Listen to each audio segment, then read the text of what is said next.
most likely, or perhaps a defensive mechanism too, in case of an attack. Not an uncommon scenario for sects in this world. The dirt path uphill turned to paved stone as we reached the upper sections of the sect. Liu Shang guided me from this point on, and we headed toward one of the halls, the largest one I'd seen so far. Entering the building, I walked behind Liu Shang as we made our way to one of the chambers. I paused upon entering the parchment-filled space, spotting a familiar face. "Elder Feng," Liu Shang said in a bow, and I hurriedly followed along. "We've returned from the sect task." How did the Elder work in so many different buildings, multiple shifts? And we just so happened to meet up in all of them? Nurse Joy's cultivation counterpart? "That is good to hear. What have you found on your tasks, disciples?" the Elder asked, and I let Liu Shang take the lead while I searched for the Elder's spirit. There was a gaze on me from an unknown location as I heard a chime-like laughter softly whisper in my ear. "Labby can sense her, a bit," Labby said, her ears swiveling around in search of the spirit. My attention went back to Liu Shang. The parasitic plant had a central flower filled with miasma in it, growing on the back of a spirit turtle. Senior helped free the turtle of the plant and remove the miasma from its body before this one and Senior sealed the entrance to the cavern. The Elder frowned, deep wrinkles appearing on his forehead. "Miasma, you say? That is troubling news. Very troubling. Your work is appreciated, disciples. I've noted your task. And for having reported back a news of such importance, I've increased the reward to 8 tokens." The Elder waved his hand, and a stack of 8 little wood and jade tokens appeared on the table. "As far as the spirit goes, you're aware the creature is much higher in realm than you, and a wild creature at that. If you choose to keep it, you will be responsible for its actions," the Elder spoke, turning toward me. "Do you still wish to do so?" he asked, and I nodded. "Very well. In that case, take this jade slip. If the creature is willing, you will be able to initiate a bond. Though it will not be under your control. Do remember that," the Elder said, throwing a jade slip at me. I bowed, which was pretty awkward to do while carrying Sheldon. "I'll be making preparations to send a group of cultivators to clear out the cavern. You may take your leave," the Elder said. I was about to take my tokens when Liu Shang spoke up. "Elder, if this one may. This one had a request for the Elder." Liu Shang stepped up to the tokens and placed a few more on the table. "This one wishes to use the tokens to get a slip to the second floor of the library that could be used by both Senior and this one." After I briefly stared at him, I too dipped my head.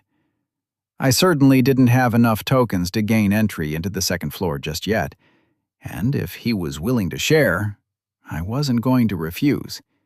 Yet I wouldn't say I wasn't surprised by how nice he was being to me.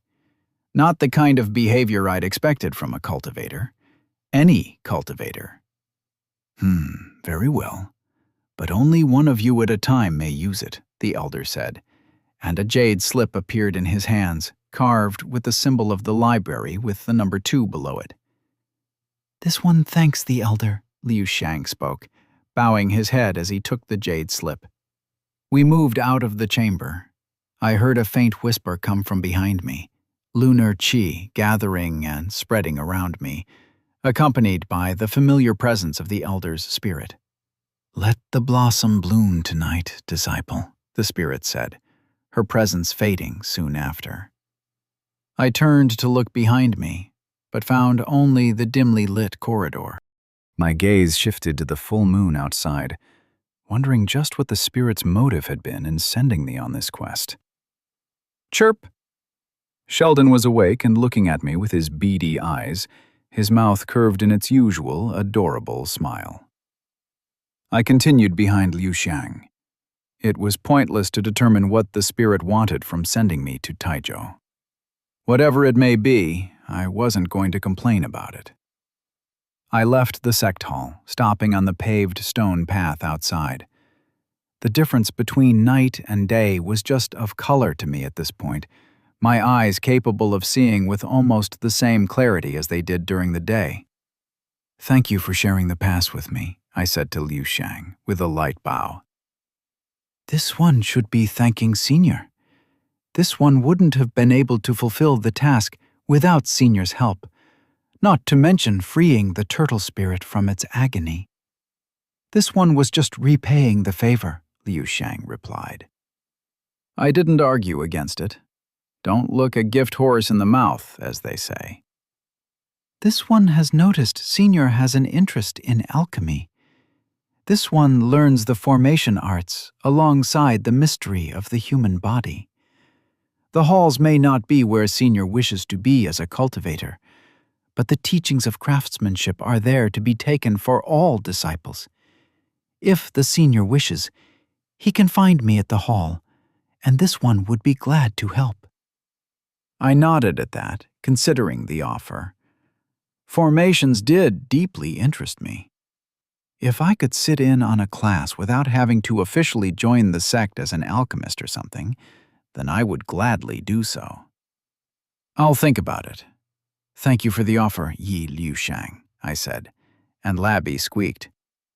"This one will be taking leave as well, Lu Jie." I stared at the boy as he moved away, covered in a plume of misty clouds.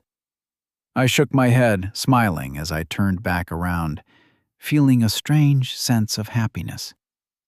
What a strange guy. I walked into my chamber, spotting the orange cat from before lying in my spirit herb garden, high as anything. Labby squeaked in outrage, jumping off my shoulders and began to chase the cat around with crackles of lightning. The sight was quite hilarious. "Chirp!" Sheldon said, reflecting my joy. "Welcome to the team, buddy," I told the little turtle, setting him down near my spirit herb garden. The turtle walked around, taking a curious look at the various plants. Moving a bit further ahead, in the portion I'd covered with dirt, Sheldon sat down and his chi swirled. Water formed in a whirlpool around him, digging into the soil, creating a small puddle within the spirit herb garden. The water shimmered with a light glow from soaking in all the chi. "Fair enough. I guess that works as your little pool, then," I said, and Sheldon chirped once more. Labby's fur raised as she crackled with lightning, staring down the cat. Something about eating her spirit herbs, from what I could gather. I shifted in close, grabbing the orange cat.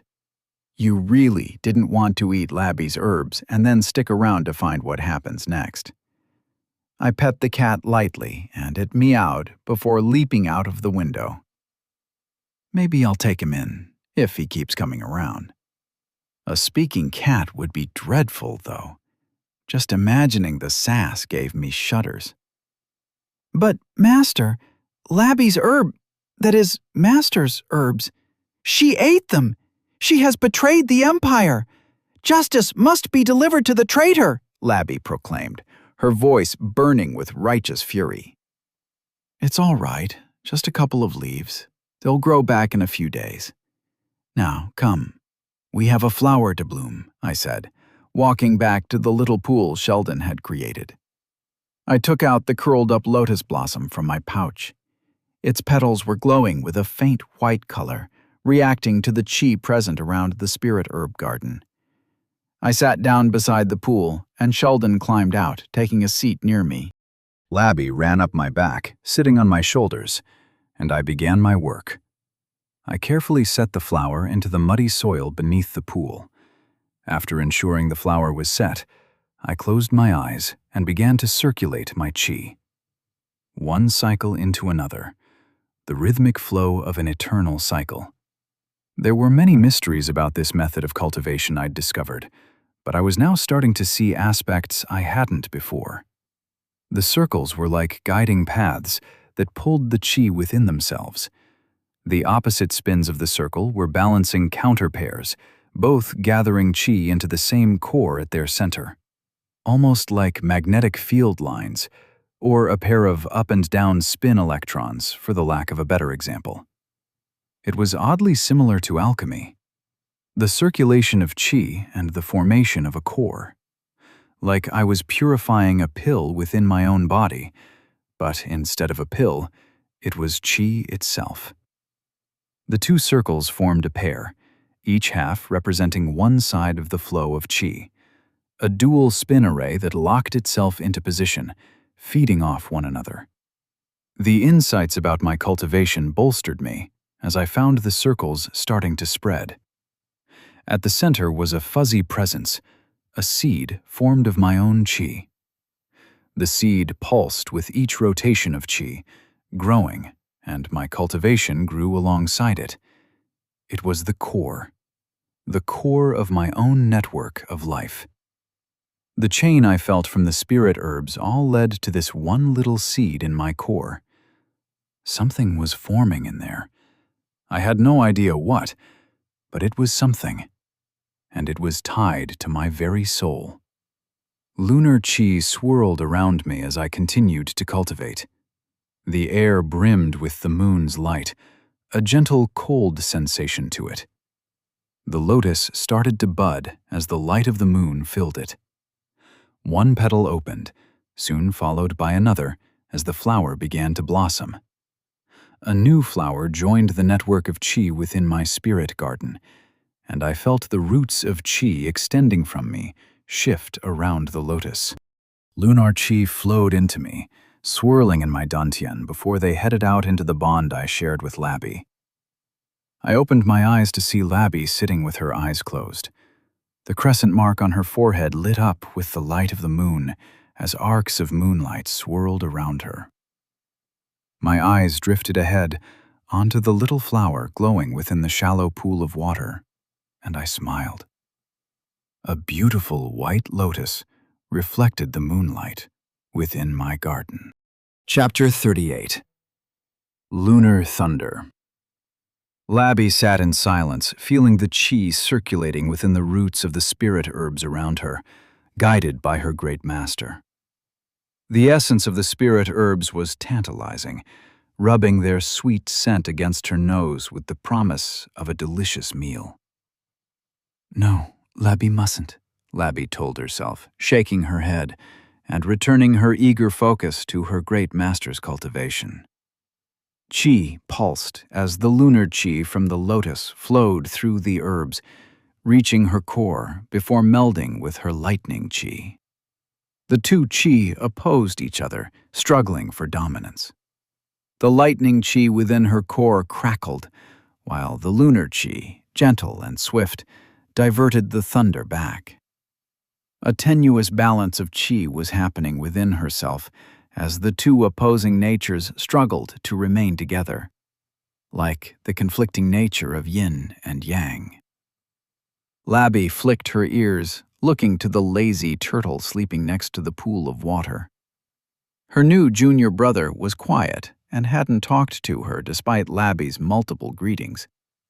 Labby had thought him arrogant, but perhaps the turtle didn't know how to talk? Maybe the qi never taught it how to, as it had taught her. Sheldon opened his eyes upon her gaze, looking back at her with his perpetually smiling face. Labby squeaked, putting her intent into her call instead of speaking the way her master did. The way she'd done when she'd just been a little rat without any awareness of who she was. Sheldon stared. The turtle pulled its stumpy legs out of its shell and crawled to the pool of water containing the lotus, diving into it. The turtle remained in the water, swimming gently around in circles. Labby was greatly confused. The little turtle continued to serenely rotate within the pool, and Labby's gaze went to her master, who was deep into cultivation, his presence filling the entire chamber. Labby frowned. Through the gaps of the window, the light of the moon reflected itself in the water. Sheldon's stirring of that water caused the light to rotate in a circular pattern, and it seemed as if the moon was changing faces. The dark image of the moon, covered completely in a shadow, gradually shifted into a ray of thin light, seeping from the corners into a beautiful crescent. The light grew until the moon was half light, half dark, then only a tiny section remained. Before long, the glowing full moon presented itself, shining brightly within the pool, brimming with lunar qi. A chilly yet gentle warmth radiating from the light. The cycle continued. The full moon faded, giving way to darkness, until nothing remained. Only for the cycle to begin anew. Labby's qi swirled. There was a cycle here, like one the master told her about. The cycle of the moon. It had a name the qi now whispered in her mind. 8 phases of the moon. Labby honed in on the cycle of the moon within the shimmering pool, the ever-changing nature of the 8 phases and how each one led into the other. Labby cultivated her qi, swirling it with her new insight as her core began to fill with lunar qi. She cycled her qi like the phases of the moon, representing the cycle. The qi responded, flowing into her, flooding her with lunar qi. As the gentle qi met the violent thunder, Labby erupted into lightning. Labby's qi struggled. The two weren't in balance. The lunar qi and the thunder qi refused to merge, and her qi was starting to escape her control. "Chirp!" Sheldon spoke. Labby saw water flow around her in a whirlpool. The lightning struck the water but was diverted and lost within it. "Chirp!" Sheldon spoke again. Focusing inward, Labby let go of her consciousness, going deep within her mind to the source of all her qi. Within her core, the dual nature of qi struggled, ramming head-on like oil meeting fire. When they erupted, a pulse of pain ricocheted through her being. Labby swirled the qi around, trying to separate the two opposite natures. The turbulence remained, the qi moving toward each other as if attracted to one another. Labby cycled the moon and the lightning, struggling to pull the qi apart. Her efforts failed as her control slipped, the qi merging once more and erupting, stinging her dantian. She needed to stop the qi before it damaged her cultivation. But how? Labby had no answers, no insights. The qi didn't whisper its mysteries to her. Labby felt the words of the spirit echo in her mind. To cultivate like this was against her nature, the spirit had told her. To become what she wanted to, she'd gone against her instincts to simply feast on herbs wherever she saw them and keep eating until nothing remained. Ever since she'd been with her great master, she pushed against those instincts as best as she could. She'd suppressed her increasing hunger with cultivation, filling her being with qi and focusing on it. But perhaps she was doomed from the very start. To try and become more than just a rat was a futile effort for one such as her. Claws of doubt started to sink into Labby's heart, the qi in her core turning furthermore turbulent. What if she failed? A memory came to Labby's mind upon the thought.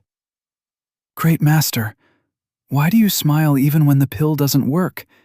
Isn't failing sad?" "No, Labby, it isn't sad at all. Each failure is a chance to learn what I did wrong, to correct upon my mistakes, perhaps to even gain new insights I hadn't expected. So many great discoveries originated from mistakes. To fear failure would be the most foolish thing I could do." Her great master shook his head and smiled at her. "Each time you fail, you are one step closer to succeeding. It can be frustrating sometimes, but it isn't ever pointless." Labby searched through the memories and resolved herself. She had to try. The qi swirled once more, flowing within a cycle. The lunar qi separated itself from the lightning as they formed two cycles of their own, one of energy and power, brimming and waiting to flow out into the world, the other of a gentler night, flowing freely with no restraints. Labby sank into the dual nature of her qi, remembering the little insights her master had told her about both. The moon was just a reflection of the sun, another side to the same coin. Similarly, lightning was what was born when two opposite energies were separated, creating an imbalance.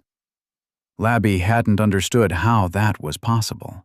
How the moon could be the sun, or how lightning could be born from two things that oppose one another. But now she started to understand. There wasn't a single cycle here. Each cycle was tied into the other. The cycle of the moon was tied to the cycle of the earth, the cycle of the earth tied to the cycle of the sun, the cycle of the sun to the stars, and so on and so forth. To divide the cycle in two would create an imbalance, one that the world would seek to rectify, and thus, lightning. The essence of the world circulated around her, filling her being as the lunar chi merged with her lightning chi. A new cycle was formed of two halves flowing into one another, two halves of the same whole. A balance was formed. Labby's core started to change, the chi in her core taking on a new form. Essence flooded her as she grew past the first realm and into the second. Power filled her, strength coursing through her body. Her claws shone like blades of moonlight as purple lightning coursed around her. And soon, she heard the gift from the moon spirit reveal itself within her core. "You have taken the first step, child. Choose your path from this moment and forth," the spirit whispered. 8 spirits of the moon stood before her, awaiting her choice. All 8 vaster than anything Labby had seen before. The dark moon, the moon of longing and hunger. The waxing crescent moon, the moon of growth and journey. The first half moon, the moon of strength and focus. The waxing gibbous moon, the moon of nurture and care. The full moon, the moon of completion. The waning gibbous moon, the moon of reflection. The second half moon, the moon of forgiveness. The waning crescent, the moon of surrender and peace. Labby stared at the phases of the moon, then closed her eyes and called out to one. The moon of growth, the moon of journey, the desire to be full, the eternal chase of completion. The spirits of the moon smiled, fading away as the crescent symbol on her forehead lit up, glowing brightly as she received a gift in her mind. Purple lightning soared around her as blades of crescent silver light extended from her claws. Labby felt the path in front of her. Though she couldn't take the form of her master yet, she could feel the steps she needed to follow. As soon as she entered the third realm, she would have the form she desired to take. Labby burst into another round of thunder, feeling her much deeper pool of chi and her stronger bond to her master. The name of her new art tugged at her mind, its strength and depths waiting to be explored. The Crescent Lunar Lightning Art. Squeak! Chapter 39. History of Cultivation. The rays of the sun touched my skin as I opened my eyes, breaking past the days of meditation. My circulating chi settled down. There was a richer quality to the chi that I couldn't quite describe, as if the chi within me contained more life than before. I sensed the seed within my core. I'd been mildly concerned about the possibility that the miasma flower had taken root within my dantian, but the thoughts were soon mitigated through cultivation. The seed was a part of me, the result of what I was forming with my spirit herb garden. The roots and networks of chi I sensed around me, the culmination of these herbs and their essence, all led to the little seed in my core. I didn't understand what it was. It wasn't my core solidifying, and it wasn't me forming the second circle of my cultivation either. Whatever the seed was, it was a part of me. Trickles of lunar chi were present in my core, remnants of whatever the flower sent. My gaze drifted back to the lotus, and I smiled when I saw Sheldon sleeping in the water besides the lotus, tucked comfortably into his shell. The lotus had lost its potent lunar chi with the rising sun, but even during daytime, hints of lunar chi wafted from the blooming spirit flower. I shifted my attention to Labby, who was sleeping curled up beside me. Her body was slightly larger, her fur a lighter shade of gray with a much more regal color than before. She could have been mistaken for a regular rat if one couldn't sense her chi before. But now, I doubt there would be anyone who wouldn't be able to tell her identity. I gently brushed Labby's fur. I'd been able to sense when Labby had begun trying to break through to the second realm. I'd been able to sense her distress and her fear. A part of me almost stopped my cultivation to help her, even though I knew interfering would only make things worse. In the end, she'd broken through, stabilizing her core and entering into the second realm. My bond with her was much stronger than before. I brushed Labby once more, then tugged at her spirit. A gentle nudge and pull, and she moved, before her body began to glow lightly. I watched, partly in fear and surprise, as her form broke down into chi. Her spirit filled up my dantian while she slept comfortably. My little foof girl really went ahead and broke through on her own, didn't she? I could peek into her dreams if I focused. The chi of the moon connected to dreams and night both. I laughed when I saw her riding a massive lotus spirit flower, standing tall and proud in a partly human form, wielding blades of crescent moon swords and lightning, while eating through a big basket of spirit herbs. That was a Labby dream, all right. I got up from my seat near the pool of water. Walking out of the spirit herb garden, I passed my desk, noticing a jade slip present on it. A smile crept upon my face. Liu Xiang had sent the library pass my way. I picked up the jade slip, inspecting it lightly before I turned around. "I'll be back in an hour." "Make that a few hours, actually," I told Sheldon, the little turtle opening his eyes and going right back to sleep. There were a lot of things I had to do. For now, I couldn't stop the smile creeping on my face as I rushed out of my room and toward the library. The path up to the library felt exceptionally long today. A smile was still plastered on my face despite my attempts to keep my excitement in control. I was trying to hold back my expectations on what may be found on the second floor, in preparation for potential disappointment by some vague, mystical bullshit.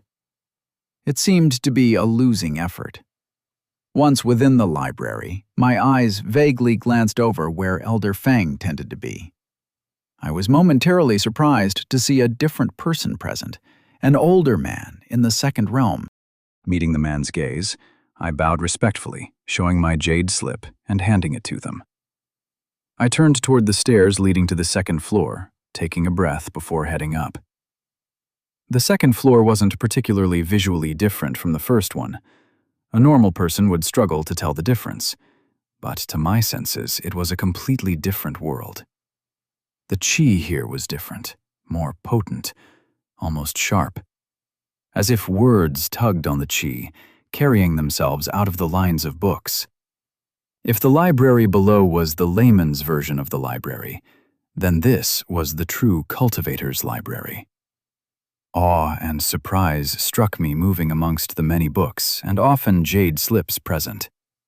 I picked one up and sent a chi pulse in it, immediately recognizing it as the Viridian Fang's water arts and the history of the founding clan of the technique. I put the jade slate down. The technique wasn't much use to me, and I couldn't more than peer lightly into it without going down and asking to borrow it. As much as the jade slips and their ability to transmit information interested me, making a magic computer from one was a far-off dream for now. I shifted my attention to the books instead. The things I could freely read and browse as I pleased. I picked books on any and all topics of interest, before one in particular caught my eye. The Nature of Goo and Miasma. The book was heavy, even for me, a cultivator who could casually lift large rocks. The weight wasn't of physical origin, but originating from its chi. I paused at the thought. The books here contained qi. It should have been obvious that they did. In fact, I knew that already, yet somehow hadn't ever realized the implication. Why would something that hasn't intentionally been set with a formation or saturated with qi be so densely packed with qi? The words of truth garner the attention of the world, disciple. The heavier the book, the more worth the qi gives its contents. I jumped, turning around in a hurry. A smiling moon spirit floated behind me, shimmering with a pleasant white glow. I see the child has taken her first step. We think you are already aware of her wishes, even if you chose not to mull over them. The path of the moon is one of dreams and the night, of many faces carried within one. Try to not let your spirit get lost in its mirth. She would need a guiding hand. I bowed my head deeply in respect. I'll be there when she needs me. Thank you for your guidance, I said, still keeping my head bowed. We'll leave you alone, disciple. We are satisfied after seeing the child's choice. The crescent will guide her well. I sensed the spirit vanish and raised my head, also sensing the still-asleep Labby within my dantian. I could gain vague impressions of her childish dreams and desires, yet within them, I also sensed her worries and her growing understanding as her world expanded. She was growing, and growing fast, and I didn't feel ready to guide her just yet. There was a shift in Labby's qi as she momentarily shared her senses with me from her dreams. I almost smelled spirit herbs, as if I was buried under a hill of them. I shook my head, smiling. Maybe I'll be enough after all. We need to check your transformation to qi to zap into my dantian thing as well. This is totally breaking a lot of biology and physics, I said, heading to a nearby section with small tables on the floor. I set my stack down, sitting cross-legged. All right, time to dig in. This is probably how Labby felt when she got to eat her fill of spirit pills. I chuckled at the thought as I opened the first book and began to devour its contents. Bliss, goo, poison, death. There were many names for the vile energy that plagued the deeper caverns of our world, riddled with twisted creatures and demons that threatened the great Azure Jade Empire. Yet, as blasphemous as it may be, this scholar had tried to look at goo from a stance not mired in the notions of good or evil. Goo is the nature of death, the nature of corruption.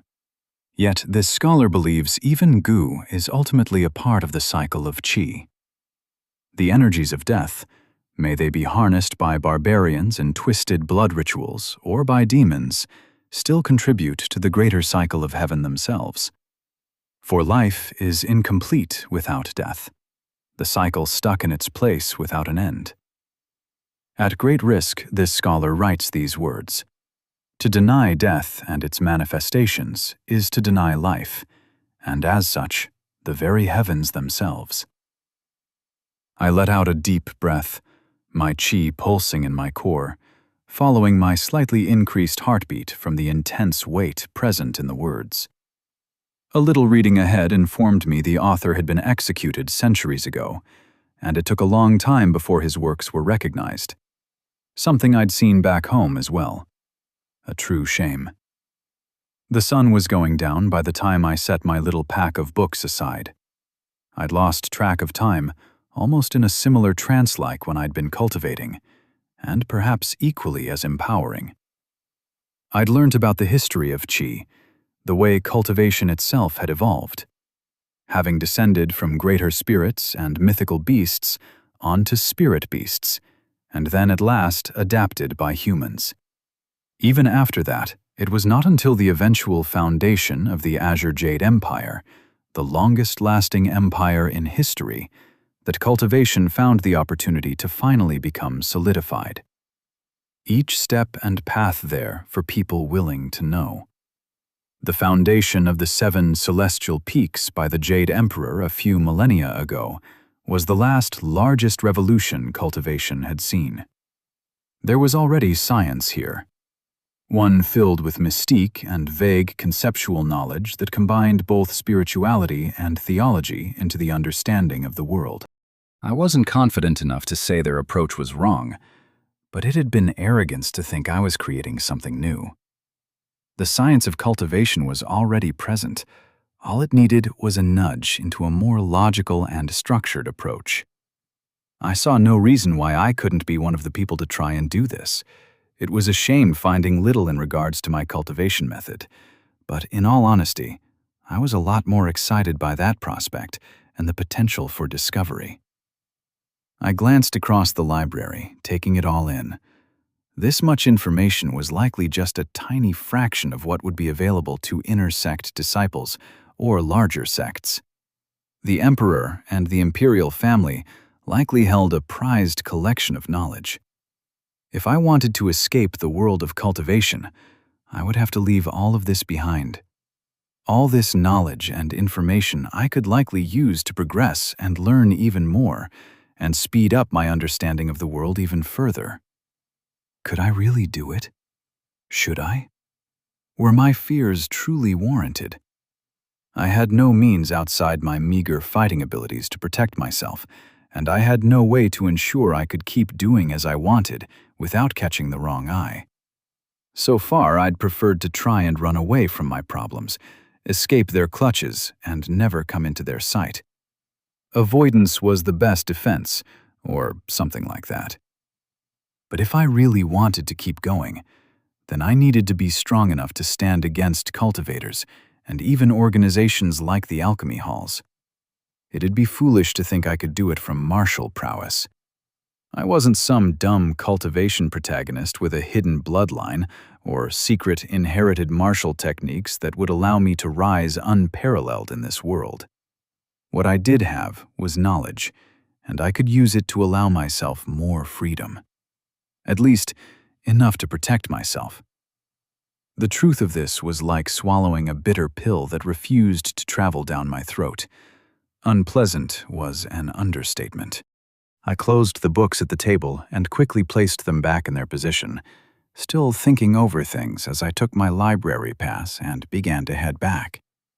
If I truly wanted to establish myself, then the first step was to graduate as an apprentice alchemist. It was time to visit the old man again. Chapter 40. The First Pill. I walked through the sect grounds, heading for the little chamber old man had to himself. The scent of alchemical elixirs mixed in potions drifted from the chamber, a smell that I'd become quite familiar with. "Ah, Lugier, come in," old man said as his long sleeves swept to the side, brushing aside the chi-filled plume of smoke rising from his cauldron. "Master," I bowed, entering the chamber. "From the looks of you, it seems your quest for the library went well," he stated. "I'd gotten some guidance from the spirit of an elder, and a companion to go with me. There were some troubles, but things turned out well," I replied, and the old man smiled. "Ah, how you've changed, Lugier. It is good to see you at peace with your new path, child." This old man had sensed the turmoil that always plagued your heart, the anger you'd kept hiding within your chest. In its place, I now see peace and curiosity, almost as if you became a different person entirely. Old man rubbed his beard, and I stared at him with mixed emotions. I felt something I hadn't in a while. The emotions kept within Lugier's memories, the fragments of emotion and regret. I pushed those emotions back to where they'd come from as I bowed again. This apprentice is ever grateful for Master's generosity. I wouldn't have been able to walk this path of knowledge had I not been given your guidance, Master, I said in a single breath, raising my head to look at the old man. Now I've come once again, asking for guidance. The wrinkles of old man's head turned inward with a light frown. "What do you wish for, disciple?"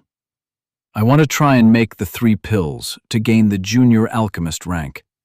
I think I'm ready." The old man gestured for me to move farther in. I stepped into the room, taking a seat as old man moved to his cauldron, emptying the contents from within. Qi swirled around his arms, and plumes of smoke rose high as the fire beneath the cauldron blazed.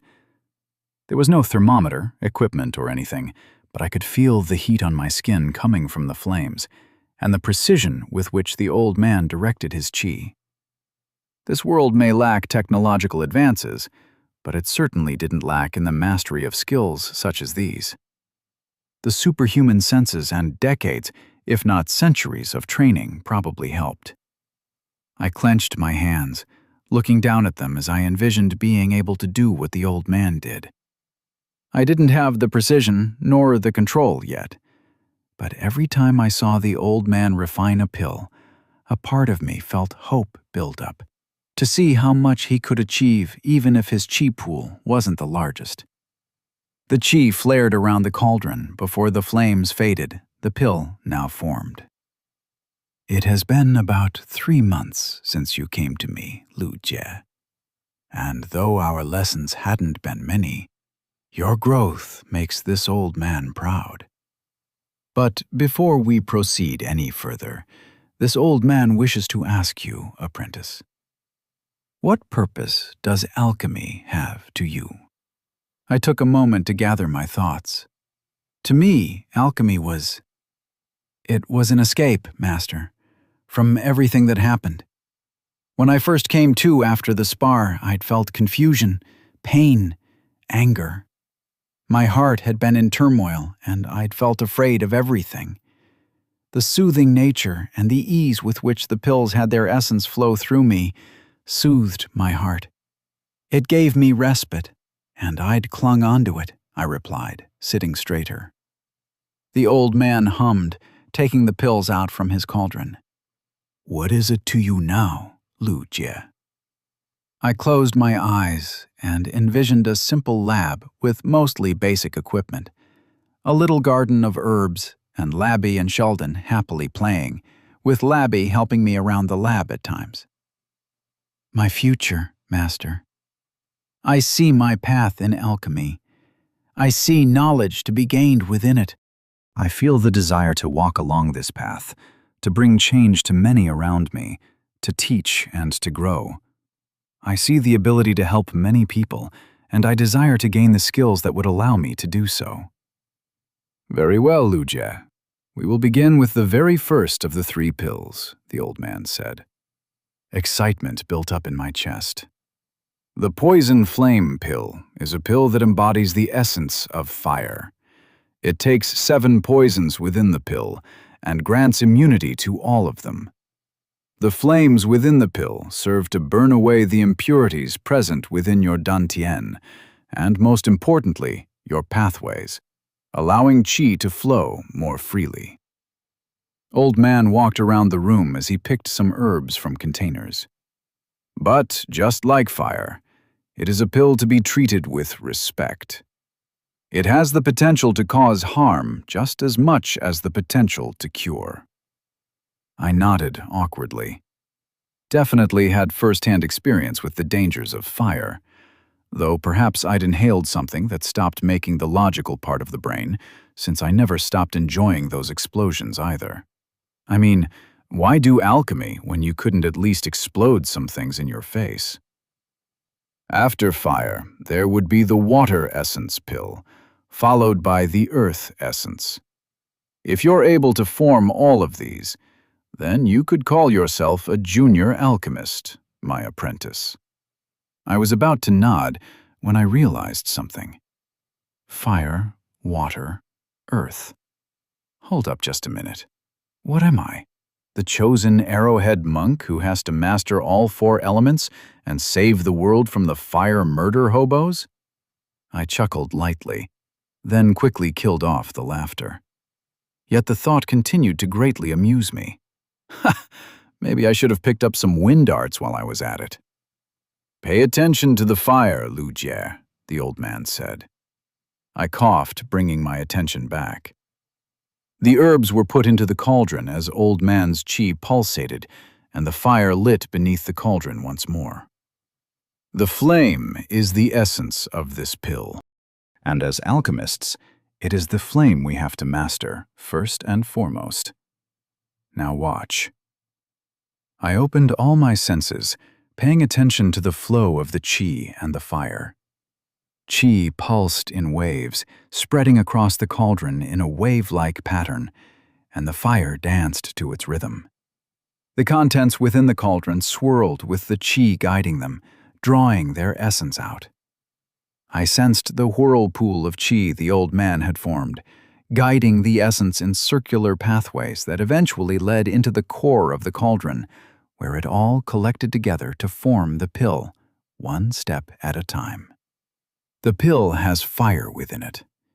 To tame the fire, you have to let it spread and mellow out before you clamp down on it from all sides.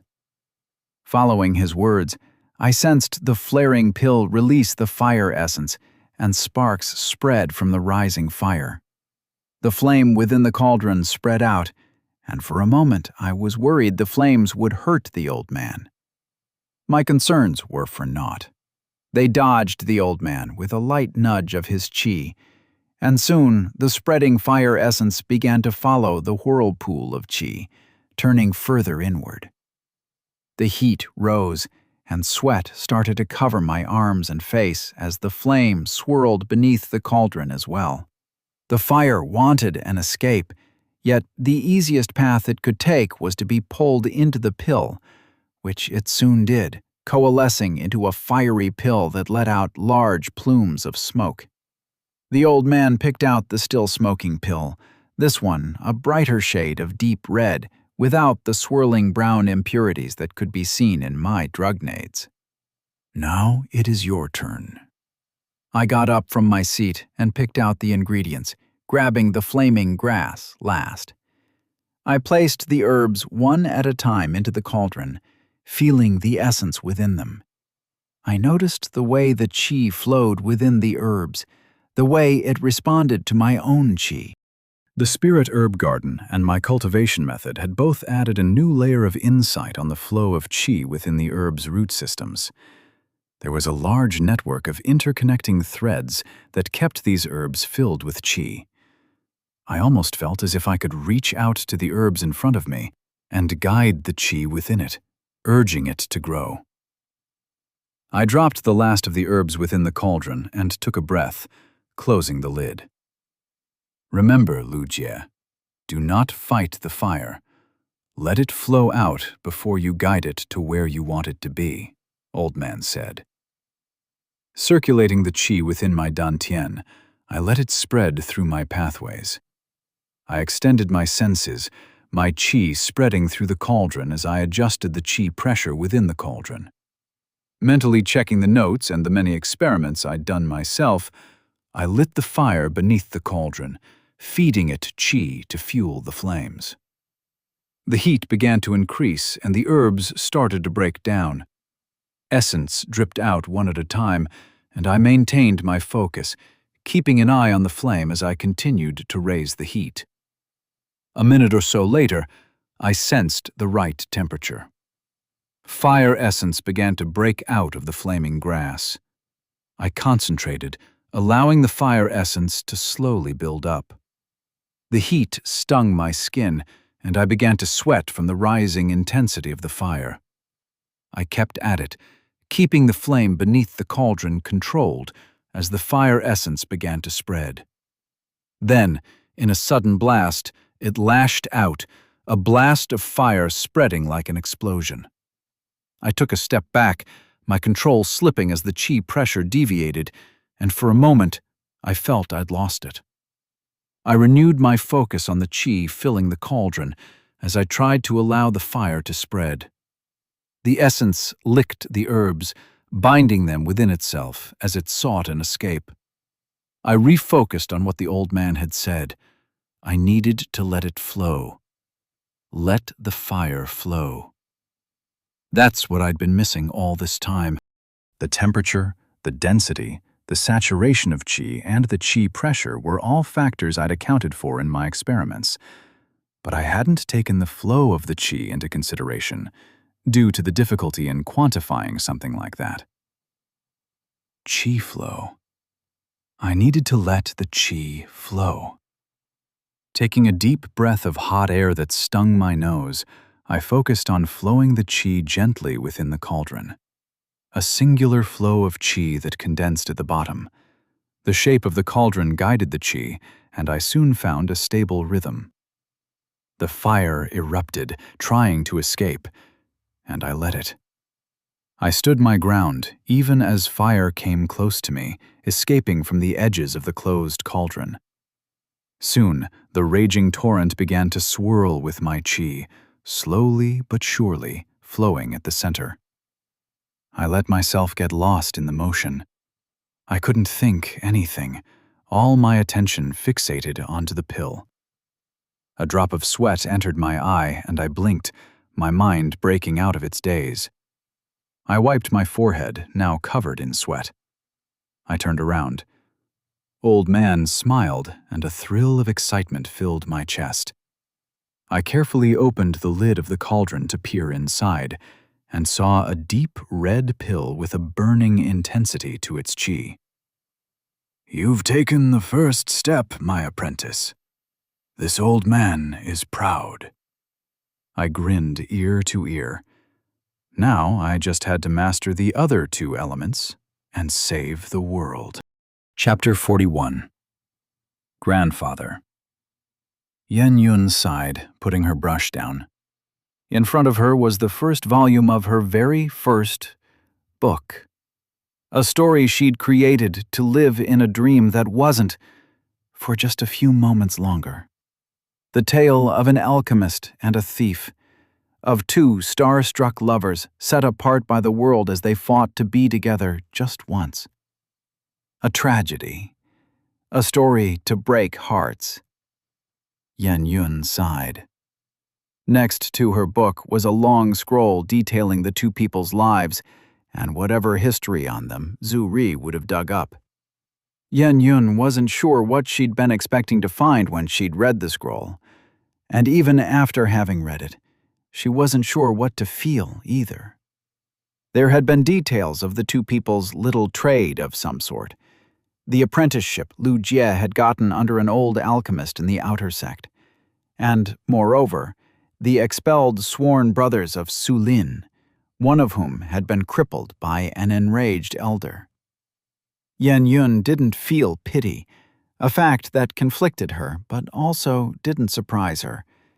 Having read what she had, the man in question must have been prepared for the worst, and she'd heard of similar stories far too often.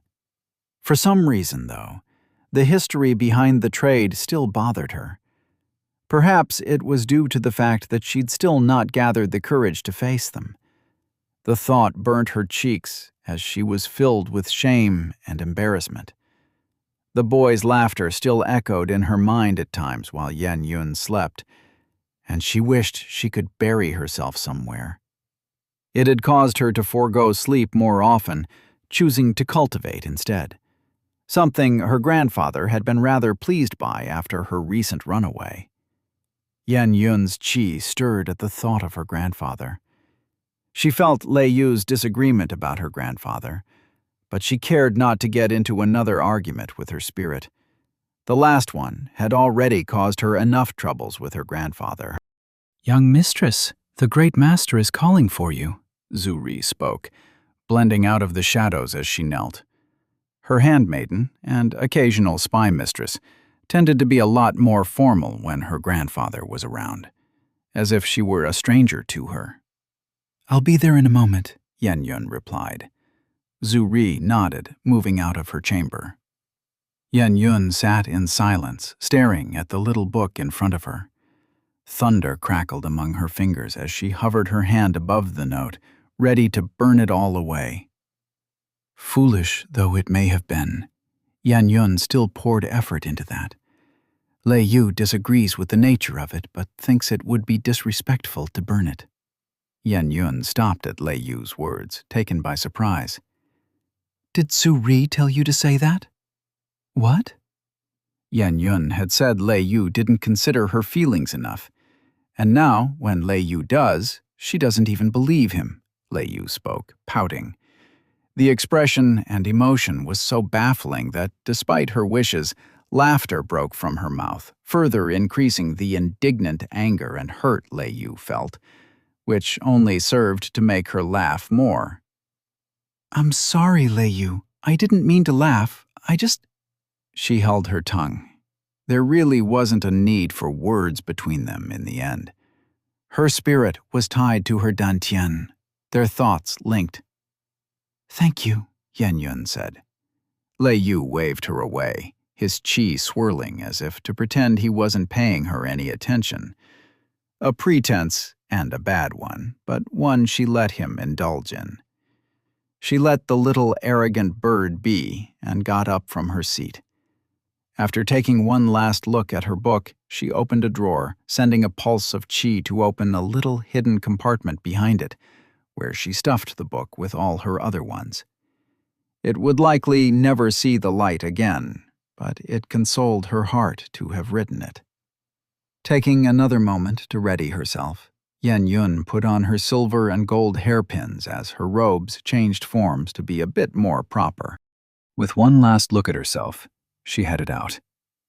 She sensed Zuri follow her from the shadows at a distance as she made her way through the long corridors, heading for the relatively quiet and simplistic chamber her grandfather resided in. He may be insufferable and strict, but he was not a man to indulge in pointless displays of wealth and waste. Before she'd even stepped into the chamber, Yan Yun felt her grandfather's presence coming from within. His chi embodied the mountain themselves, rumbling with the power of rolling thunder powerful enough to strike hundreds down with a single blow. It was a tempered strength, calm and controlled, waiting for the right moment to be released. It had only been Yan Yun's recent advancements in cultivation that allowed her to even begin to grasp at the vast strength her grandfather possessed. For all her life, he'd been like an insurmountable peak, so high above she couldn't begin to fathom the heights he'd attained. But now, she was finally closing in, and she had no intentions of stopping now. "Come inside, Yuan," her grandfather said. Yan Yun took a breath before she opened the doors, entering the chamber and greeting her grandfather with a bow. "Good to see you, Cousin Yun. It has been a while," a boy spoke. "Indeed, you've grown quite pretty, Cousin Yun," another boy followed. Yan Yun raised her sight to see her two cousins standing within, Yan Li and Yan Lei, the young, prodigious twins that had recently gained the favor of her grandfather after awakening to the Phoenix bloodline. Arrogant little things, who she preferred not to meet if she could help it. "Indeed, it has been a while, Li and Lei. The last time we'd met, you two were still holding your mother's hands to walk," Yan Yun spoke. One of the brothers crackled with lightning, grinning at her. "Ancient history, cousin. It is good to see you've grown over your obsessions for mingling with those beneath you for friendship," Li spoke up, patting his brother's shoulders. Yan Yun's chi flared. The little pricks. They knew she hated talking about that. From what Zuri had told her, they'd been the ones who'd filled her chambers with rats when she'd been much smaller.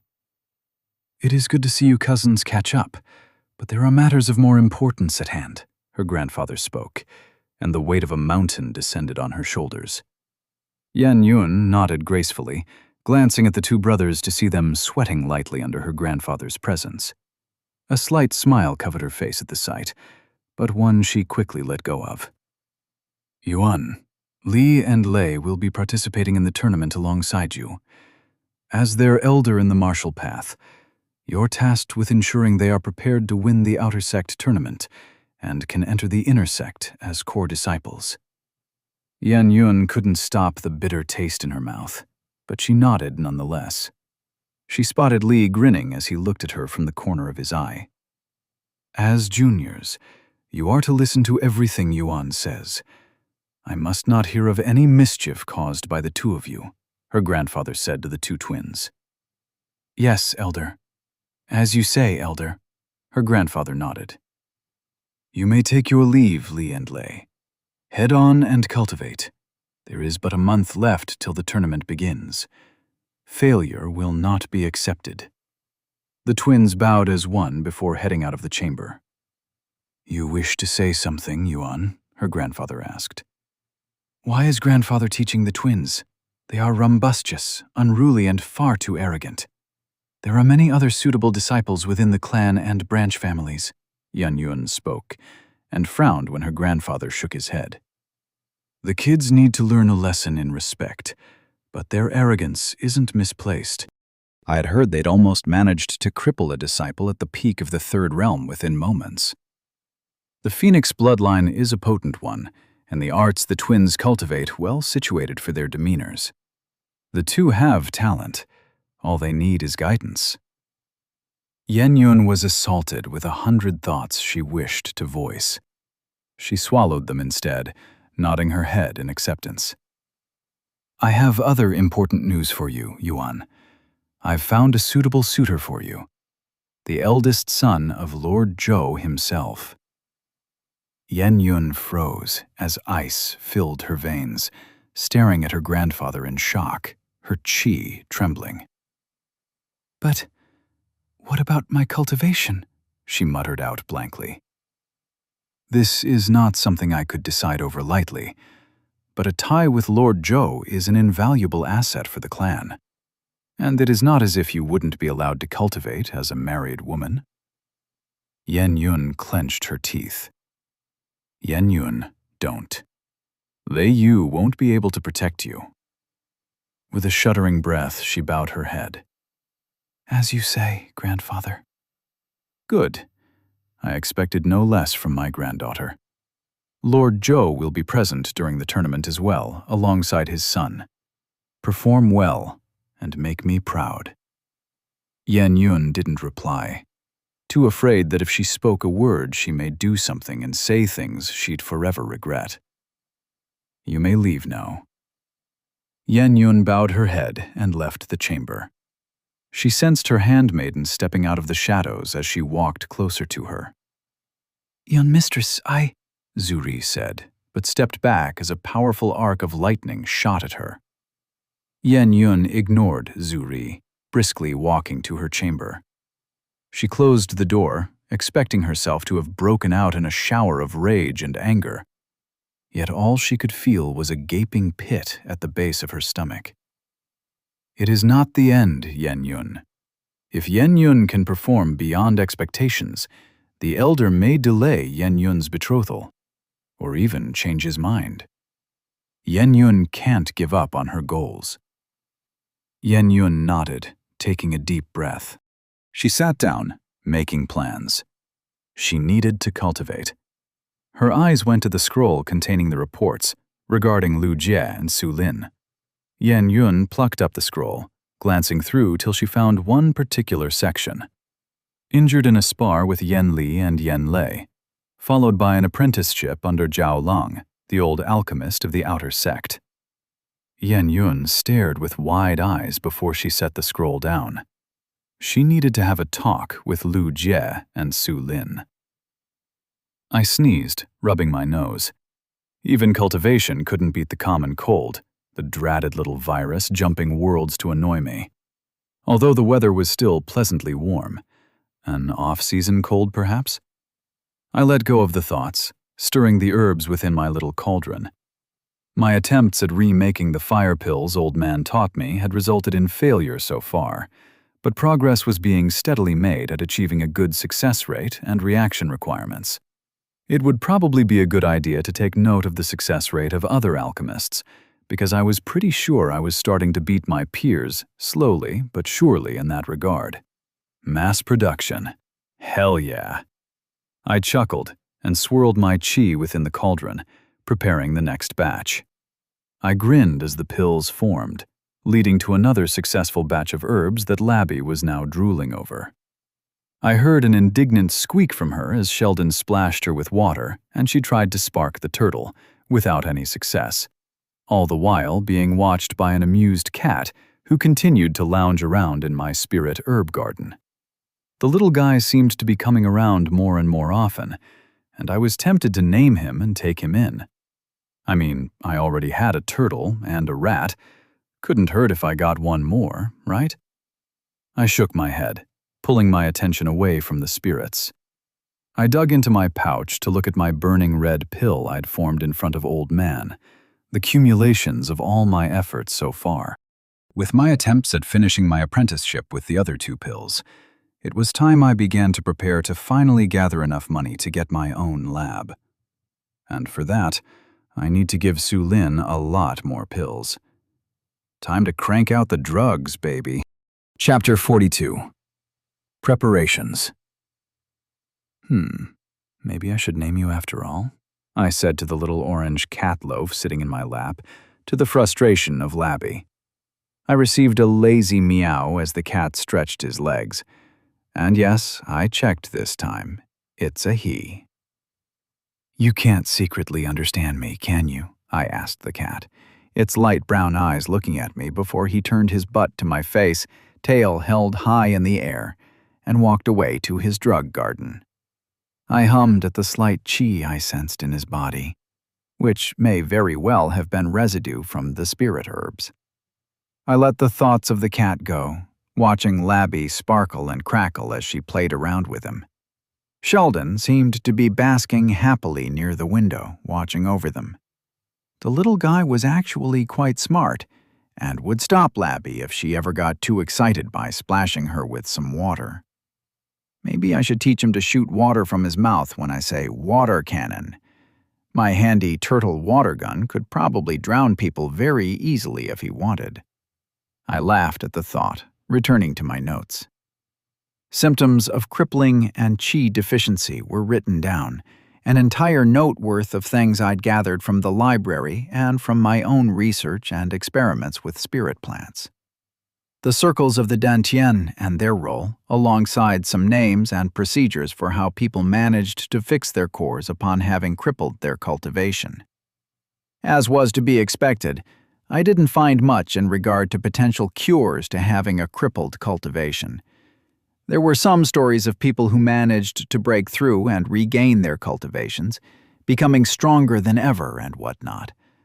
But I hadn't found any detailed or accurate records of any such incident. What I did find was a potential solution to Su Lin's brother's condition.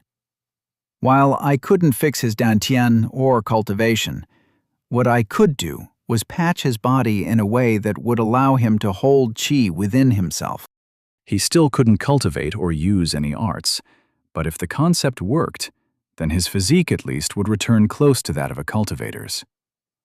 All I needed to do was figure out how to establish a spirit herb garden outside my own dantian, and use him as an anchor instead. It'd allow for a direct transfer of qi from the spirit herbs, and the essence could then be used to essentially fix the holes in his dantian to prevent any leaks.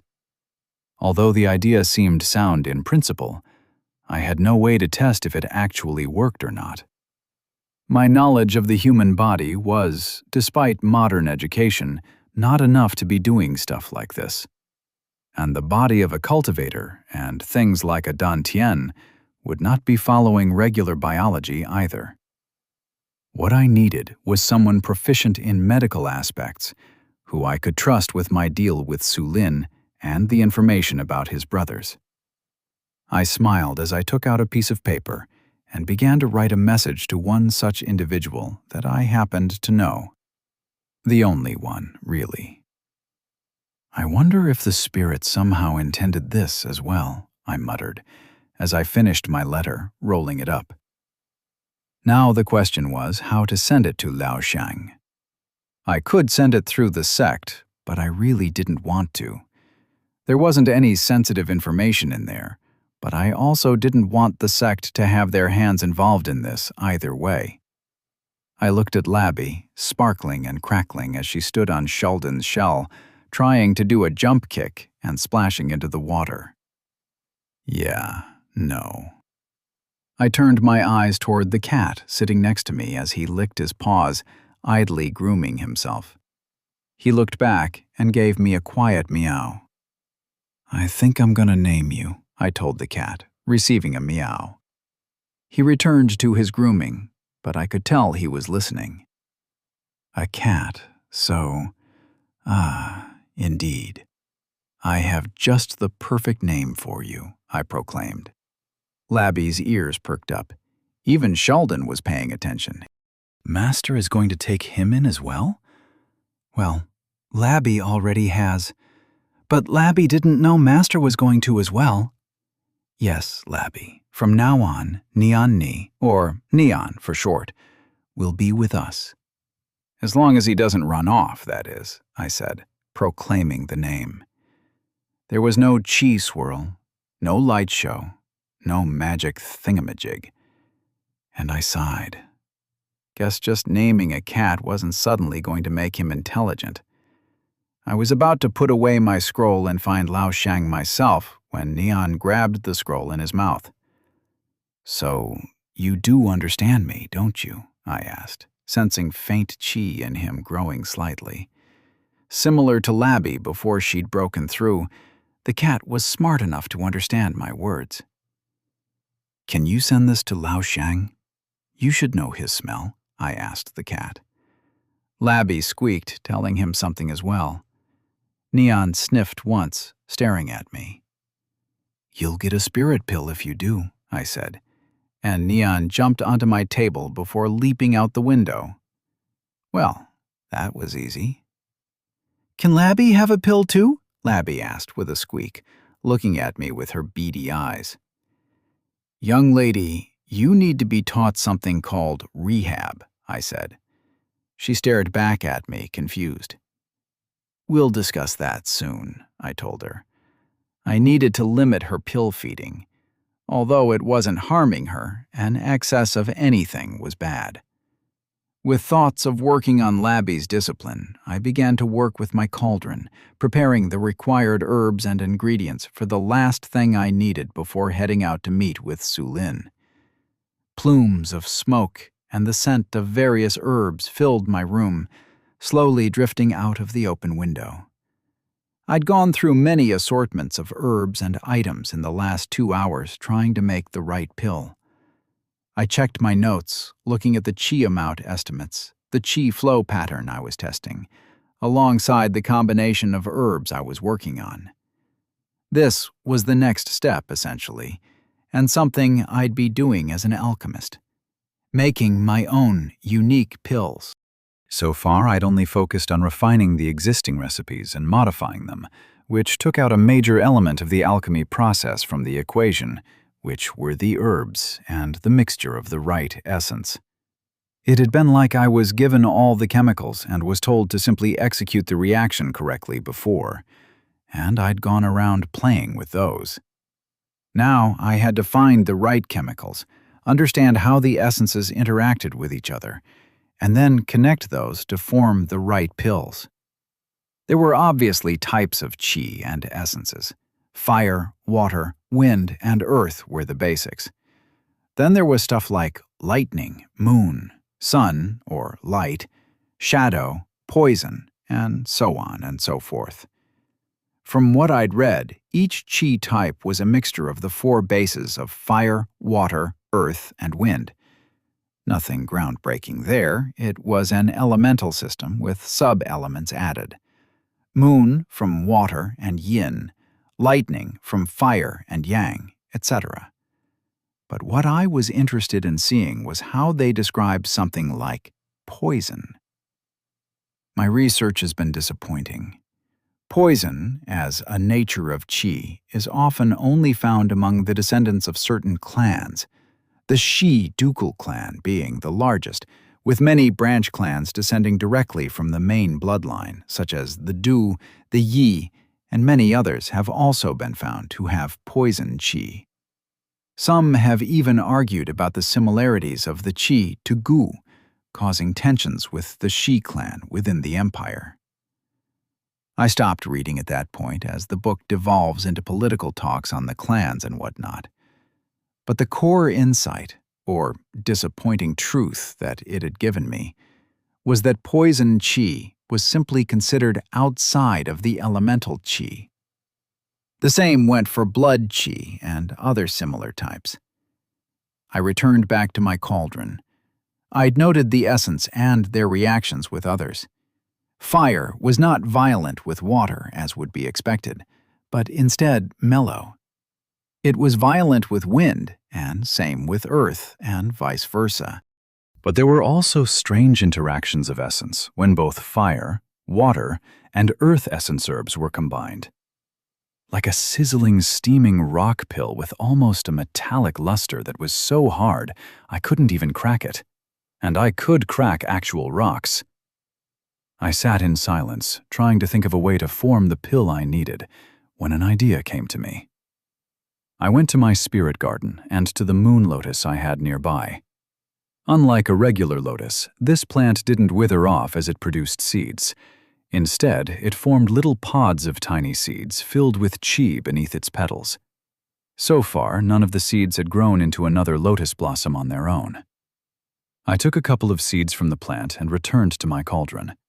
I added a mix of a few spirit herbs, letting the flames rise as I circulated my chi, refining them. Once the essence started to gush out of the herbs, I carefully opened the lid and deposited the lotus seeds. The seed began to mix with the essence, and I continued to refine them together with the herbs. Within a few moments, the seeds started to suck in the chi around them, mixing with their own essence as they coagulated into a sticky mass. I swirled my chi, smiling as I continued to work. I was close. The chi churned, the moon essence swirling within the cauldron as it bound the other essence together with it. A few moments later, I opened the cauldron and found a white pill with hints of green sitting inside. I had no idea what the pill did just yet. But if my theory was right, the pill should allow me to form an anchor within Su Lin's brother, fixing his chi deprivation. And perhaps, eventually fixing his cultivation as well. The window thumped as Nian jumped back in, a different note in his mouth this time. I opened the note, reading the contents, and smiled. Liu Xiang had agreed. All I needed to do now was to meet and tell Su Lin about it. Well, let's go then, I told my spirits, and one not-yet-spirit cat. Squeak! Chirp! Meow. Chapter 43. An Odd Gathering. I carried Sheldon snuggled up in my arms. Labby sat comfortably on my shoulder, sniffing the air as she flicked her ears, occasionally talking with Sheldon. Nian had thankfully not cared enough to tag along, happy to lick the spirit pill I'd given him for his help. I had 2 pouches this time for the number of pills I'd created for Su Lin. I almost expected Su Lin to be unable to sell all of them, especially the fire pill. Though it didn't worry me too much. There wasn't any particular rush for selling the pills. The goal of my own lab was appealing, but I had managed to make myself comfortable in the sect. With the library here, there was a very good reason to stay even after I managed to get my own lab. That, or being able to visit the library even if I wasn't a disciple anymore. I was surprised that almost next to no one had come to check after me ever since I'd vanished from the training halls. A notice that I'd be training by myself in hopes of breaking through had been enough to get them to leave me alone, outside of getting me for chores when I forgot to do them. It was perhaps a bit sad. There were few in the sect from the time Lu Jie had entered, and he had been poor at best in making friends. Which, hey, I couldn't talk in that regard either.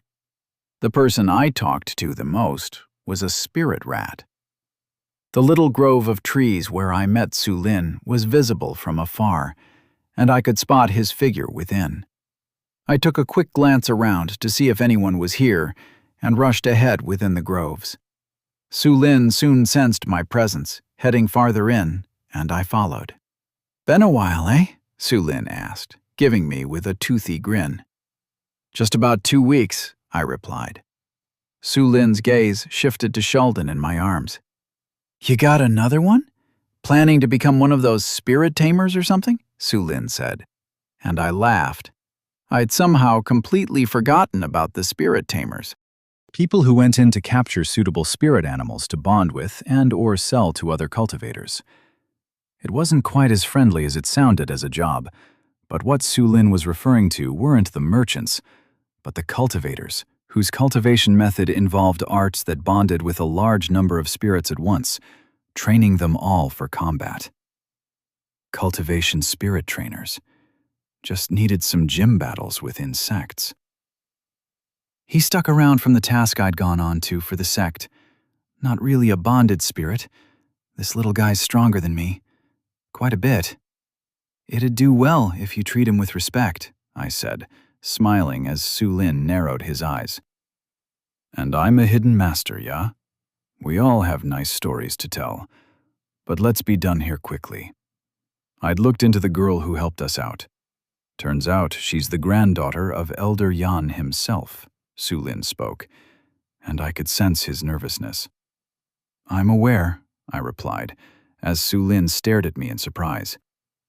And you never thought to tell me?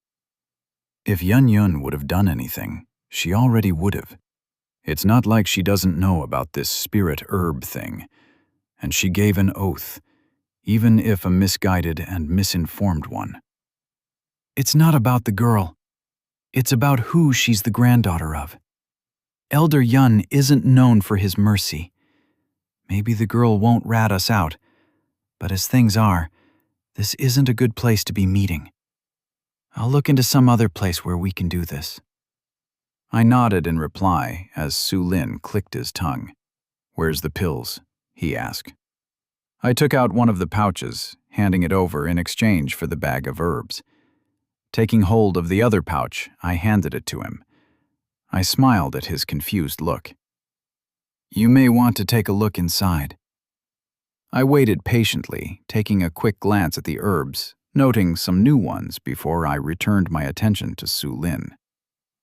By the heavens, you made all of these? He asked. There's a red one in the other bag. I've separated it from the rest.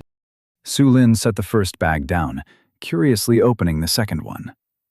The way his eyes almost popped out for a moment pleased me greatly, and Labby sparkled on my shoulders, reflecting my mirth. Is that a fire pill? He asked. Poison flame pill. It can purify your qi and dantian with fire, and grants immunity to the 7 common poisons present in the pill. It does hurt to eat it, so don't try that. I ain't a numbskull, Su Lin replied, but his gaze remained transfixed. This is going to sell for a lot. How much do you expect? I asked, curious. I don't know. I ain't got know-how on these higher-grade pills, but for all of them combined, if I had to guess, about 2 gold for your share. Now it was my turn to be bewildered. The amount he'd told me was about twice what I'd made in the last 2 months and a bit. A gold or so for the fire one, if I sell it to the right guy. The old hag won't be taking it, she ain't got the money. Heavens, I may need to go to Zhou Chen, Su Lin said with a frown. The thug from that day? I asked, and Su Lin nodded. Their guys are in cahoots with the Silver Fang. He runs the underground market in 7th Peak City. There's been some dispute and whatnot, and the guys have been troubling the old hag, so I could try and get him to leave her alone, Su Lin said. Didn't you have bad blood with them? Chen and Yun are trying to help, but I don't want them involved. With this pill, I may even be able to get off lightly, if I can give them my share of the money for some of it, Su Lin said. I don't think you need to, I said. You don't need to console me. I can look after. It's not that. Well, I was planning to tell you when Lao Xiang was here, but it doesn't hurt, I suppose. Su Lin's face twisted in confusion. I think I can help your brother, Zhang. Herbs turned to paste, being ground as their essence merged with qi, becoming a smooth salve. Liu Xiang continued to add more herbs, referring to the scripture describing the right blend of poison qi to incapacitate but not kill. Zhe Ju moved about nearby, her feet checking the herbs and tables as she threaded silk from her qi, working on the formation Liu Xiang had been preparing. Is Liu Xiang going to Lu Jie? Zhu asked, not looking up. Yes, the prospect amuses this one, and helping Senior on a task allows this one to gain a greater insight into Senior's cultivation as well, Liu Xiang said, hands continuously working on the salve. Is it truly that fascinating? Zhu can't sense anything that special about his cultivation. It is just like any other human, weaker than others. Zhu finds it distasteful. He can't keep his spirit in control either. Liu Xiang chided Zhu mentally, even as a quiet laugh broke through his mouth at Zhu's words. It was rare for her to have such strong opinions on anything, and the sight amused him quite a bit. It is a subtle thing, and the removal of miasma is no minor feat, especially with a non-impressive qi amount. Senior is still a bit higher than this one in cultivation. Respect is due, regardless of strength. Only Liu Xiang thinks that, Zhu replied.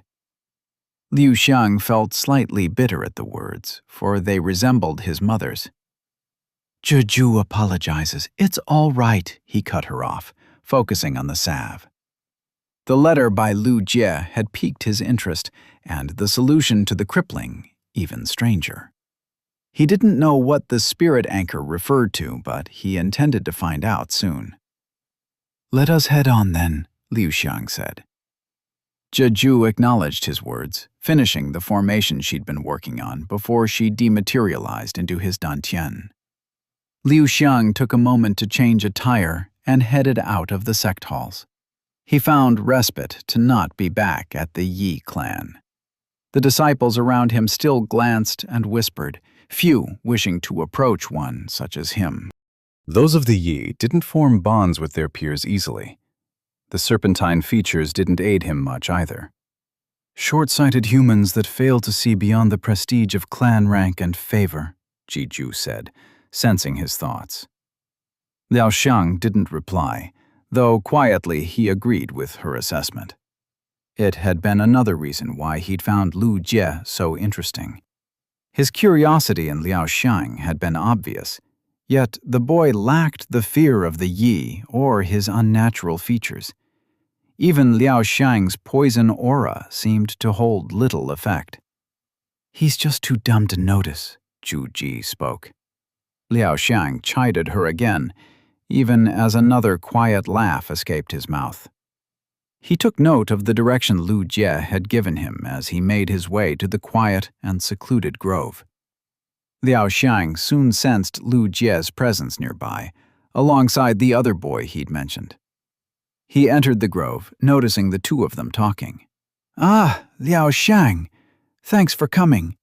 This is Su Lin, and, he's the one whose brother I was talking about, Lu Jie spoke with a smile. A quick glance showed Su Lin to be at the peak of the second realm. This one greets Senior, Liao Xiang spoke, dipping his head lightly. Su Lin, he added, nodding as the boy nodded back. He could sense Su Lin's suspicion mixed with the quiet hints of fear whenever his aura touched the another's. Not like Lu Jie, this one. Will the person in question be arriving here? Liao Xiang asked. Ah, I totally forgot to mention that, didn't I? We'll have to go to 7th Peak City for it. The guy can't walk here, and, well, there's circumstances. I really should have told you about it. Sorry about that, Lu Jie said. Liao Xiang calmly regarded him for a moment. It is not a concern. This one just hadn't expected to be visiting the city. Yeah, my bad. Is it really all right with you? Lu Jie asked. This one is fine with it. Well, in that case, let's just go then? Lu Jie spoke as the rat on his shoulder crackled lightly with thunder. Lao Sheng noted the spirit was in the second realm now, lunar qi mixed in with thunder radiating from the spirit rat. Intriguing. Nodding, Lao Xiang turned around, listening to Jiju grumble at the lack of discipline with muffled laughter, imperceptible to the other two. It would be an interesting trip. I stared at Su Lin and Lao Xiang with an odd expression, and when neither moved, I began to lead the way. Guess I was the de facto leader of this group for now. I was about to walk out of the grove when I sensed a familiar presence heading toward me. Lightning surged, thunder qi coursing and radiating as the familiar aura of Yan Yun grew in strength. Yan Yun's expression wasn't hostile, but there was an edge to it, as if she was about to snap in two. And while I was glad the anger wasn't directed my way, I still wasn't pleased to see her heading my way like that. She paused, looking between the three of us in confusion. I'd expected her to avoid me after the misunderstanding and the way things had gone, but it seemed not. Hopefully, she wasn't looking for revenge. "Lu Jie," Yan Yun said, "I need to talk to you." Her aura flared as lightning crackled around her. Definitely an edge to it when her aura touched mine. I gulped, and Sheldon wiggled in my arms, jumping off. "Chirp!" the little guy exclaimed, and I started in surprise. The next moment, my feet seemed to lose cohesion as Sheldon's presence descended like a crashing mountain upon all of us. The presence wasn't even aimed at me, but I sensed its strength. A pool of water rose in front of him, swirling, and I shouted, "She's not an enemy!" A large tidal wave splashed all around us, and I was pushed off my feet and onto the ground soaking wet. "Chirp!" Sheldon chirped once more. I looked upon a now completely drenched Yan Yun, who stared blankly at Sheldon. Whatever anger she'd had seemed to have vanished with the water, leaving only muted surprise. Sheldon walked back to me, climbing up my legs, and I found myself breaking out in laughter, soon quietly followed by Su Lin. My gaze looked around the ridiculous scene of 4 cultivators lying flat on the ground, drenched in water by a tiny turtle, and something about it tickled my funny bones. I turned to look at Lao Xiang to see if he was all right, when I stopped. Lao Xiang stared at me before looking down as the realization dawned on him. Her, and I quickly averted my gaze. My heartbeat rose, and I cursed internally. How the hell did I get a person's gender wrong again? Chapter 44. Budding Friendships. I forced my rising heartbeat to settle down. I'd think over Liu Xiang later. I needed to deal with Yan Yun first. My gaze traveled back to the prodigious girl who'd pulled herself to her feet. Her qi had flared. Warmth wafted off her body as steam rose from her, evaporating the water. Yan Yun's gaze remained fixed onto Sheldon, the little turtle staring back as if to dare her to try and flare her aura again. I widened my eyes in surprise as Yan Yun bowed her head in respect. "My apologies, Great Spirit," Yan Yun spoke. Sheldon chirped once more, then burrowed in my arms. I'd always known that Sheldon was strong, yet strong enough to make Yan Yun bow in respect? Perhaps I'd underestimated my little turtle. "It seems you are quite the fortunate one, Lu Jie," Yan Yun spoke, her voice a notch calmer now. There was still a hidden anger buried within, but the edge was lost. The water really had visibly calmed her down. "Sorry about Sheldon. I'm not sure why he splashed you like that," I replied, flaring my own qi as I began to evaporate the water from my clothes. Generating qi was a delicate balance, as it was just as easy to burn my clothes as it was to warm them. It took me a minute and a bit, even after my months of practice with alchemy, to finally dry myself off, something Yan Yun had done within moments. Shi Do? An odd name. Regardless, even if hidden, it was foolish of me to miss the vast presence of the spirit, a shameful display for which I apologize. Lei Yu wouldn't blame Yan Yun. She is disturbed. Yan Yun waved her spirit's words away, though I could tell from the way her lips rose a fraction that the thought was appreciated. Matters not. I have things to discuss with you, Lu Jie. In regards to your trade with Su Lin and... Yan Yun paused, her eyes wandering as if to scan the surroundings. In regards to Li and Lei, the twins you sparred with before becoming an alchemist. Anger and despair rose in my chest, and after a long while, I began to feel closer to Lu Jie's spirit. I breathed out, reining the anger back in, and nodded. "All right," I said, turning toward Lao Shang. "I have a few things I need to discuss as well." The four of us headed farther into the grove, Yan Yun and Lao Shang forming a perimeter to keep eyes off in case someone arrived. Taking a breath, I prepared for what I expected and dreaded would be a long and awkward talk. I stood in front of Yan Yun, who continued to stare at me. I'd somewhat expected a conversation like this to happen when Yan Yun found out what the actual deal was. She was the daughter of an elder in the sect, but I'd also been expecting this to happen a fair while back, and when it hadn't, I'd eventually lost track of the thought, too occupied with other details. "I would like you to explain yourself about the trade and the theft the two of you participate in. Bound as I am by my oath, and even though this is ultimately a minor offense, it would do my name shame if I were to let it go without any actions," Yan Yun said, her voice stiff and cold. "And, even if misguided, I had kept an eye out on the two of you. And I'd like to believe I am not so poor a judge of character," she added with a quiet sigh. I looked at Su Lin, who stood silently, his brows wrinkled in a frown.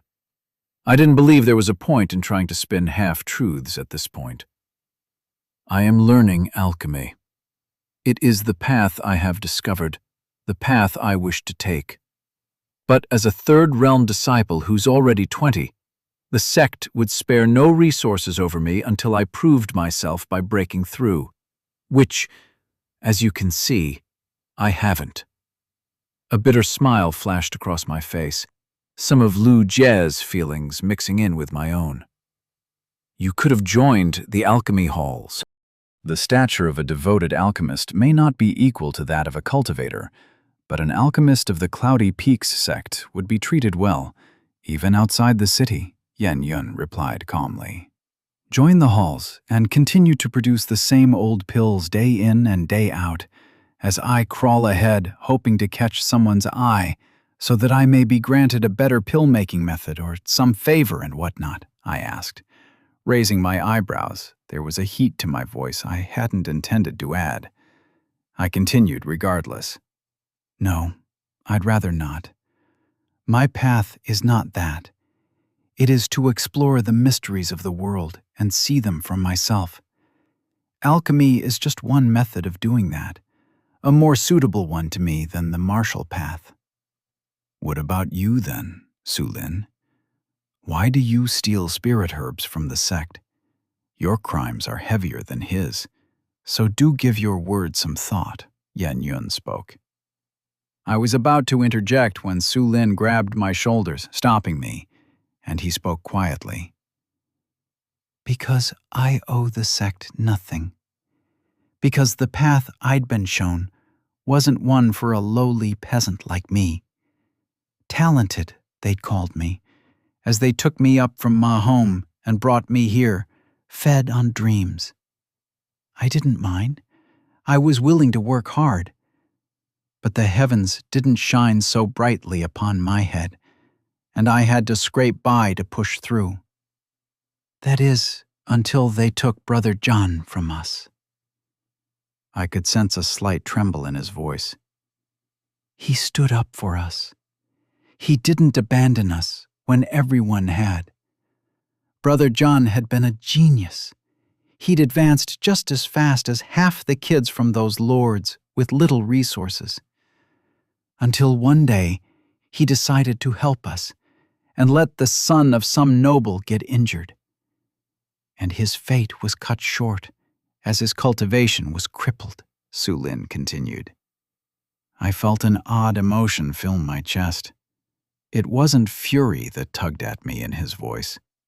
It was the apathy, the crippling, crushing defeat that hung heavy on each word he spoke.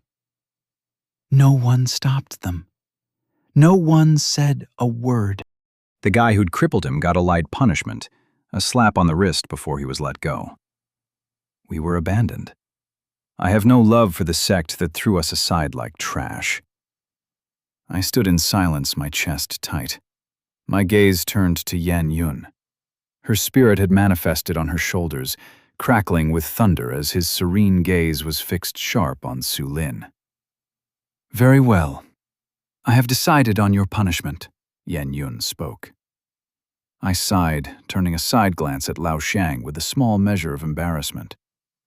This wasn't the end of the world for me, although I would definitely miss the library. The two of you will participate in the upcoming tournament in the hunt for the spirit herbs and treasures, after I've trained the both of you. It doesn't require fighting, and will rely more on knowledge than martial strength.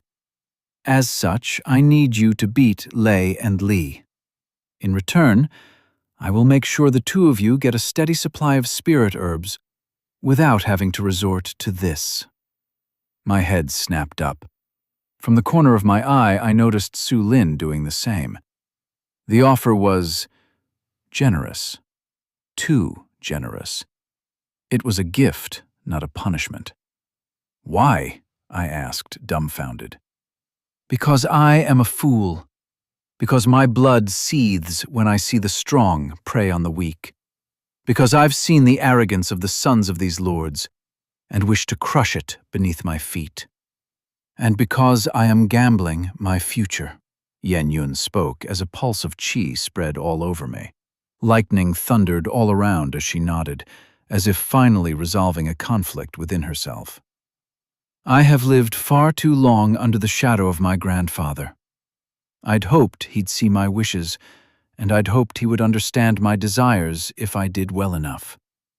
No more. I've seen enough, and I've waited enough. I will not let him dictate my future for me. And in that, I need the two of you to help me, Yan Yun said, and she pointedly turned her eyes on me. Lu Jie, from what I understand, you are good at coaxing spirit animals with your qi? Yan Yun asked. I thought about it before giving a light nod. I hadn't tested it properly, but from what Labby told me, my qi was something of a drug in its own right, tinged with the smell of spirit herbs. Master's qi is delicious, Labby said, and I smiled. Good, and your spirit can smell spirit herbs.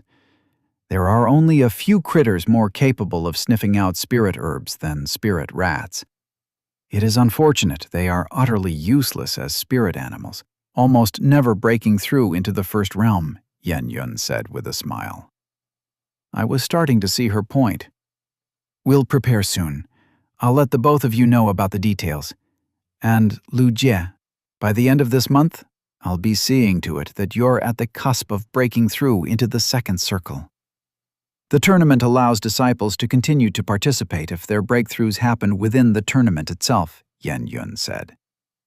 A shudder went through my chest. Memories from Lu Jie's experiences, his struggle, briefly tugged at my mind, and I bowed in gratitude. This one must congratulate Senior, Lu Xiang said. This one will look forward to meeting Senior amidst the tournament itself. I gave Lu Xiang what I hoped was a thankful smile. Then an awkward moment of silence descended. But I wasn't the type to jump around the topic and went in for the dive. About your, I meant, damn, this was harder than it looked. It's the Yi blood, Lu Xiang said. Before I could even ask what he meant by that, he opened his mouth. 2 fangs peeked from the inside, and I noticed the odd shape of his throat. That wasn't a human's mouth. I noticed his sleeves were pulled back, revealing light, scale-like patterns on his skin. The Yi clan are descendants of an ancient serpent. We inherit these physical traits alongside the poison qi. It mellows our other traits. The difference between men and women isn't as obvious. Lu Xiang looked at me with keen, unblinking eyes, and I began to notice his pupils were slightly oval, like expanded vertical slits. Alongside that, the clan members, when advancing, often shed. It is a process of both physique and spirit, and often our identities can cross between a man's and woman's. This one was born as a woman, but during cultivation, this one's qi turned toward the yang aspect. This one is still a woman in physique, but Senior senses the yang in this one's qi. As things are currently, this one inhabits the yang qi. That is intriguing. Lu Xiang remained unmoved. Then a light smile broke out on his face.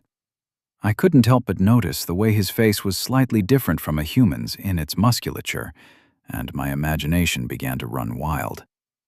How did qi switch between yin and yang? What was the process like?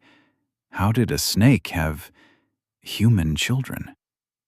Spirit animals weren't completely physical and could take on human form, but to have children, likely something only a very high realm spirit could do. Should I refer to Lu Xiang as she now? Born as a woman, but cultivation can turn toward yang was a bit too confusing. To all my senses, he felt like a guy. His qi aspect itself was yang. But apparently the same didn't go for his body. So should I refer to you as a girl now? I asked. Senior can refer to this one as Senior has so far. The qi reflects this one's spirit, after all, Lu Xiang said.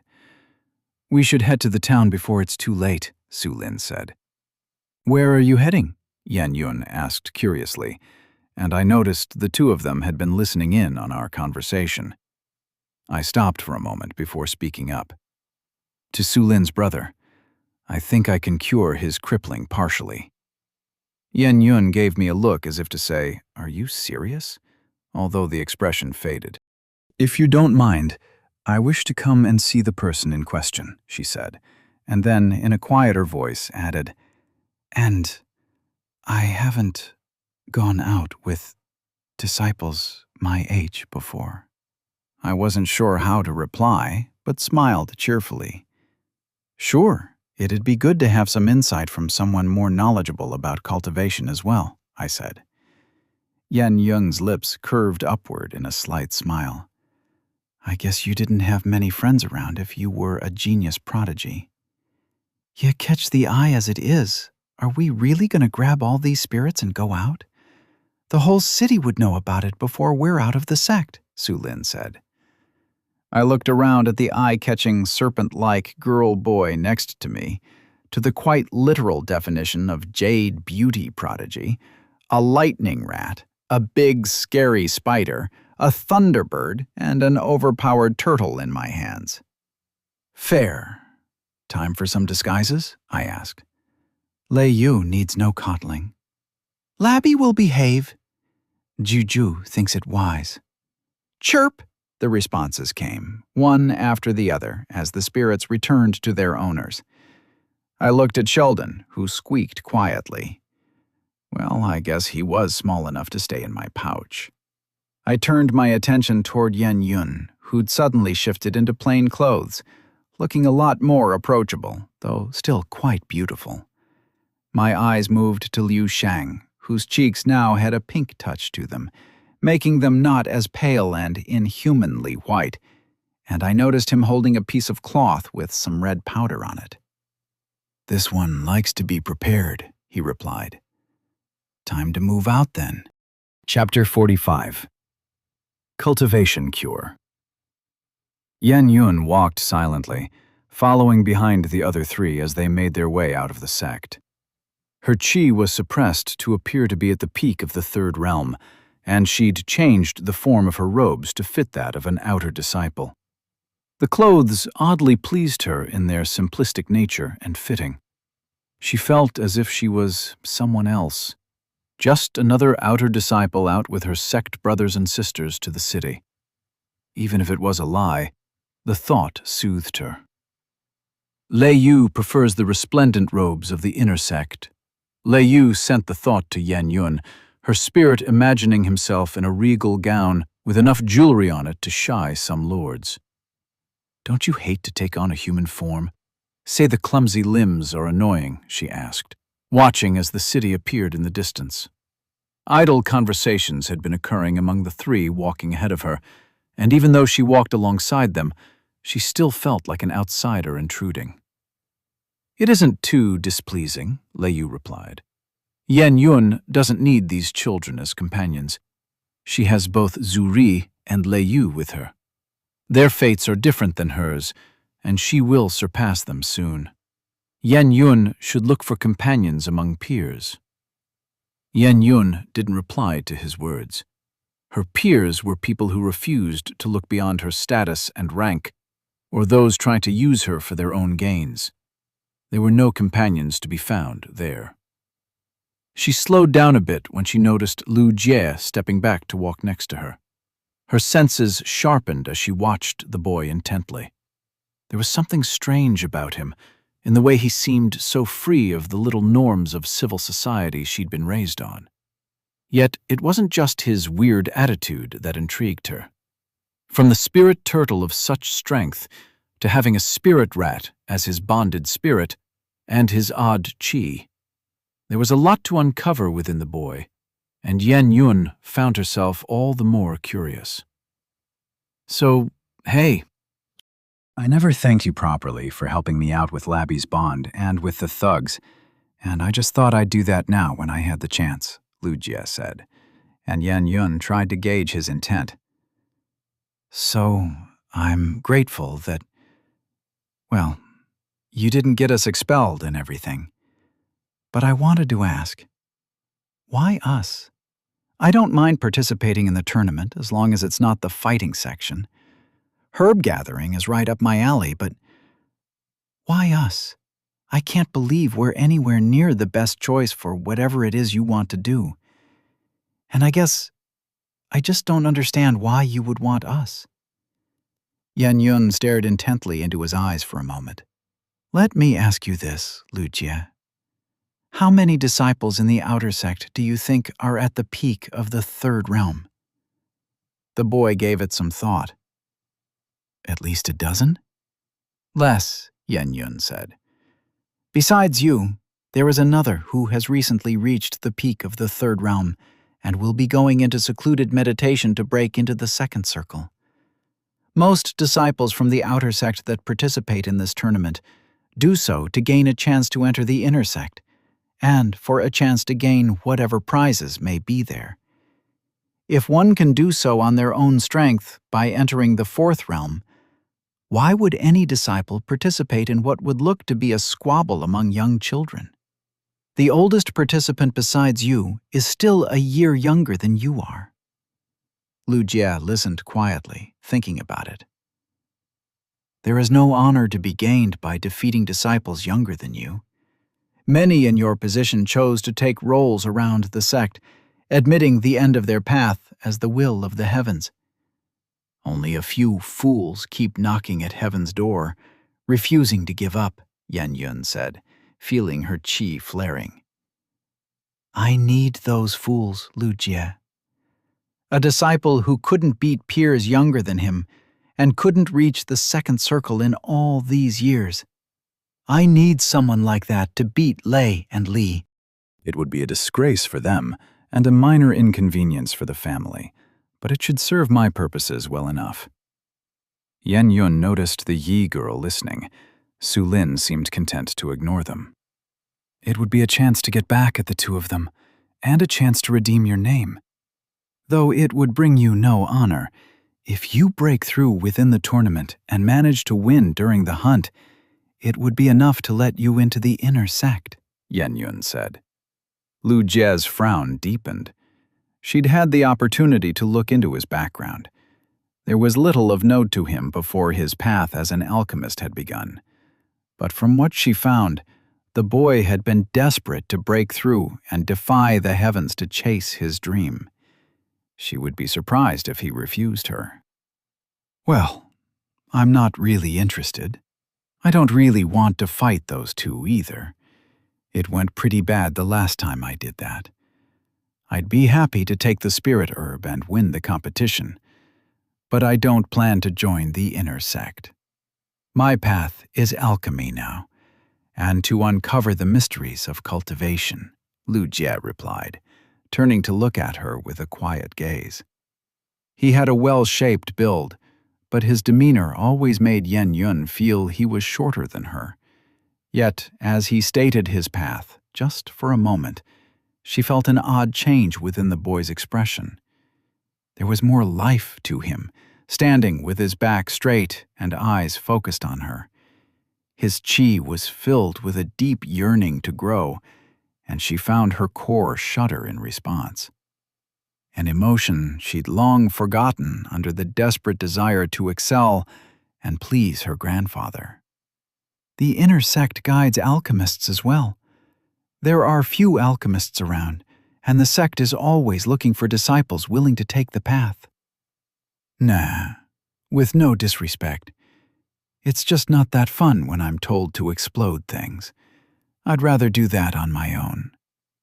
A grin spread on Lu Jie's face, and Yan Yun heard a crackle as his spirit rat squeaked in response. "You're strange," Yan Yun said, and the boy sheepishly rubbed the back of his head. "Yup, sure am," he said, moving ahead to Lao Shang, where he began to poke the Yi girl about her bloodline, while muttering to himself on occasion. Yan Yun watched Lu Jie as a smile curved her lips upward. She envied his freedom. The walls of 7th Peak loomed ahead as we entered the city gates. I'd been impressed the last time I visited, and I was impressed yet again by the construction feat, especially given the lack of apparent technology. I continued to poke Lao Shang about her unique snake features. It wasn't every day I met a snake person, after all. At first, I'd been concerned I was being insensitive, but he certainly didn't seem to mind, so I wasn't going to let go of an opportunity to what was essentially a descendant of a spirit. The talks so far led to a few very interesting insights. The Yi clan's shedding continued till the 6th realm.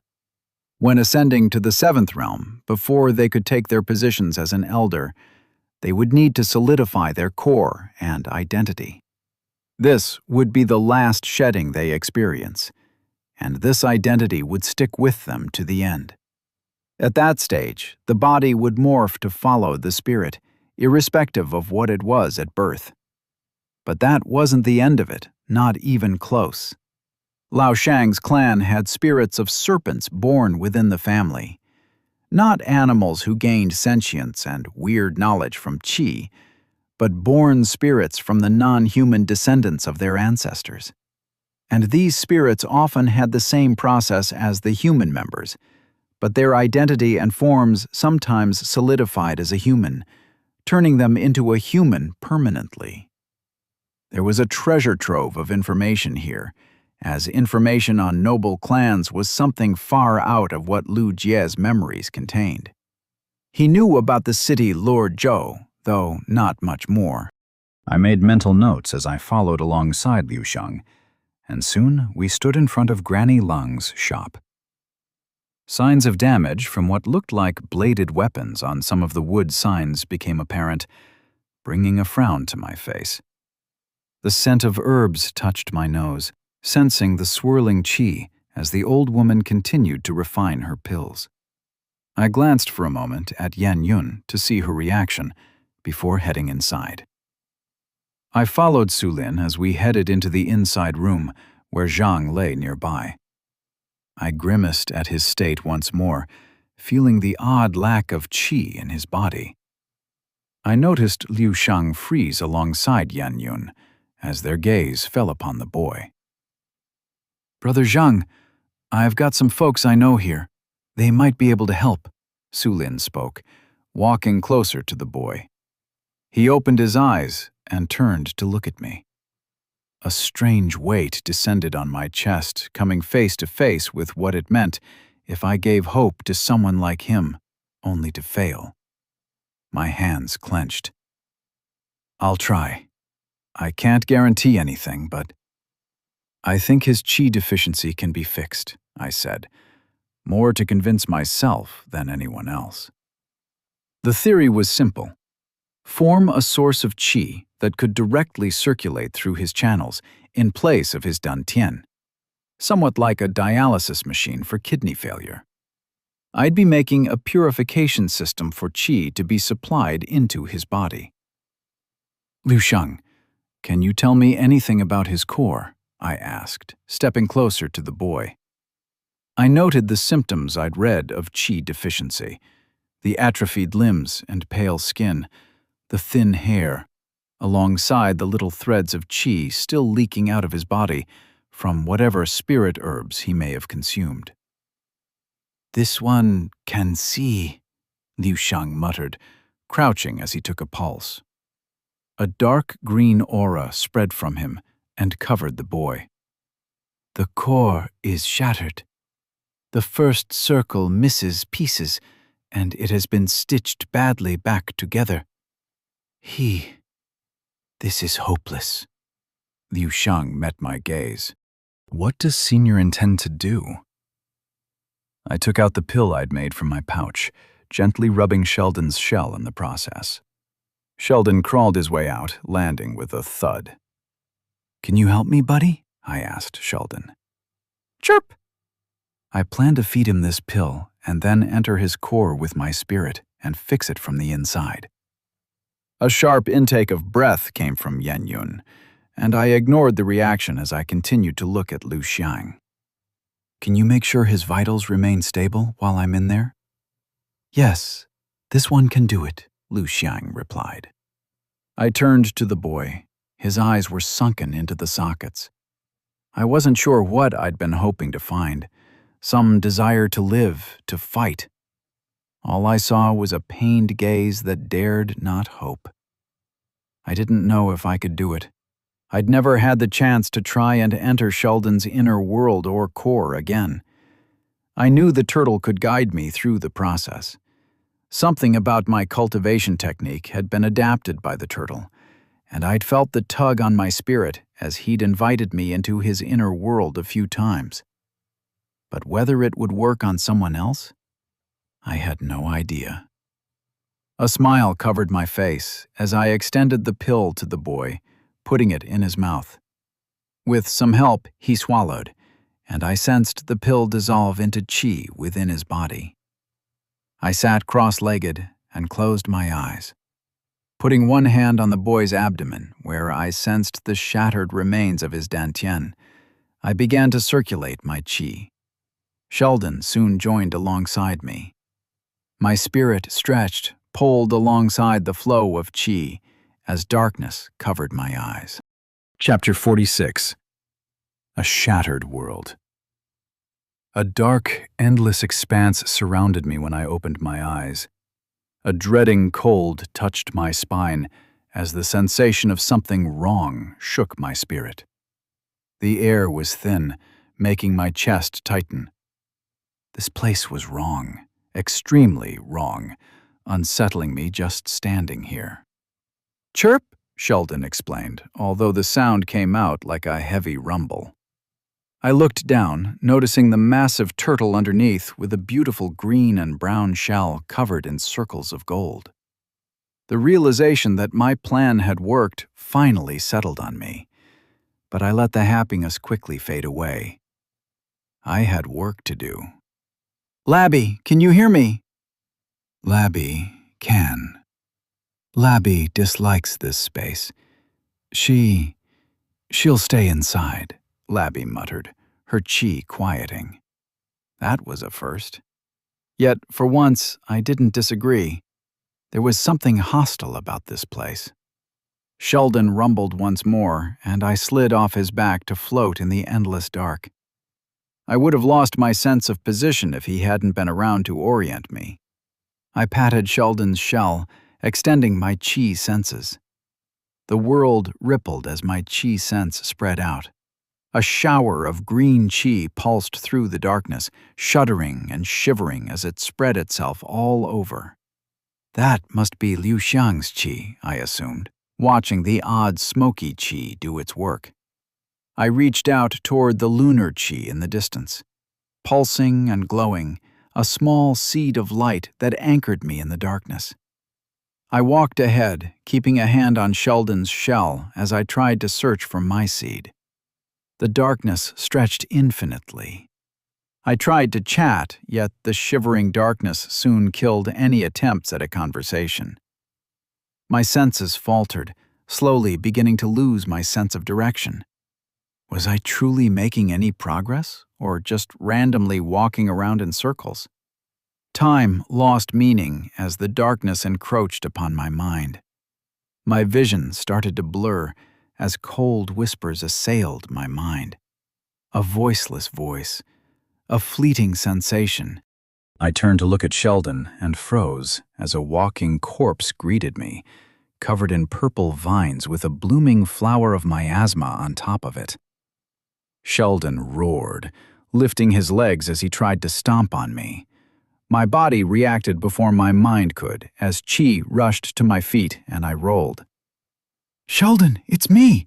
Calm down!" I shouted, and found my voice echoing back at me, accompanied by a harsh wind brushing against my mind. Sheldon continued to rampage at unseen shadows. Shit, there was some kind of illusion here. I pulsed my chi, flooding it outward, and gently it reached Sheldon. The turtle paused, sensing my presence. The vines on its back began to wither as his new and pristine form emerged once again. Sheldon walked closer as I kept my hand extended. His nostrils flared, taking in my scent. Then he rubbed his head against my hand, and I smiled, giving a light hug. "I think I like you more when you're tiny," I said, as Sheldon nudged me and rumbled in what I could tell was just a low-pitched chirp. "There's something wrong here. More than just the broken core and world," I said, having a look around. "Labby thinks. Labby knows," Labby spoke up, her chi shifting as the little rat manifested on my shoulders. "Labby has felt this. When she'd been breaking through, as lightning and lunar chi pulsed against one another, Labby had seen a gap in her core from where she'd seen the darkness beyond. She'd heard the voices then, for a moment, asking her to give up," Labby said. I noticed the distant cracks in the dark shell from where the chi seeped out. A sound, like a cry of pain and agony, permeated through the wind as I began to realize what this was. "It's his fear," I muttered, the wind rushing against my body. Something told me I was right. His fears, his agony. It takes form here, in this broken core and world. It makes sense. If cultivators forge inner worlds from their cores, then their spirits have to be the strongest here, allowing them to take form. It was similar to Sheldon's lake and inner world, the culmination of everything the turtle cherished. But things were far different here. There was no boundless chi, no chi at all, in fact. The chi I'd spent to calm Sheldon had already dissipated, and the more chi I spent here, the weaker I would be. I may not be able to return if I exhausted all my chi, and each moment I spent felt like I was breathing without air, draining my chi more and more. Is this what it was like for him? Every living moment spent as if dying, as if you couldn't breathe, like your body and spirit kept screaming to have life given to it, yet there just wasn't enough. And so you perpetually suffocated. Anger filled my heart at the thought. If I was already struggling, I couldn't imagine what life would be like for Zhang. To live like this was far too cruel and inhumane, and I found myself fuming on his behalf. If this was the justice of this world, then I had no need for it. "Master, something is coming," Labby informed me. Sheldon rumbled, his chi flaring, and I narrowed my eyes as a wispy figure neared. A young man, wearing the familiar robes of the Cloudy Peak sect, made his way toward us. I frowned, feeling as if I knew the boy from somewhere, when it hit me who he was. I stared at Zhang, as he once was. It was difficult to say it was the same person. His skin was smooth, and his eyes held a fire within them, with his hair tied in a knot behind his head. This wasn't the sickly boy I knew, but a powerful and confident cultivator. The shadow stood at a distance, its form flickering and shifting. I noticed the blood on his clothes. I waited for it to do something, to say something. I was out of my expertise here. Normally, I would have felt a lot of interest in how everything worked, but right now, my senses told me to stay sharp. "Why?" the boy said, his voice hollow and broken, as if suppressing a keening cry. "Too late. Far too late." A chill went down my spine, his skin shriveling in front of my eyes as his hair fell out. Black smoke rose from his skin as black, gooey blood dripped from his eyes. That was miasma. There was a powerful pulse of chi from up ahead, and my vision cleared as I sensed the lotus farther ahead. "Sheldon, run!" I screamed, dashing ahead. A wailing howl tore at me as cold blades of wind rushed at me. Wraith-like creatures leapt from the shadows as the world began to twist. Shit. This was bad. This was really bad. My hands went to my belt, reaching for my explosive pills, but I wasn't in my body. There were no pills with me here. God damn it. A shadowy wraith leapt at me with its claws. Chi flared from my arm as I turned my chi into spirit essence and ignited it. Fire spread from my hands in a plume as it ate through the wraith's shadow. I rushed ahead, ignoring the other wraiths. I may not be interested in fighting, but I hadn't been sitting around doing nothing to improve my chances in a fight. Old Man's advice on mastering the flame stuck with me, and while I couldn't produce fire chi, I could ignite things. Energy was energy, and I had enough chi for a fire show. Flooding my feet with chi, I stomped on the abyss of darkness in my mad dash for the glowing ball of lunar chi being swarmed by wraiths. A roar made me stumble.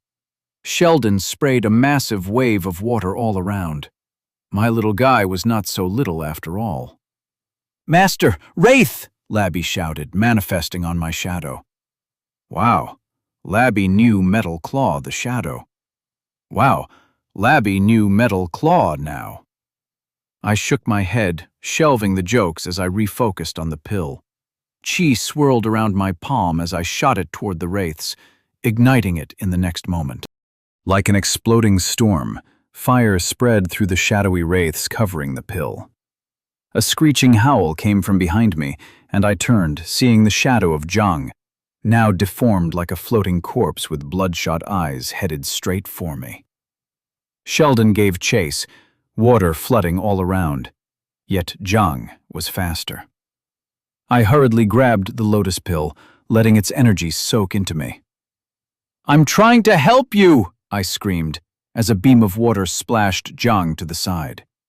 The wraith didn't listen, continuing to thrash as dark, putrid tendrils erupted from behind him, removing any trace of humanity from the boy. This screeching, howling monster wasn't Zhang. No, this was whatever twisted amalgamation had been formed out of all his fears and regrets. We were in the realm of spirits, and that creature was exactly what I needed to purge. I sat down, crossing my legs with the pill in my hand. I hate to ask you to do this, but can you protect me, Labby? My little rat turned to me and squeaked once, patting her chest. Labby will protect Great Master with her life. Please don't, I said with a wry smile. If things get bad, we'll be leaving together, all of us. Labby jumped, purple lightning crackling all around her. I sure hope this works, I said, and closed my eyes. Holding the lunar pill within my arms, I let it float above and began to guide its chi. 2 circles, a cycle of infinity. Like yin and yang, the 2 circles followed one another in an eternal chase for completion. I cultivated, and my chi began to swirl. Lunar chi spread all around me, moving in wispy motes of light as I guided it through the world. Little tendrils began to sprout from the pill, taking root as light began to spread. Something slashed my back, drawing blood. I didn't open my eyes. A crackle of lightning and a howl followed. I continued to cultivate. The chi increased in its intensity as more and more roots began to take hold. Light spread through the barren and dark world, and I sensed the seed with my core reacting. Something shifted in my core as the chi began to swirl in a frenzy. I guided the chaos, tying it all together under my cultivation, under the cycle of the chi. 1 cycle, 2 cycles, a seed was planted. 9 cycles, 10 cycles, the seed blossomed. 30 cycles, 40 cycles. Roots began to spread. A tendril pierced my shoulder, and my eyes clamped in pain. Fire licked my body as my spirit trembled and the chi lost its shape. I refocused. I wasn't really here. My body was outside. The pain was a hallucination, a trick of my mind. The pain ebbed when Sheldon roared and tore the creatures away from me. I continued.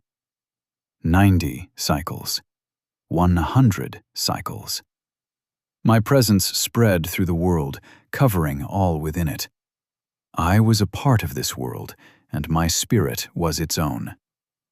I felt memories trying to rush in, and the wraiths tugging at my mind, trying to wreak havoc in my own core. I flinched, about to cut myself off when the seed within my core pulsed. These wraiths, ultimately they too were energy, and something within my spirit longed for them. They had something I lacked, something I needed. I opened my eyes as chi burned through my spirit. Light shone from my core, and I bared my spirit in front of the wraiths and began to pull. Miasma swirled around me, and the wraiths paused as if confused at the sudden pull. Where once they rushed to enter my spirit, now they struggled to escape. Miasma swirled within the world. Zhang's spirit howled, all sense of reason and humanity lost. They tried to escape, yet my will was stronger.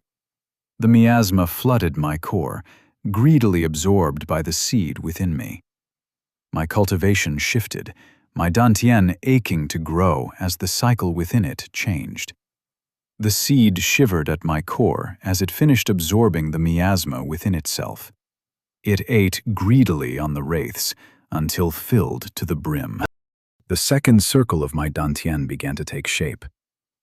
I focused on feeling the turmoil in my spirit as the miasma raged. Realization dawned on me watching the cycle of chi and miasma. I couldn't see it in the outside world, yet here, within this spirit world, I could see the cycle for what it was. 2 halves of a greater whole. Fire chi, water chi, lunar chi. Miasma, death, blood. All of it a spectrum of the same source, different forms of the same energy. The first circle was qi, representing life. The second was gu, representing death. With both together, the cycle was complete. I began to break through. Chapter 47. Trials and Tribulations. Poison qi swirled, coursing through the veins of the boy as Liao Xiang purified the deformed and clogged pathways. The state the boy's pathways were in left Liao Xiang with little hope at any chances of recovery. He'd heard of elders in the sect capable of restoring cultivation in certain scenarios, but even they wouldn't be able to save this boy.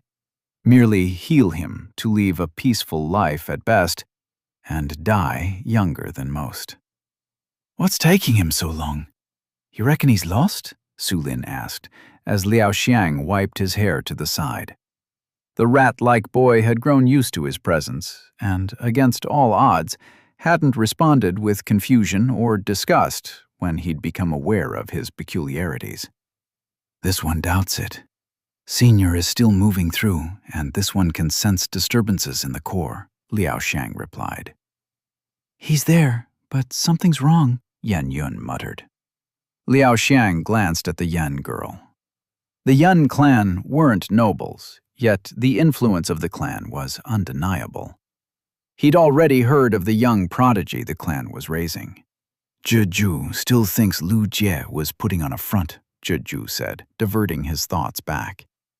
Liao Xiang slightly shook his head with a light smile. It had come as a surprise to him to have Lu Jie not show any kind of reaction. Even in his clan, those with the poison bloodline were avoided. He'd come to terms with his life and reality long ago, and had been prepared for Lu Jie to rethink their relationship. Yet the curiosity about his bloodline that ignored all other factors took even him by surprise.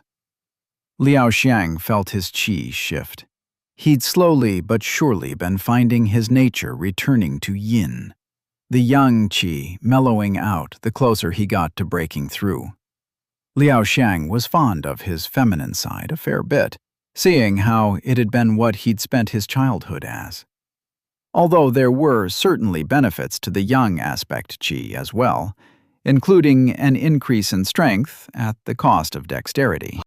A groan came from the boy, catching Liao Xiang's attention. He refocused his efforts, pulsing his qi through the boy as he spread vitality all around. A frown covered Liao Xiang's face when his qi vanished, greedily being sucked into the core. Liao Xiang extended his senses, taking out his needles. He pressed his hand against Lu Jie's, which was set against the boy's dantian, and took a look. A shuddering, howling crack spread through his mind, sensing deep, unending darkness pulsing within. Is that supposed to be happening? Su Lin asked as Liao Xiang opened his eyes, noticing black splotches on the boy's skin. Miasma, get Lu Jie away, now! Yan Yun shouted as her lightning pulsed. No, Liao Xiang spoke, infusing his voice with qi. His aura spread out, lashing, and the Yen girl stopped. He wasn't her match, yet his aura would still unnerve her despite the difference in realm. Senior's spirit is still in there. Things will go very wrong if you separate him now, Liao Xiang spoke, simultaneously instructing Zhe. His spirit grabbed the needles he needed, beginning to place them on the boy's skin. Poison qi touched the end of the silver needles, turning them a dark black as he pierced the boy's skin. The poison wouldn't harm him, but it would stop the miasma from spreading. I don't understand. Why is he suddenly turning into a demon? There should be no way, Yan Yun muttered, her qi increasingly unsettled. Liao Xiang held back a sigh. She was like all lightning cultivators, quick to anger and impulsive. At least she's not as bad as the spirit rat. Zhe hopes the moon tempers her spirit well. There could be many reasons, but now is not the time. This one has heard of such occurrences. Without the core to protect the spirit, Cultivators can often fall prey to spirits and wraiths. Perhaps Senior entering the core allowed such a pathway to be opened, Lao Shang spoke, his hands continuing to move across the boy, inserting needles at the right points. Had he been a normal human, sweat would have dotted his forehead. Instead, Lao Shang quietly hissed beneath his breath, letting out his frustration. He didn't like doing it. The sound was too inhuman, too unsettling. Yet the frustration of the task had bested his ingrained habits. He still forgot to even blink sometimes. Mingling within society was tough. And that is precisely why Zhezhu will never be doing something silly as taking on a human form. She'll let her sisters have their fun, and wait for them to cry about how they only have 2 eyes and 4 limbs and can't even climb walls anymore. Lao Shang smiled at Zhezhu's words. She knew he was worried, even if he didn't show it like others, and the words were meant as a distraction for him to calm down. He couldn't deny the effectiveness. Zhang is stable, for now. But Senior, as long as Senior's spirit remains within, this one can't do anything. We can only wait, Lao Shang said. A muttered curse came from Su Lin. This was a bad idea. I should have known. You can't fix this stuff. I should have thought more, Su Lin muttered, staring at Zhang, clenching his fist. Lao Shang turned toward the boy. He could tell Su Lin felt unnerved by his look. It did so with most people. Panic would lead to nothing. And besides, if Zhang was going to turn, it would have happened a while ago. If his spirit has held on for so long, then it won't break today. This one isn't asking you to trust any of us, but trust your brother. Su Lin held his gaze, then let out a breath as he nodded. Bah, what are you kids doing now? An old woman exclaimed, walking in with a cane. Her skin was a sheet of wrinkles upon wrinkles, and the smell of spirit herbs permeated from her. Her eyes were sharp as they soon settled upon Liu Shang and the sleeping Zhang behind him. Yi? Doesn't matter. Good use of poison right there. I would have had some words if it had been any less precise, the old granny muttered. The boy really went ahead and tried to challenge the heavens, didn't he? She stared at Lu Jie, muttering something to herself. Is there anything we can do? Yan Yun asked. Watch and let the heavens decide, the woman said. And so, they watched. Qi swirled around Lu Jie, while the pill poured lunar qi within the dantian of the boy, Zhang. It swirled and it circled, spreading all over. Dark swirls of qi churned as the splotches on Zhang's skin began to fade. The miasma ebbed and it flowed, before it soon began to gather around his core, and then toward Lu Jie. Lunar qi flooded Zhang as life began to return to his body. Yet things weren't done. The qi within the room began to swirl in a frenzy, and qi radiated from Lu Jie's body, energy permeating from his dantian as the world around him began to shake. Something was taking root. A pulse of qi spread, washing out in a massive wave. Liu Shang stumbled back from the intensity of the qi, his pupils dilating as he hissed. They'd all felt that. Any nearby cultivator felt that. A powerful pulse of qi had just permeated the area. He's breaking through. This can't be, Yan Yun said, rushing to the nearby window and peeking outside. Her eyes widened in surprise, looking back to Lu Jie. The girl's hand was shaking as her qi churned in turmoil. The qi of the heavens are swirling. A tribulation has begun. Lu Jie has begun a tribulation. There's a storm outside and, heavens, he's going to die like this. Lu Shang hissed, audibly this time, his eyes turning to Lu Jie. The last tribulation he'd heard of was when an elder had broken through into the 7th realm. a young prodigy who'd worked for decades and had become one of the youngest elders in the clan. A tribulation for entering the fourth realm? The heavens themselves will shake, as every cultivator in the city would become aware of it and would rush to seek the clan that gained a new elder. Just what was Lu Jie up to? There is this sensation that people have, this odd premonition about things, be it a hunch or a very strong gut feeling. I knew a fair few people, even those of more rational and scientific inclinations, who had these hunches, these gut feelings they trusted. I'd always found it foolish. To trust an impulse was stupidity. I'd heard the claims that it was instinctual logic, or evolution, or whatnot, and had called bullshit on it all. I'd never had this hunch, and I was doing just fine. That is, until today. Today, I had a hunch, and it was telling me I was in deep shit. Miasma and qi churned in a torrential storm within my core. Leaves blossomed from the seed within my dantian, spreading out and yearning to bud as heavenly qi poured within me. The lotus I'd established within Zhang's core blossomed to form a massive flower of pure qi, spreading its light as the world around me began to creak and groan. The shattered remnants of Zhang's core pulsed and throbbed as the qi of the heavens flooded them.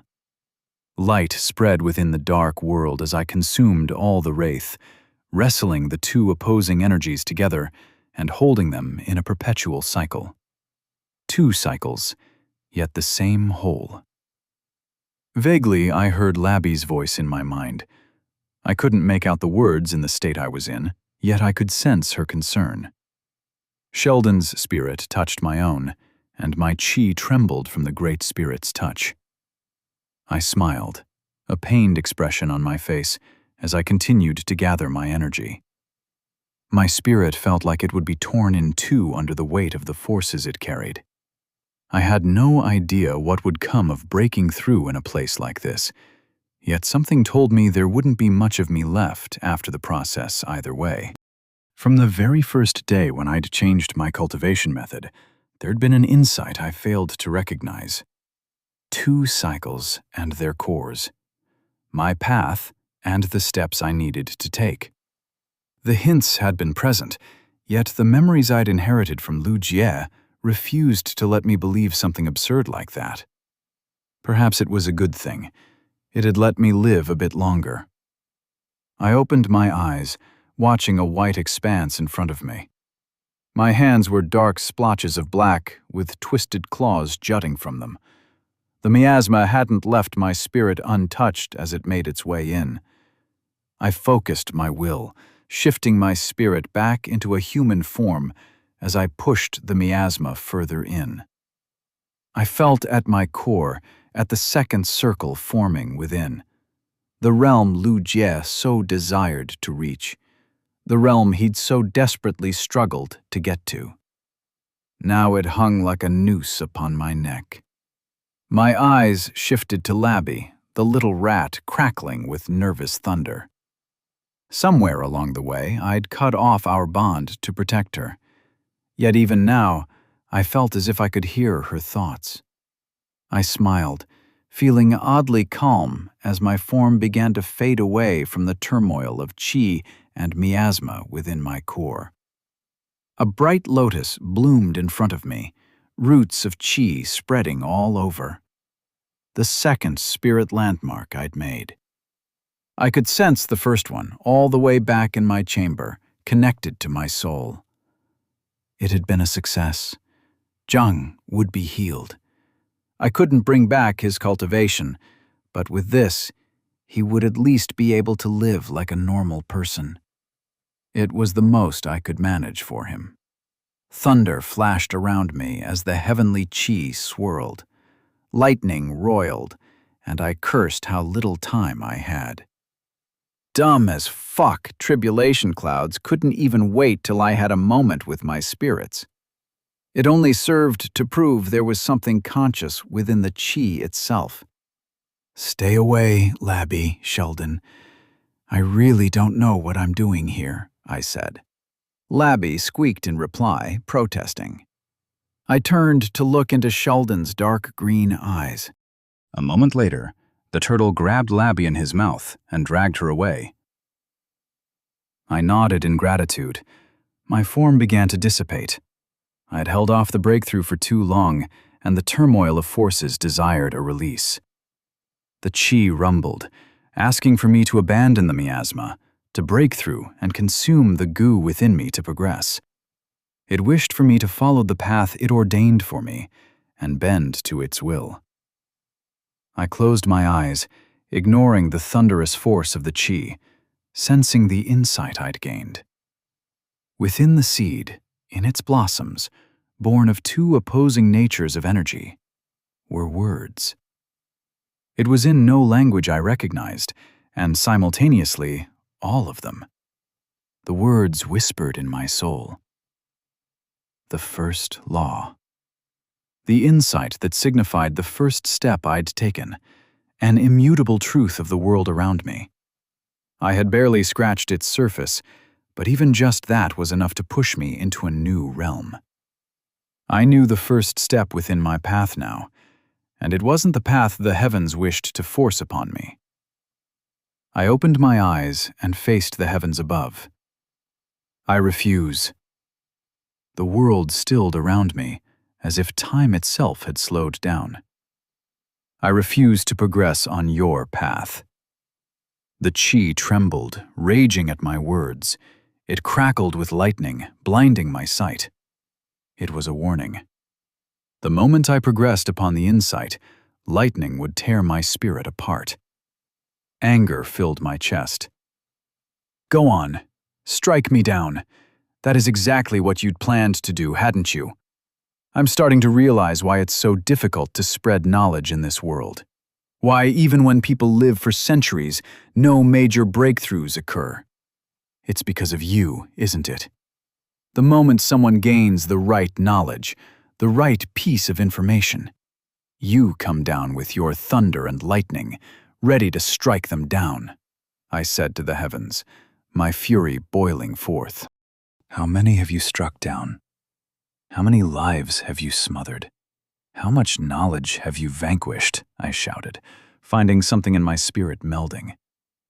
The memories from Lu Jie began to boil forth, his spirit submerged in mine, and mine in his. I bared my teeth in defiance. You held me back. For months, for years, I struggled all by myself.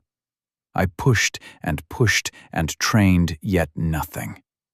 I was looked down on, cursed at, the scum of the sect, not knowing his limits. They called me a fool. They thought I was arrogant, but I didn't give up.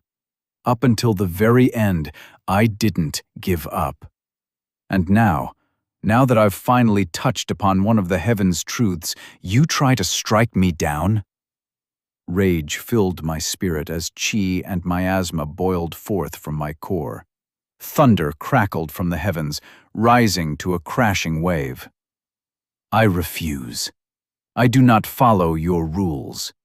This is my path, a path of knowledge and a path of understanding. One that wished to bring change to this world. And you? You are in my way. Lightning struck my spirit, and my core shattered in two. My spirit ripped itself out of Zhang's core, carried by torrents of thunder and lightning. The seed within me pulsated, burning from an overwhelming amount of heavenly chi pouring into it. My life was fading from my grasp. I closed my eyes, cycling my chi as darkness covered my sight. Chapter 48. Twin Paths. I didn't remember dying. The last memory I had was of being in my room, preparing for my test, as my mind drifted on random thoughts, procrastinating my time away. Now I found certain memories drifting forth as I floated within the darkness. Faded, blurring images came to me, of screams and of fire. There was a loud explosion and a burning hot sensation embedded in my gut. I remember looking down, feeling numb, as blood poured out of my gut. My classmate grabbed me and screamed as I fell, and then there was nothing. School shooting? I couldn't tell, my memories were too vague. But dying from a bullet wound was not the way I'd expected to go out. I guess this made for the second time I died in an unexpected way. I looked down at myself and found a familiar pair of jeans and a t-shirt covering me. I'd almost forgotten how it had felt to wear regular clothes. It felt nostalgic, yet also oddly foreign. "What now?" I called out to the dark. No response came. Is this it? Just unending darkness? Talk about lame, dude. The silence stretched on. I kept muttering to myself nonetheless. The words were more to keep myself sane than anything else. Eventually, I began to walk. This wasn't my first foray into unending darkness and floaty void expanses, after all. Not that my first one lasted too long or went particularly nice, but dying was just one of those things that happened when you went spirit delving. What if I wasn't dead? Perhaps this was just a haze-induced coma, and I was still alive. It'd be odd after having the literal heavens shoot me with lightning, but I've heard of stranger things happening. I tried to feel at my core. Two broken halves sat within, shattered and split right down the middle. Guess there went my cultivation days.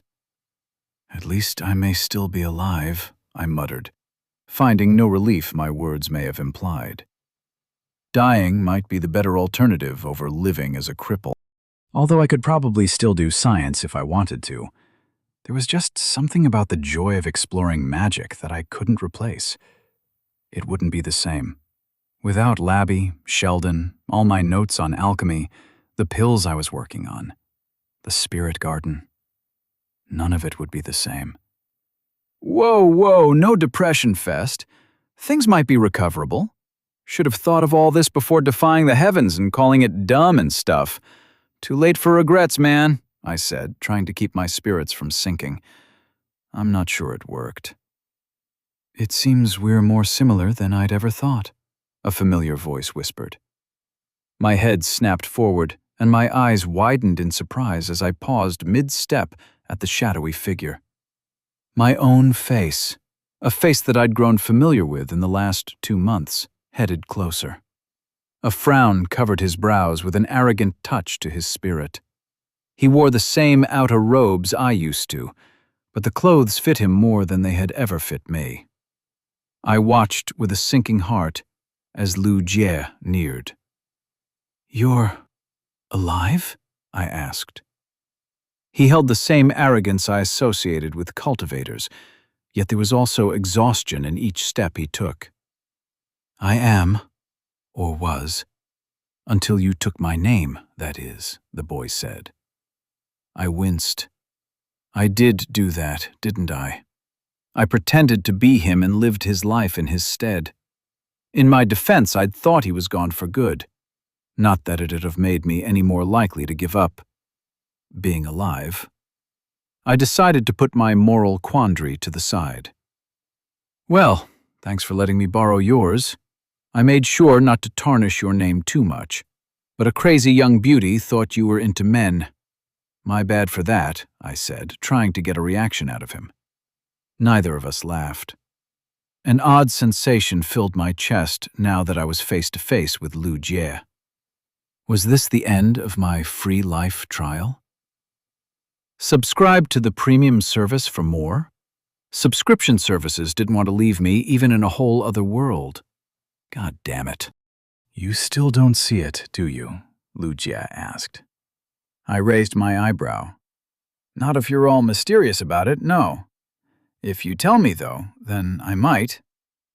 Lu Jie continued to stare at me with a silent expression, almost like Lu Shang when he didn't blink for a minute or two straight, only slightly more unnerving. "What's your name?" Lu Jie asked. "What do you mean by my name?" I asked, baffled at the question. "Of course, my name is Lu Jie." My words died down the moment I uttered them. My gaze drifted down to my hands. They were shaking. Lu Jie was the arrogant boy in front of me, the boy whose path ended early, but who stubbornly refused to accept his fate. The boy who had been beaten down by 2 young children and had lost his life in an unfortunate accident. He was Lu Jie. But then, who was I? It hadn't been until my so-called death that I had finally begun to realize who you truly are. Why do you think you remember my memories? Why is it so that, despite having an unfamiliar face and body, you moved as if it was your very own, as if you'd never had a doubt in the fact that this was you? Lu Jie spoke. You've been there all along. A bundle of memories. Right from my childhood, you were there. Little memories of a world I'd never seen or heard of, things I'd never encountered coming to my mind. I had never understood it. The elders called me spirit-touched and sent me to the cultivators, who soon found potential in my spirit and qi in my budding core, Lu Jie said, and I sensed dark mist rising from his limbs. Do you know what they didn't find? What I didn't find until the very end?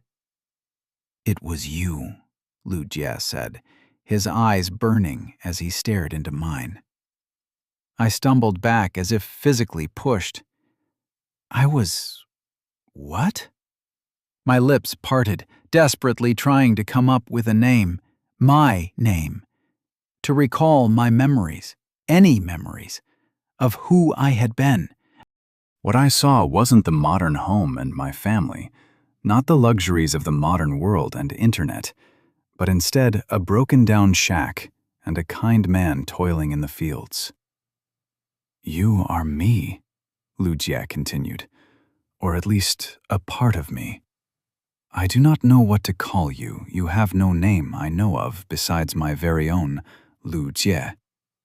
You have lived the same life I have, even if you do not remember all of it.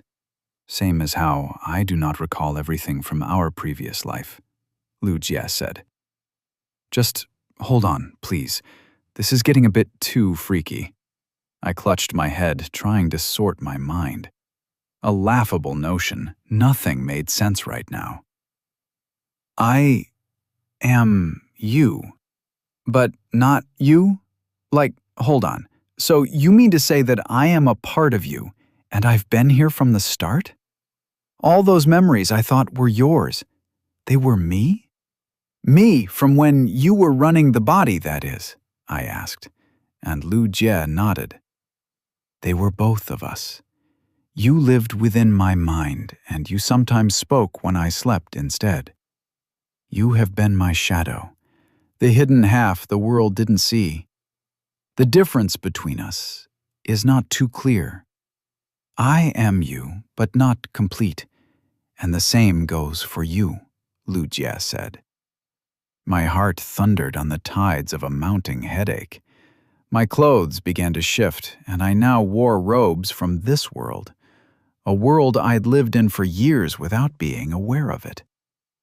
Then, how come I'm the one running things now? I asked. Or what? Is this where you consume my spirit and become complete and ascend in your big dick quest to immortality as your spirit bloodline awakens or some shit? There was heat in my voice. I didn't want to be reduced to nothingness again. No, Lu Jie replied. That was a surprise. No, just like that? You don't want to be the one doing all the, being alive and stuff? I would be suspicious of him, but somehow I knew he wasn't lying.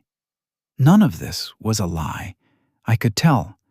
I was him, after all. I wish to, now that I'm awake again. The desire fills my heart. But I can't.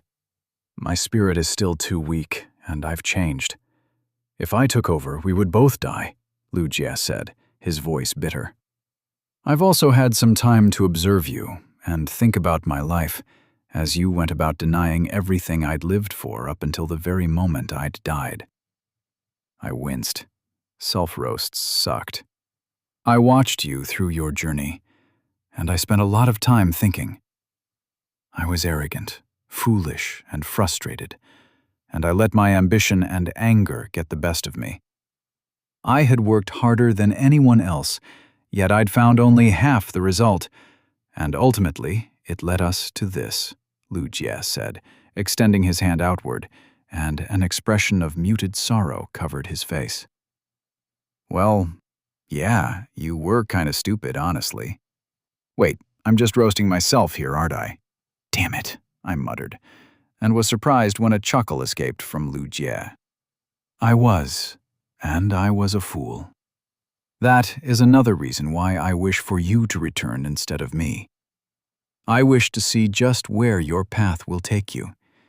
The insight I couldn't grasp within all these years, you managed to touch upon with such ease.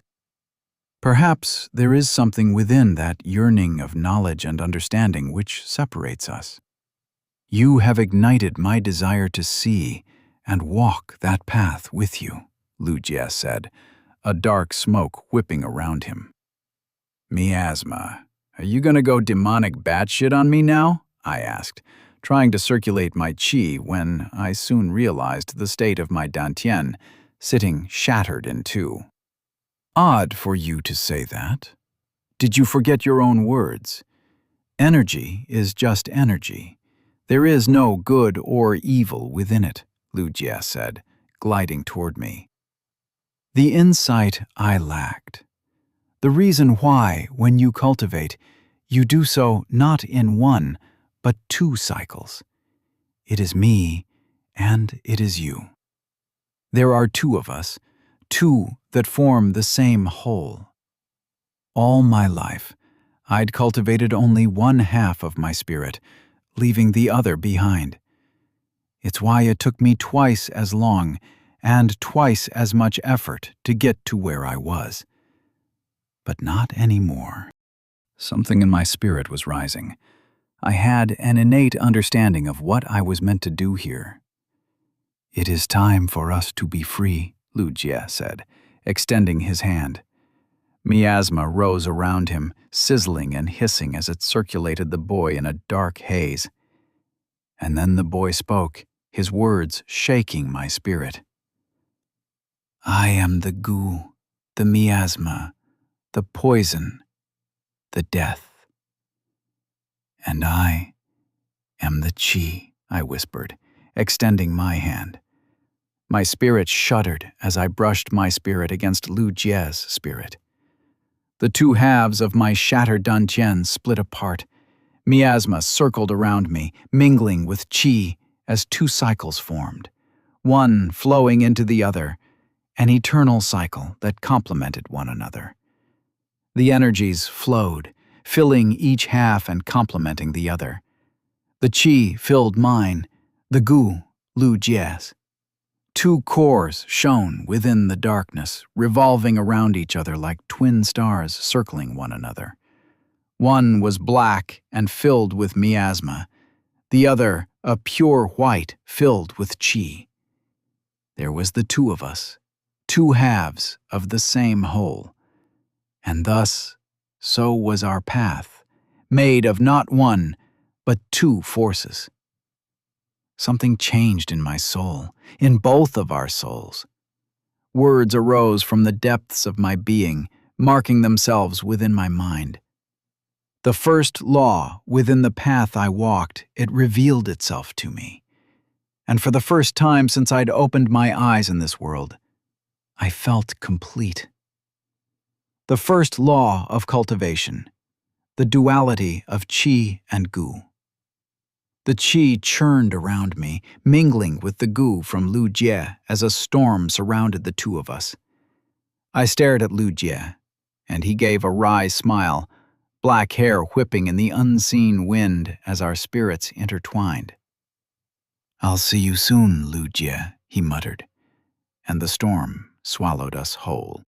Chapter 49. Half-Step Breakthrough. Yan Yun felt as if the whole world was spinning. Thunderous heavenly qi crackled within the chambers around Lu Jie as he sat deep in meditation. Her heart hammered in her chest as her qi rumbled in turmoil, crackling. Even Lei Yu had left her dantian, perching upon her shoulder, too impatient to stay within. A tribulation in the fourth realm? Yan Yun didn't know anyone other than the great founder of her sect who'd managed such a thing. A man whose name still echoed throughout the empire centuries after his passing. Was Lu Jie truly a genius of such caliber? She couldn't bring herself to believe that. Yan Yun needs to step away. The tribulation qi spares none in its path.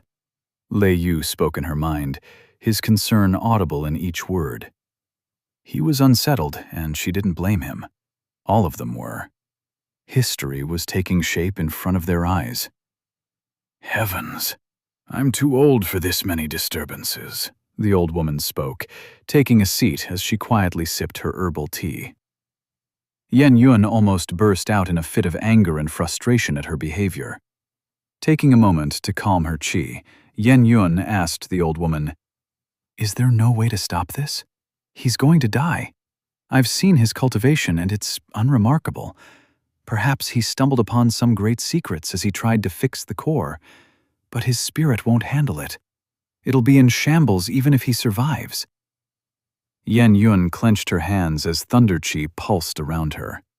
She couldn't lose Lu Jie. Her future relied on him. Patience, young girl. You let your qi have the best of you. Tame your thunder and watch. Mortals do not dictate the path heavens take, the old woman said, opening her eyes a slit.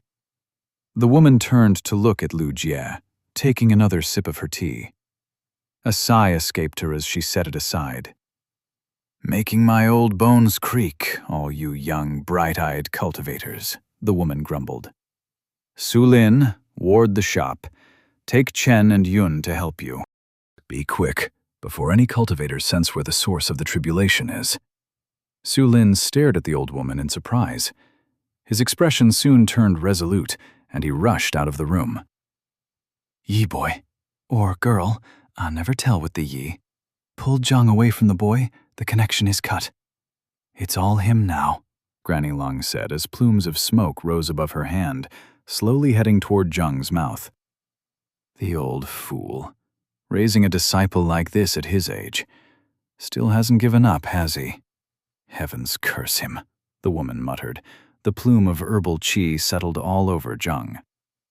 Yi Liaoxiang obliged, pulling Zhang away. The black splotches receded on his body, leaving behind skin that began to visibly heal. The boy was recovering in front of her eyes, and she could scarcely believe it. Lu Jie had truly done it. She extended her senses to scan the boy's core, frowning as she found it still shattered, albeit pieced together like a broken mirror that had been stuck together.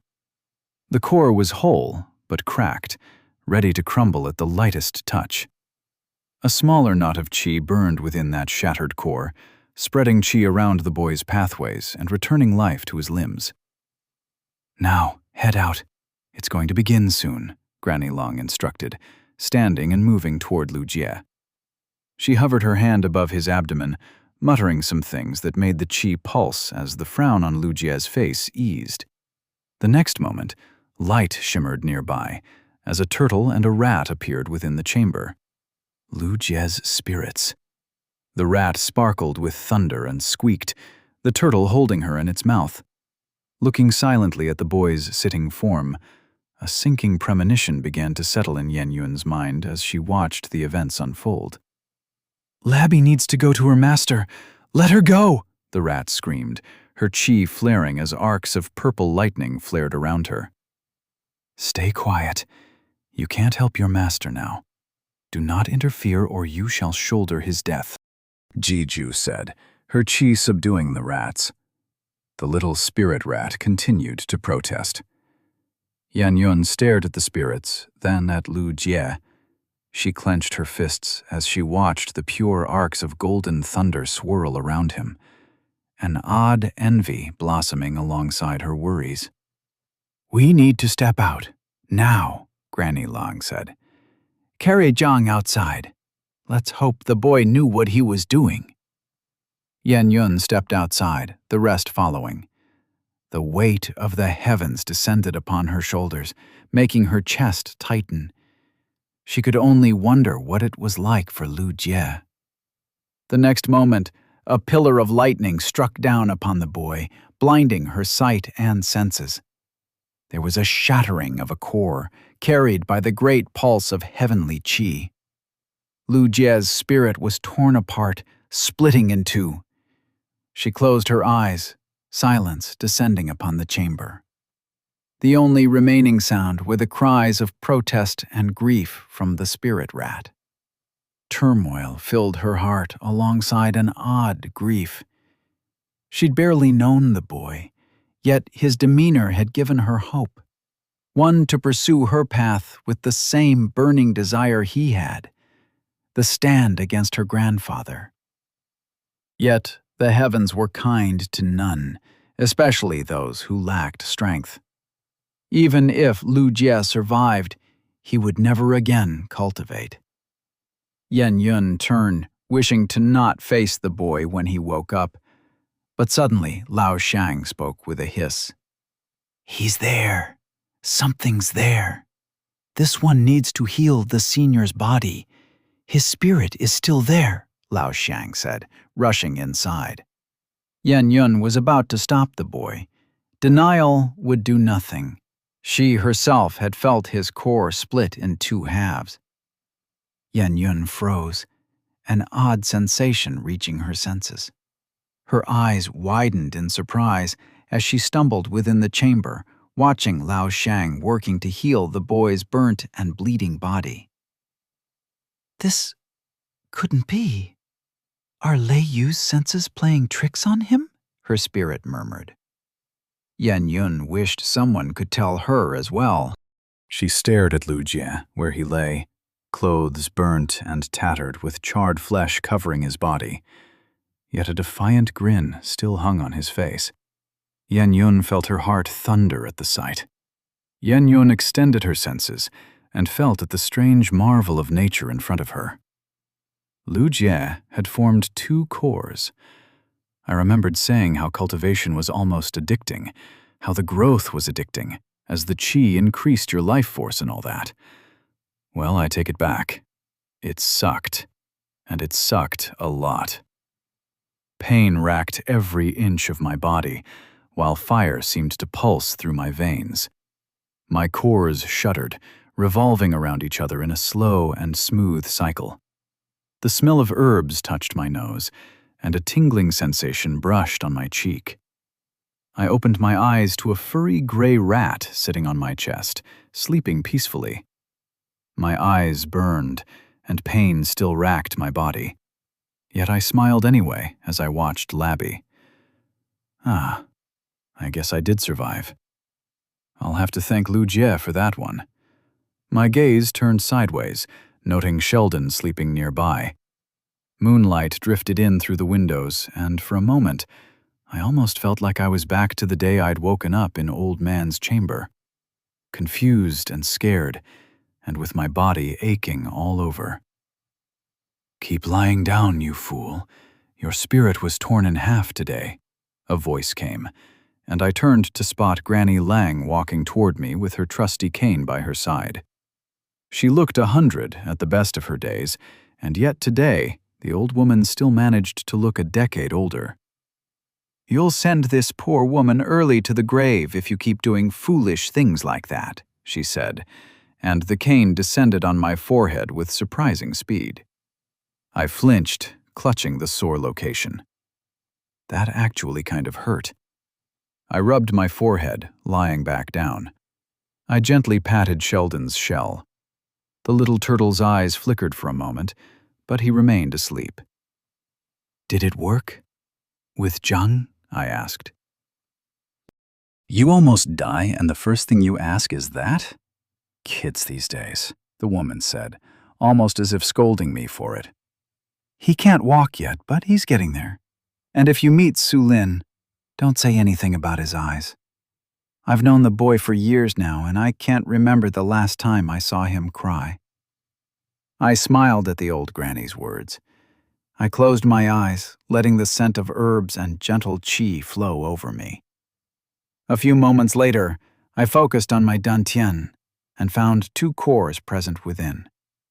My spirit was tied to the core filled with qi, and I could sense the presence of the core of miasma tied to Lu Jie's spirit. Within each core were 2 circles, denoting a new foundation and the entrance into the second circle.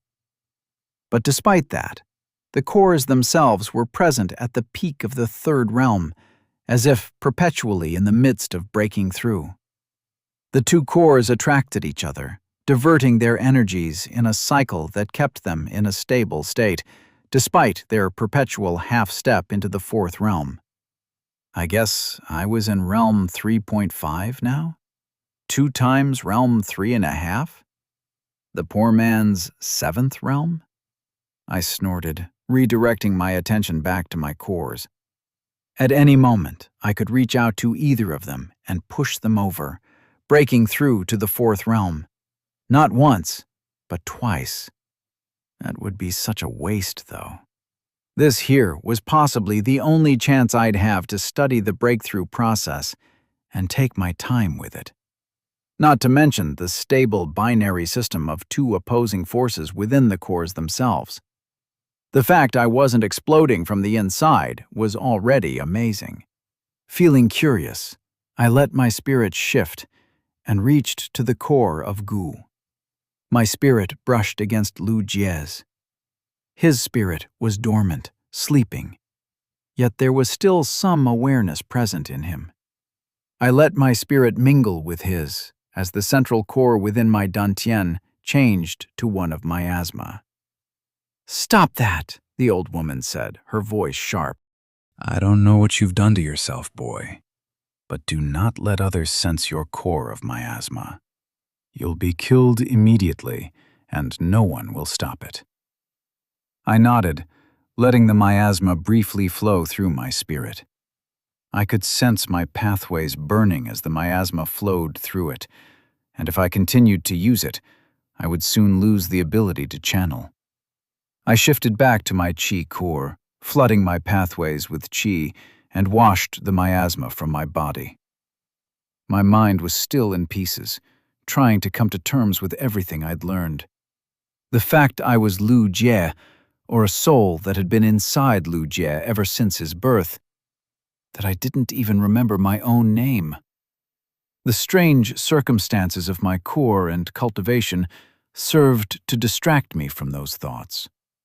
From the sinking sensation, I may not even be real. I had never had an existential crisis before, and I was glad. It truly sucked. "Why didn't you kill me then?" I asked the old woman, the sound of herbs being crushed playing like a soothing rhythm on my ears. "I do not kill, child. My job is to heal, and I especially do not kill the savior of one of my children. Not to mention, you hadn't turned into a demon," Granny Lang said, holding a pill to my mouth. I opened and swallowed, grimacing at the bitter taste. "How does that work? The demon thing? My memories are not trustworthy, is all I can say about them." "Ha! You ask as if an old woman like me would know the secrets of heavens and demons themselves," the woman said. If I could have given her an unamused glare, I would have. I sufficed with a grunt. The spirit can fall astray from its path. There are reasons why breakthroughs are often made in secured, isolated locations. It's when the spirit is at its most vulnerable, when it can be corrupted away from the path. When that happens, the cultivator slowly begins to lose control over his qi, before soon descending into madness. If left long enough, a demon would be born from whatever remains, consuming the accumulated miasma after weathering away the soul of the cultivator. With how stupid and arrogant some cultivators could be, I was wondering if half of them might just be corrupted as well. Then what about me? I feel pretty all right. Strength was gradually returning to my limbs. The granny's pills were just as good as the old man's. I'll have to give her that. Boy, you are the single most strangest thing I have ever seen in my entire life. And I've lived well over a century by now. Now stop flapping your lips and rest up. I have other work to do, Granny Lang said. She slapped my arms one last time, making me cringe before walking away. Labby stirred on my chest, crackling with lightning for a moment, and I reached out to her with my spirit. Our bond snapped back in place as I tested out pulling her in my spirit. The action came with practiced ease. I worried for a moment how my second core may affect her, but a brief check on the bonding arch showed that she'd be fine. Gently, I pulled Labby back in my core. "Senior?" Liu Xiang's voice came, and I turned to see the boy standing near the entrance.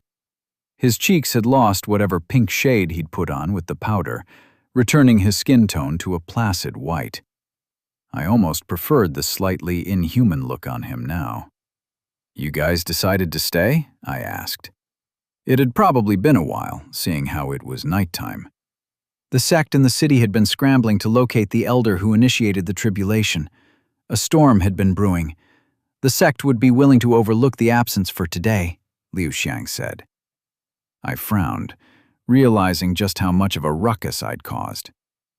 Really shouldn't have gone xianxia MC mode back there with all the heaven-defying. Absolutely regret it. My body felt like it had been sent through a wringer. "Senior, there is someone who'd like to meet you," Lao Xiang said, and I raised my eyebrows in wonder. A figure walked in, hands wrapped around the shoulders of a boy I recalled to be Cao Chen.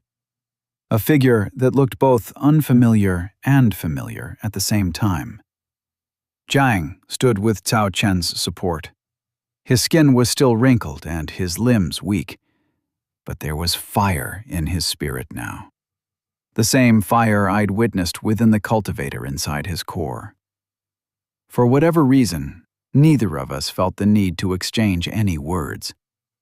I felt the lotus I'd left within his core, and my anchor tying his spirit to mine.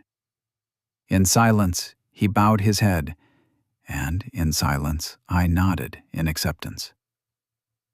"We will never be able to repay you, Lu Jie.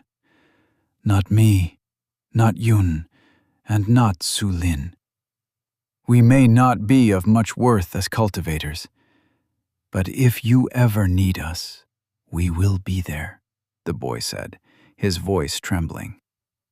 I nodded, and the two of them walked back out.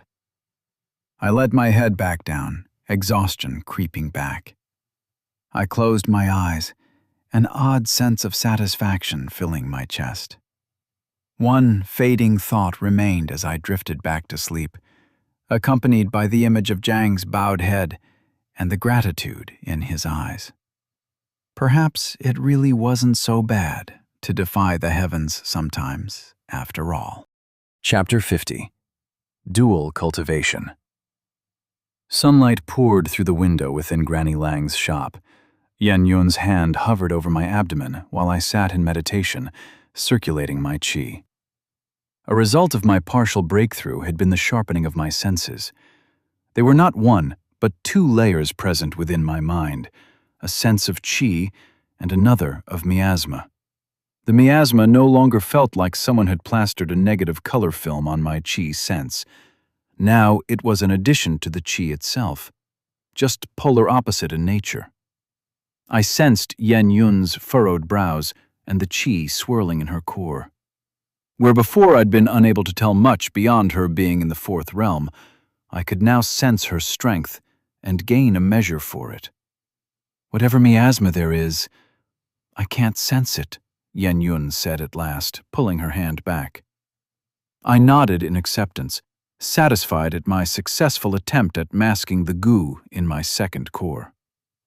"I still can't believe any of this.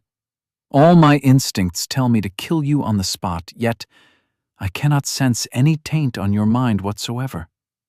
Just what are you, Lu Jie? Are you some ancient spirit here to play tricks? Heavens, are you still the same boy who'd lost to Li and Lei? Yen-yun asked. I gave the girl a wry smile, wishing I could say no. I would have before, but now I wasn't so sure. About anything. I don't know. Am I? I'm certainly not desperate to progress and scrape for every inch of resource. As far as the miasma goes, I don't know about that either. All I did was find out the first law. Thunder flashed in front of my eyes as the chi of the world trembled with fury. I gulped, cutting off my words. Yen-yun jumped back and stared at me in horror. Guess defying the heavens once wasn't enough to let me off the hook. Heavens, Lu Jie, don't summon another tribulation. Unlike you, I don't want to die yet, she said, her cheeks red and her breath heavy. The expression almost reminded me of her furious blush when she'd encountered me in the alleys here. But wait. Is something wrong? I asked. Yen-yun calmed her breathing, glaring at me. You summon the wrath of the heavens in front of my face, and you're asking if something is wrong? Do you really wish to anger me? Was being struck down by lightning from the heavens once not enough? I meant with you, silly, I said with a grin. I never tried to talk much since, you're the prodigy and everything, and the daughter of Elder Yen and whatnot. This just feels a lot more like your natural personality. When you'd met me in the grove inside the sect, you felt angry. At yourself. I guess I'm a bit slow to only realize this now, huh? Yen-yun's eyes widened for a brief moment. I am all right, she muttered, diverting her gaze from mine. It's nothing. I was just angry due to something my grandfather said. In hindsight, it was stupid of me to rush out like that. I should have talked to my grandfather, told him that I disagreed with him. But instead, I became furious and left. It's too late to go back. He won't change his mind now. Is this in relation to why you want us to beat your cousins? I asked, receiving a nod. Talks of my marriage with Lord Zhou's son are being initiated. I haven't been engaged yet, but once I am, there will be no chance of escaping it. And if the twins lose to someone like you, then perhaps the Lord would change his mind and— Yen-yun sharply looked up at me, the weight of what her words implied striking her. I'm sorry. I didn't mean to say that. It's fine. I really don't care. Normally I'd agree, those two are pretty strong. Arrogant and bratty, but also strong. And you aren't wrong. I'm pretty pathetic as far as cultivation goes. 20 years old and still stuck in the third realm. Quite sad, isn't it? I said, with an amused smile. After yesterday, I'd die of shame if anyone would call me a prodigy in front of you. Realm is not the only judge of strength, Lu Jie. The Dantian is just the method of refining the spirit. I've studied cultivation ever since I was 5, and yet I've never heard of a man having 2 cores. Cultivators often have multiple aspects of qi, and a path that branches off into multiple aspects. Yet a spirit can never follow 2 paths. It would split apart from the divergence. It's not 2, I said, receiving a confused look. It's the same path. There are just 2 sides to it. Gathering qi at my fingertip, I traced 2 circles onto the floor, and the qi highlighted the illustration. 2 cores that form a single cycle, I said, as I drew lines connecting the 2 cores together in an odd infinity symbol, showing how they revolved around the same central point. The circle they form, the large one of their rotation, that signifies the whole. I'm not sure why you think a cycle has to be limited to just one single sphere. I let the qi revolve on the floor, representing the spin of my cores. But it doesn't— How would you balance if one of your cores is behind the other? if their paths are too dissimilar or too similar? Xianyun asked. It was a strange sense of joy in the burning curiosity within her eyes. You either split the core further into 3 or merge them back. I honestly think of these as energy levels. The first singular sphere is the most stable system. The energy is uniformly divided around a central spirit core within the dantian. The second, what I think I have, is a two-way split binary system. The rotation of the two cores balances them out, but they have to be polar opposites. For example, I'm pretty sure my chi aspect is wood now. I'm not completely sure, but I'm reasonably certain. Glancing around, I spotted some herbs set on a nearby table and extended my chi. A trickle of chi poured toward the herbs, and new leaves began to sprout. I cut off my chi, letting out a breath. Focusing on my cores, I switched to the miasma core. The goo spread through my pathways, my vision shifting just a little. I stretched out a thread of goo, and the herb's life drained in front of my eyes, leaving only a dried husk behind. I quickly switched back to my chi core, washing away the remnant miasma from my system. I turned around to find Xianyun a farther distance away, lightning crackling around her. She stared at me as if I was some sort of monster waiting to devour her.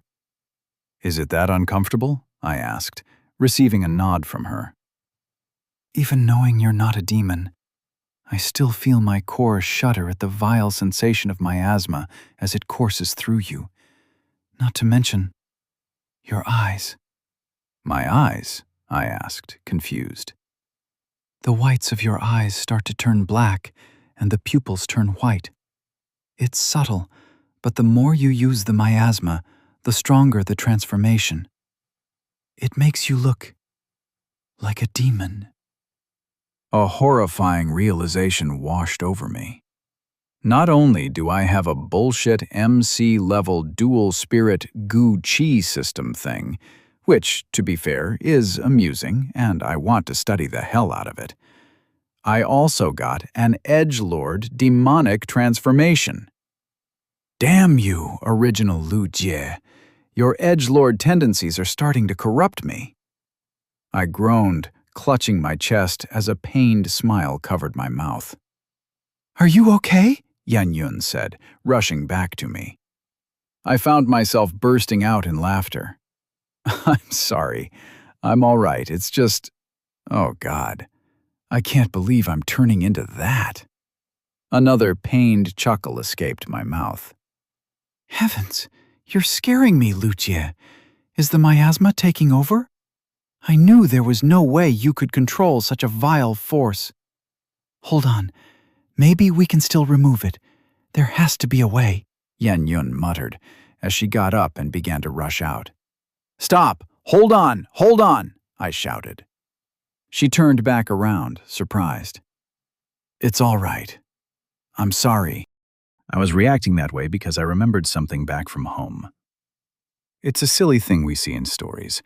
The demonic powers help the hero save the world as he conquers the dark aspect, and I just found it hilarious. "Are you saying you're such a person?" Xianyun asked. I choked back another laugh. Her expression was so serious. No, I'm not. I sure hope not.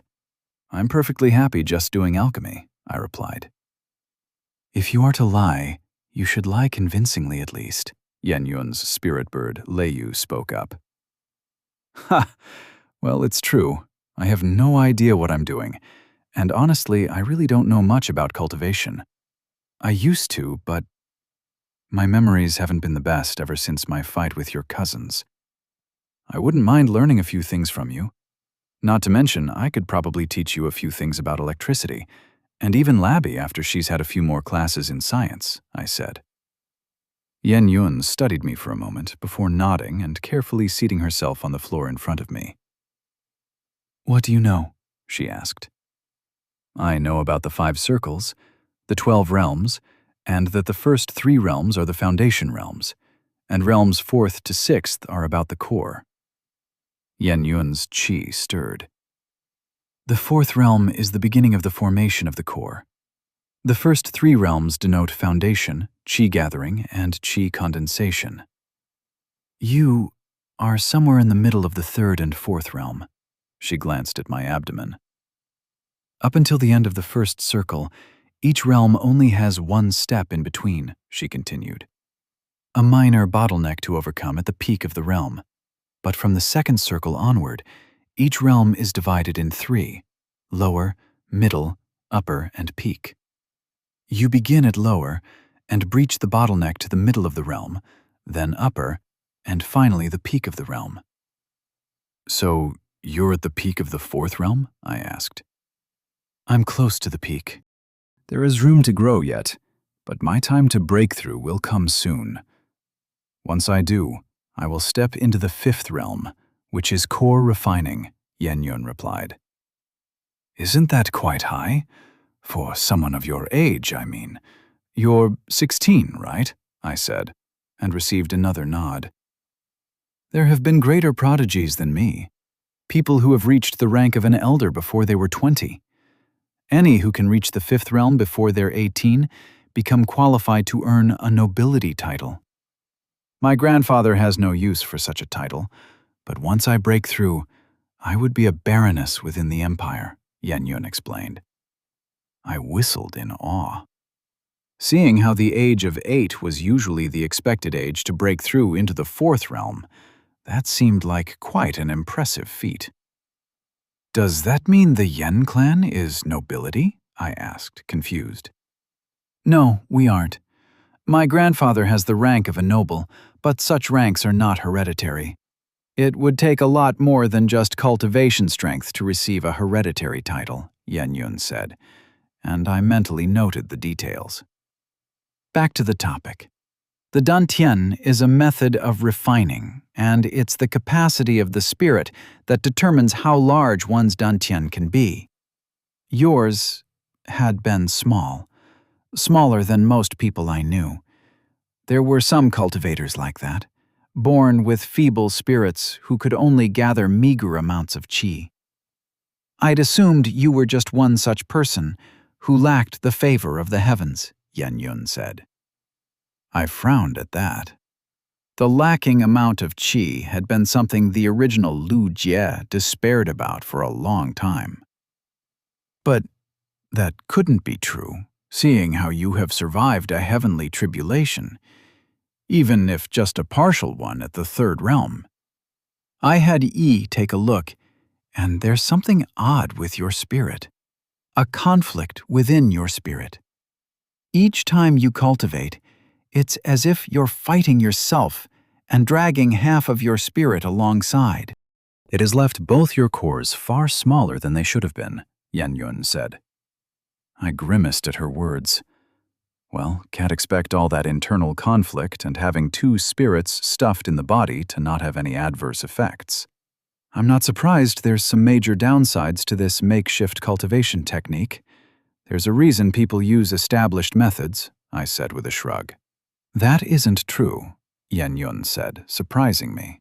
While it's not easy to increase one's qi capacity at later realms, your core has still not formed. Had you broken through, you would have effectively cut your qi's growth short forever. But as things stand, it's a simple fix. This feels a bit too convenient to me, but I wasn't going to complain. Take my hand, she said, extending both her hands, expression serious. I extended my hands, grabbing hers lightly.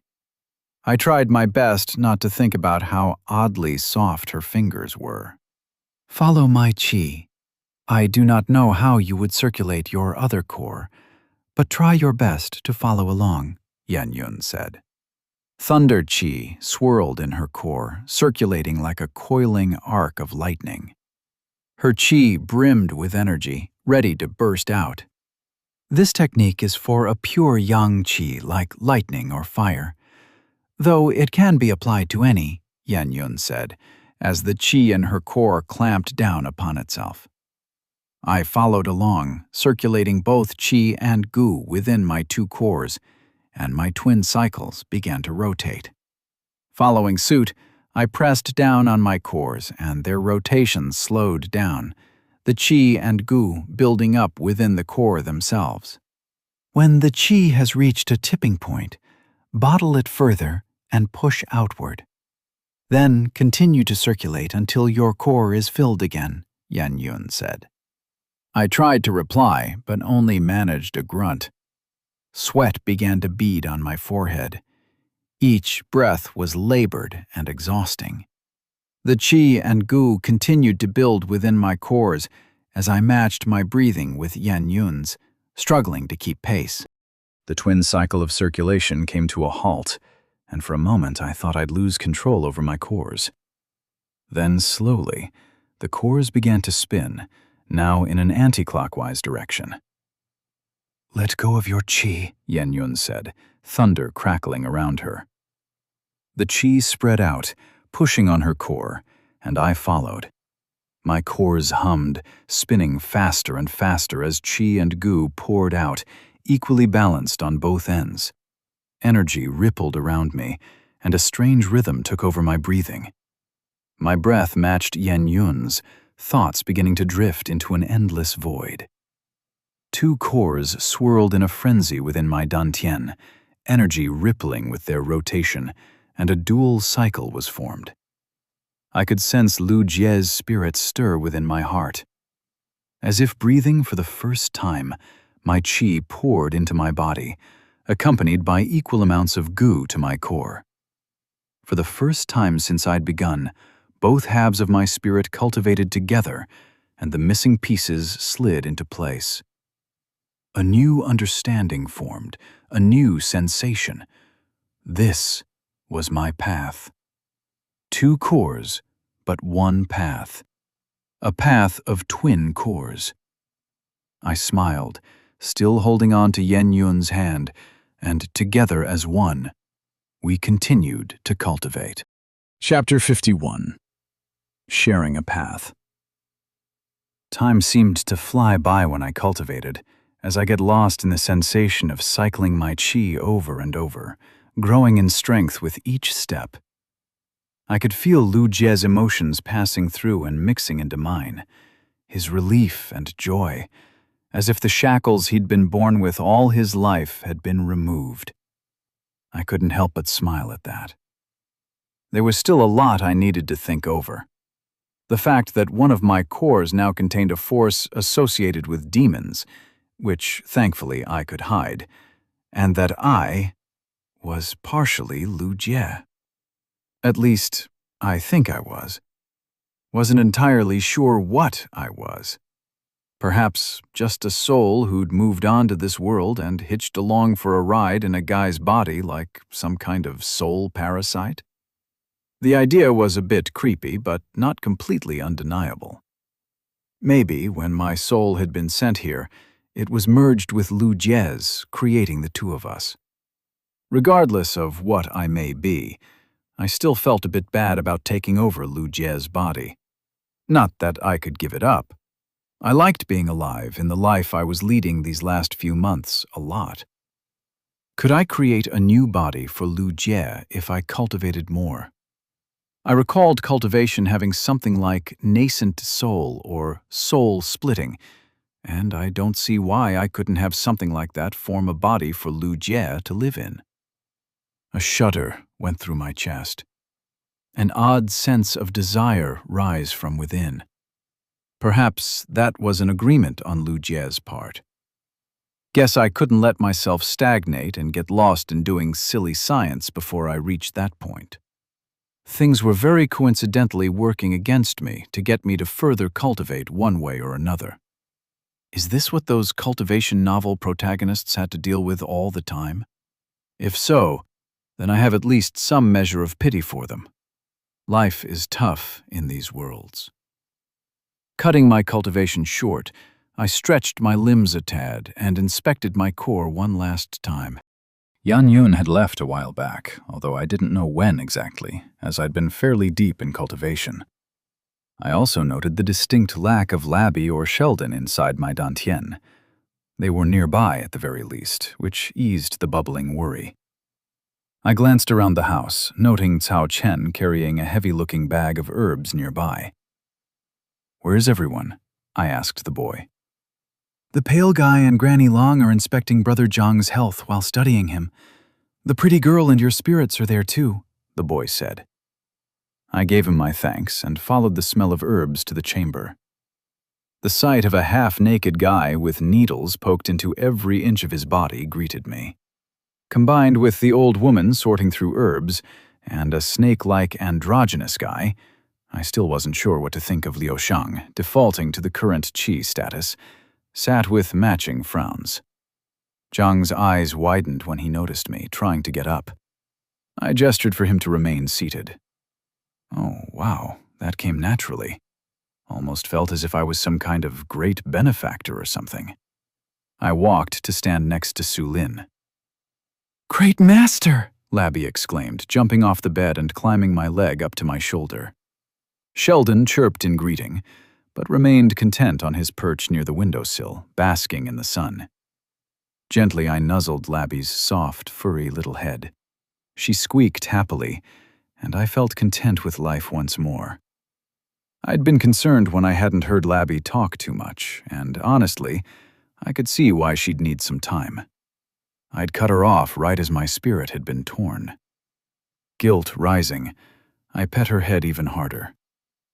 "I'm sorry, Labby, for cutting you off like that. You must have been scared." Labby flicked her ears.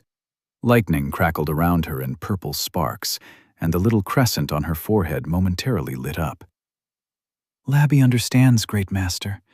Labby is weak, and the Great Master wished to protect her. Labby was scared, but Labby also understood. She was powerless, and the Great Master was kind to protect her." Labby spoke in the quietest voice I'd ever heard Labby speak in. She'd always been a ball of energy, raring to go. To hear her voice dim made my heart squeeze. "You don't have to think about any of that. You're still a kid. You call me your master, don't you, Labby? In that case, what kind of master would I be if I let you get hurt?"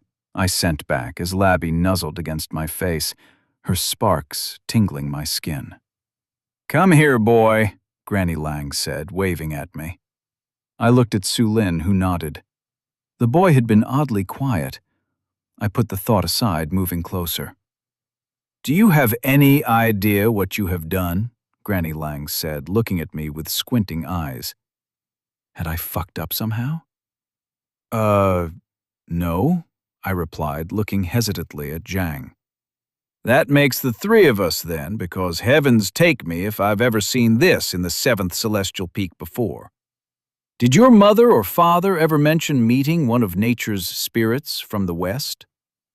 Was she implying that Lu Jie's parents? "I don't think so," I replied honestly. I only vaguely remembered his childhood, and nothing mentioning any nature spirits had come up so far. "This one thinks it is Senior's strange cultivation technique," Lu Shang said, taking out a needle from Zhang's back. "Zhang, can you control the qi within your core?" Granny Lang asked. Zhang took a deep breath as he closed his eyes. A few minutes passed in silence before I caught on to the trickle of qi coursing through his pathway. It was the qi of the lotus I'd planted within his core. Although, oddly enough, it wasn't lunar qi, but something else entirely. "I can," Zhang said. It was a bit amusing hearing his voice, which was unexpectedly deeper for someone who looked so skinny. I was already beginning to spot some muscle definitions starting to fill out as he regained his qi, even in a single day's time. "The boy's core is in shambles, and he cannot cultivate. Yet his qi remains in his core and gathers at his will. His cultivation base is lowered, near the tail end of the 3rd realm, but perhaps it may recover," Granny Lang said, igniting herbs in a smoking pipe. The old woman turned to look at me. "I don't know what the old fool is trying to raise here, if you even are his working," instead of something of your own. While you couldn't return his future, you have returned what had been taken away and provided him with a new one, Granny said. I regarded Zhang, who sat with his head dipped. Well, can't say I plan to give up on completely fixing him either. I have a lot to study within his core and how my impromptu fix is working as well. So, I'll be seeing you around, Zhang, I said, grinning as the boy looked up, his eyes glistening. Damn, dude. If you cry, I may cry too, just because. I'm an emotional guy. I cannot thank you enough for what you have done for me, Lu Jie, he bowed, and thankfully left it at that. I nodded, wondering if I should use this opportunity to inspect and play around in Zhang's core. It was tempting, but decided to let it be. We'd both gone through quite a bit recently. I'd come back when he was healthier to take a look. Granny Leng got up, carrying her pack of herbs and leaving a plume of smoke behind her. I'll leave you kids to it. I've got a shop to run. I looked around the room at Labby, Sheldon, Liu Xiang, Yen Yun, Su Lin, and Zhang. After such a short amount of time, I'd managed to get to know a lot of people. Despite my best effort to run away from the sect and stay as far as I possibly could, the thought amused me now. I think we still have some time before we need to return to the sect, I asked, receiving a nod from Liu Xiang. Very well then. I assume you guys have questions about everything that's happened. Honestly, I have them too. A lot of them. Finding those answers is my entire path. And very recently, I found something that's holding me back from walking that path. It's why I plan to bring all of you alongside me on this path, on a path of knowledge and understanding, if you'd be willing to listen. I gauged everyone's reactions to my offer. Labby will follow the master anywhere, Labby exclaimed, and I laughed. I noted the nods around the room. Very well. Since I'd promised to teach a few things on electricity as well, I believe it's time I held my very first science class here, I said, excitement bubbling forth. The heavens may try to stop me again, but like hell was I going to let that stop me. With a grin covering my face, I announced my path. Welcome to the path of science. Chapter 52. Science Class. There are 4 fundamental forces in nature, I said, walking around the room with 4 fingers held out. Lightning check? Clear. No heavenly tribulations from that. The first is the force that keeps us tethered to the ground, gravity. It's what governs the movement of celestial bodies and the formation of planets and life. Labby squeaked, and there were confused looks all around the room. You really don't need to worry about it for now. I may be completely wrong here. This is all knowledge I gained from back home. Gravity is still real, and the reason why things don't fall into the sky is all you need to know, I said, closing one finger. Secondary lightning? Check. The second and third are weak and strong nuclear forces. It's what helps the formation of nuclei that allows for complex elements and not have everything just randomly floating around as hydrogen particles, I said, closing 2 more fingers. Once again, confused expressions all around. What would this hadero-jin be, Senior? Liu Xiang spoke, carefully pronouncing each syllable.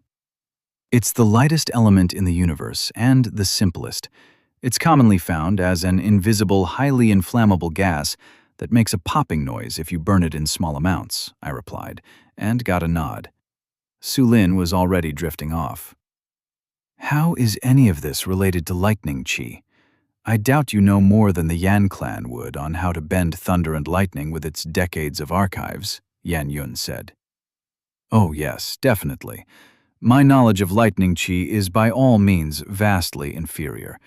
Yet lightning does not exist just as chi, does it? Thunder and lightning are both things found in nature, outside of the influence of chi. And that is governed by the 4th force, electromagnetic force. I closed my last remaining finger. I'll be fairly surprised if people knew more about lightning. Oh, actually, I missed one more important force in this world. It's the force of... Chi swirled with the sound of crashing thunder, vibrating angrily around me with the turbulence of a heavenly tribulation beginning to rise. Wide eyes stared at me, at the second coming of the tribulation, and I coughed. I think I'm going to skip that one, I said, receiving eager nods. Just what did you learn? No, don't tell me. I'm being foolish. I wish to live a while longer, Xianxia muttered, shaking her head in exasperation. I rubbed the back of my head, feeling a bit embarrassed and guilty. Sorry about that. I wanted to test if it was a once-and-done kind of thing or if the tribulation would come again if I tried to share the information. The heavens are relentless, I said, glancing up. It was a bit cliché to defy the heavens and whatnot, but try having the literal world sparking your ass every time you tried to talk about specific things. It was like having a worldwide surveillance system that could bypass all security. I shuddered at the thought. At least conventional science seemed to be okay. The only issue was secrets of cultivation and so on. Very well. All right, so I have this hypothesis on the nature of energy and how qi interacts with different forms of it. But before we get to that, electromagnetic force first. It originates from charged particles. Everything, when broken down small enough, is composed of these charged particles, and they're what create electricity. Master, then how come Labby doesn't feel anything when touching everything around her? Labby asked, and I smiled. Good question. It's because there are two types of charges, positive and negative, yin and yang, if you will. And these charges are almost always in balance with one another, nullifying each other. It's a bit more complicated, but that's the basic gist of it, I said, and Labby squeaked. Then, how does this balance break? Xianxia asked with eager curiosity reflected in her eyes. The science magic was working. Have you ever rubbed a particularly woolen cloth with another? Or touched a piece of metal on a hot and dry day? A lot of reasons can serve to create an imbalance. The charges want to correct this imbalance. The positive, or yang, seeks the negative, or yin, and versa. And when they cannot find a way to meet, they accumulate, waiting for something that will allow them to combine and neutralize. And the earth is the biggest neutralizer we have. It's why the thunder from the sky strikes down, seeking earth, I said. Xianxuan's eyes widened. I forged ahead. Metal is a very good conductor of electricity. If you have a long metal rod high up in the sky, it will provide an easier path for lightning to follow to meet the earth, and thus, nothing will be struck besides that metal rod. That makes no sense. Why would it? But then swords are a bad idea around lightning cultivators, Xianxia muttered blankly. Labby doesn't understand either, Master, Labby muttered quietly. I turned to Lao Xiang. Your needles are metal, right? Silver, from what I saw, but I'm guessing here. Senior would be right. These needles are made of silver to detect the yi poison qi in the bodies during the process of healing, Lao Xiang said. Can you give me one? I asked, and Lao Xiang took one of the silver pins from his hair and tossed it to me. Silver is one of the best conductors of lightning. It allows for it to pass easily toward wherever it may wish to go. I threw the silver needle into the ground, embedding it. Labby, try to shoot some lightning at me by passing it near the silver pin, I said. Labby hesitated, clearly not willing to put me in harm's way. Don't worry, I'll be okay. You won't hit me. If you want, be gentle, I said, receiving a squeak. Purple electricity arced around Labby before it shot toward my feet. The lightning crackled right for me when the arc bent toward the silver embedded in the ground, hitting the head of the pin instead. Labby's lightning moved on its own? Labby said.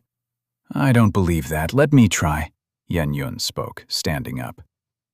Lightning qi gathered in her core, and I tried not to gulp nervously. With a stomp of her feet, an arc of lightning shot toward me at high speeds. I almost jumped back, but kept my composure, as the lightning arced to hit the silver pin instead. Risking injury in the name of science, eh? Professor Walter Lewin would be proud. What did you do? Xianxia asked in surprise. Su Lin shifted. Seems I had his attention now. Nothing, I replied with a smile. It's the nature of lightning to follow metal. I think lightning cultivators are probably already aware of that, with swords and metal objects, even if they don't really know how it works. That's not true. Swords and metals aren't good against lightning cultivators, because they gather the lightning which can backfire on the wielder. I've never heard of the lightning just vanishing, Xianxia said. This one is surprised as well. Metal can attract lightning, but it cannot erase it. How did this one's silver pin do that? Lu Xiang asked. Like I said, the earth is one of the best neutralizers. Lightning seeks earth and balance. It always seeks earth. The difference is, instead of my own body, I provided a different path to get to earth. An easier path that it gladly picked over me. Xianxia took her seat back, and I wondered if a lightning rod would work on a heavenly tribulation. Something to be tested. Labby understands. Maybe... Labby squeaked, and I laughed. It's all right. There's a lot to cover for just a single day. We can do this every so often, I said, feeling an oddly content emotion fill me. I imagined a class full of willing people, prepared to listen as I told them about the mysteries of the world. My heart swelled with delight at the thought. So, that's lightning. A bundle of positive and negative charges. Positive repels positive and attracts negative. The two seek harmony in being together. The movement of these charges and vibration are what cause lightning to be formed. But what about qi? I said. Lightning qi is one of the purest expressions of yang qi. It's fire honed to its best, energy at its purest form, raw power and strength that can tear through almost everything.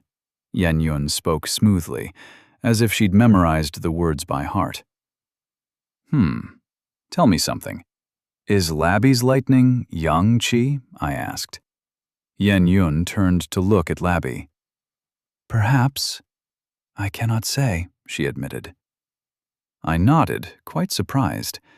I hadn't expected her to admit not knowing something this easily. Lightning is two-faceted, positive and negative. I see no reason why lightning qi would be one. There is yin and there is yang. The imbalance and difference in these two aspects is what causes thunder.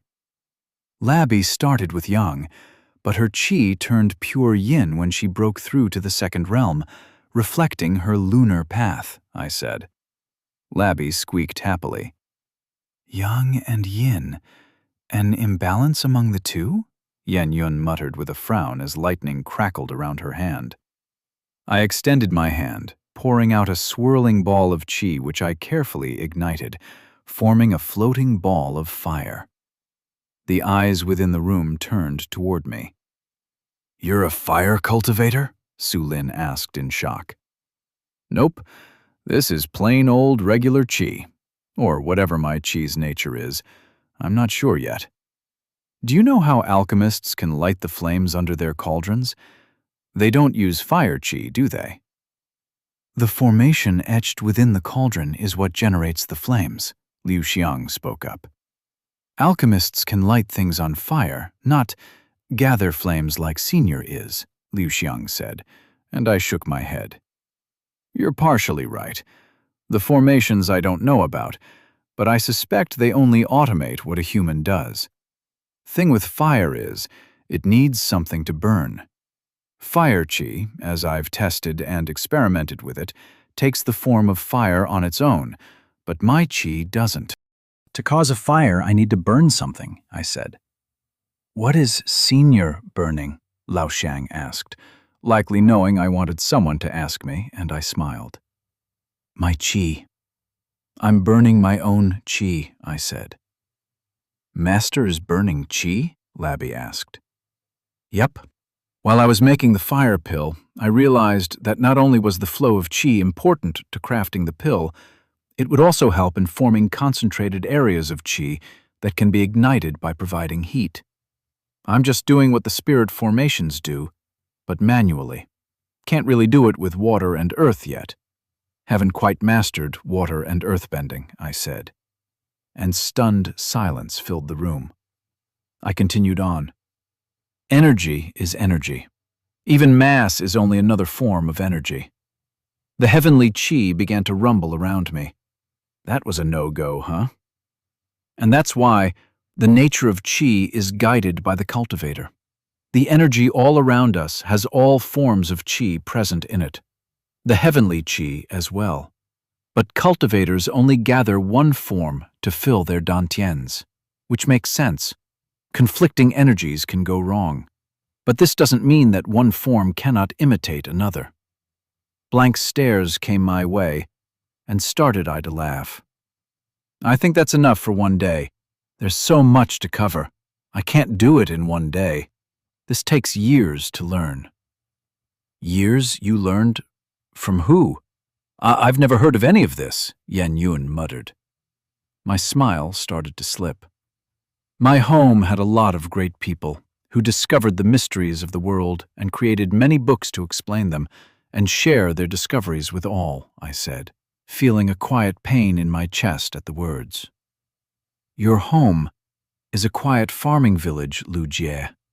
Are there such great secrets buried there? Yan Yun asked. I opened my mouth to speak when a loud crash interrupted me. It's time to pay up, old woman, a voice screamed. Su Lin's eyes widened, and he shot out of the room. Zhang tried to get up when Lao Xiang grabbed him by the shoulder. You shouldn't be moving about.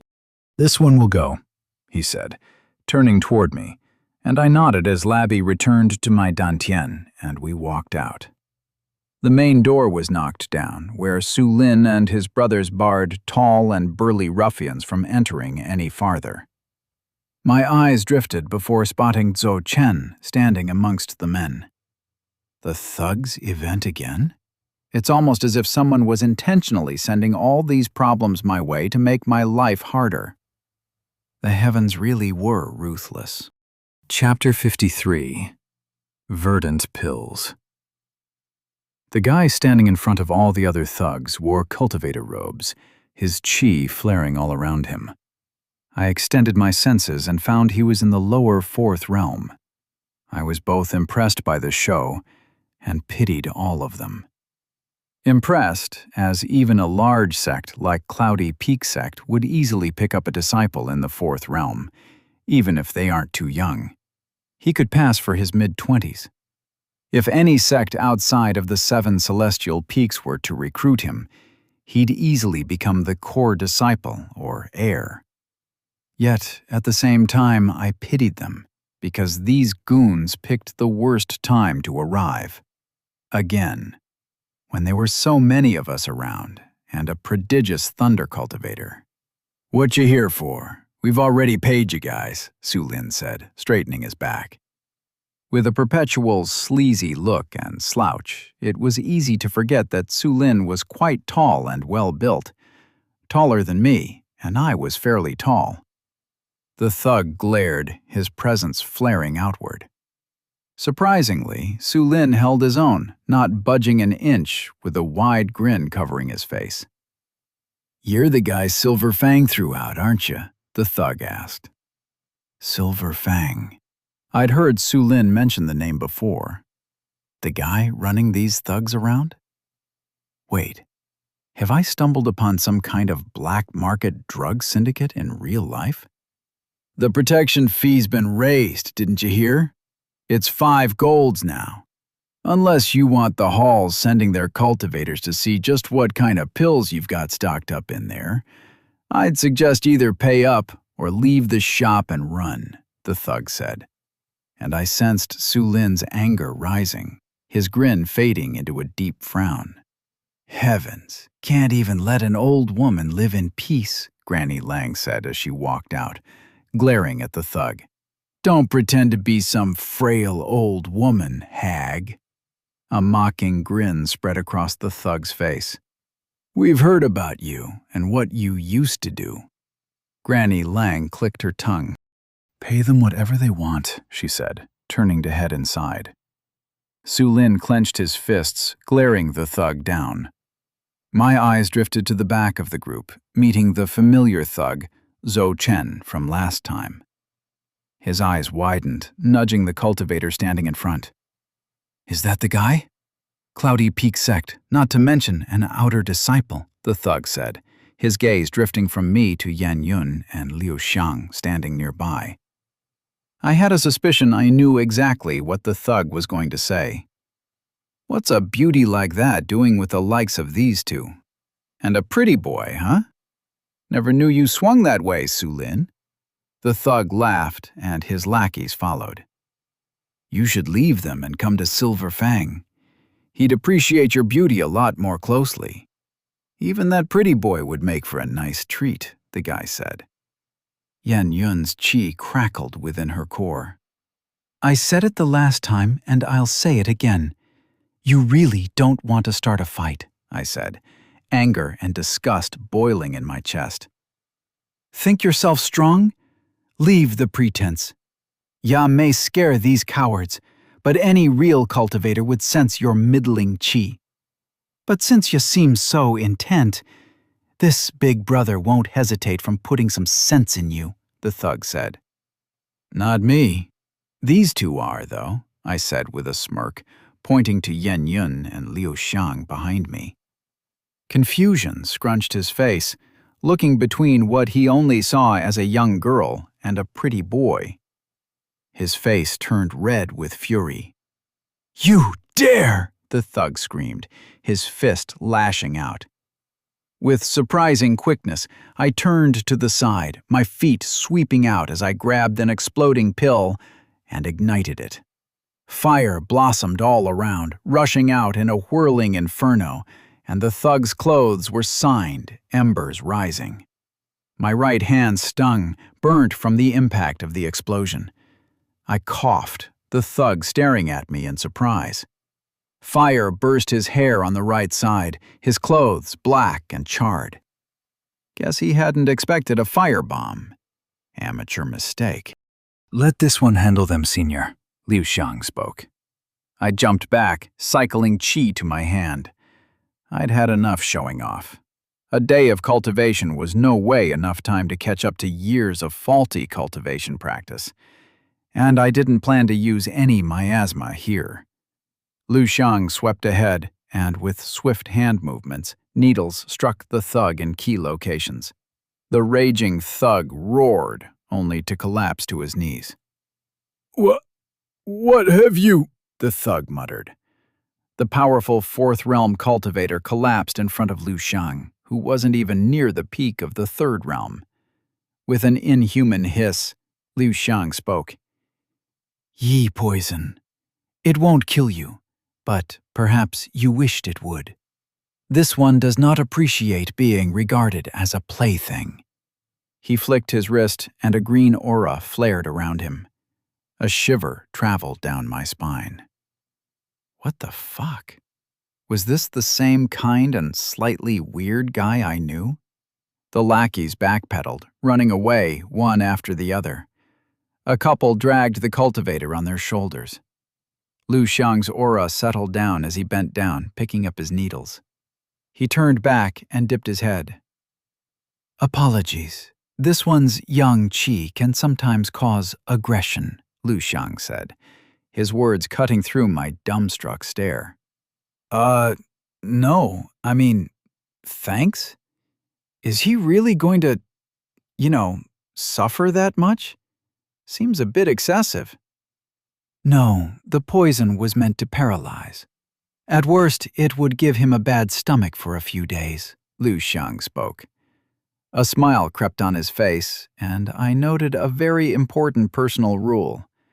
Never, ever fuck with people who knew poison. Liu Xiang, particularly. I laughed nonetheless, imagining the guy suffering through diarrhea.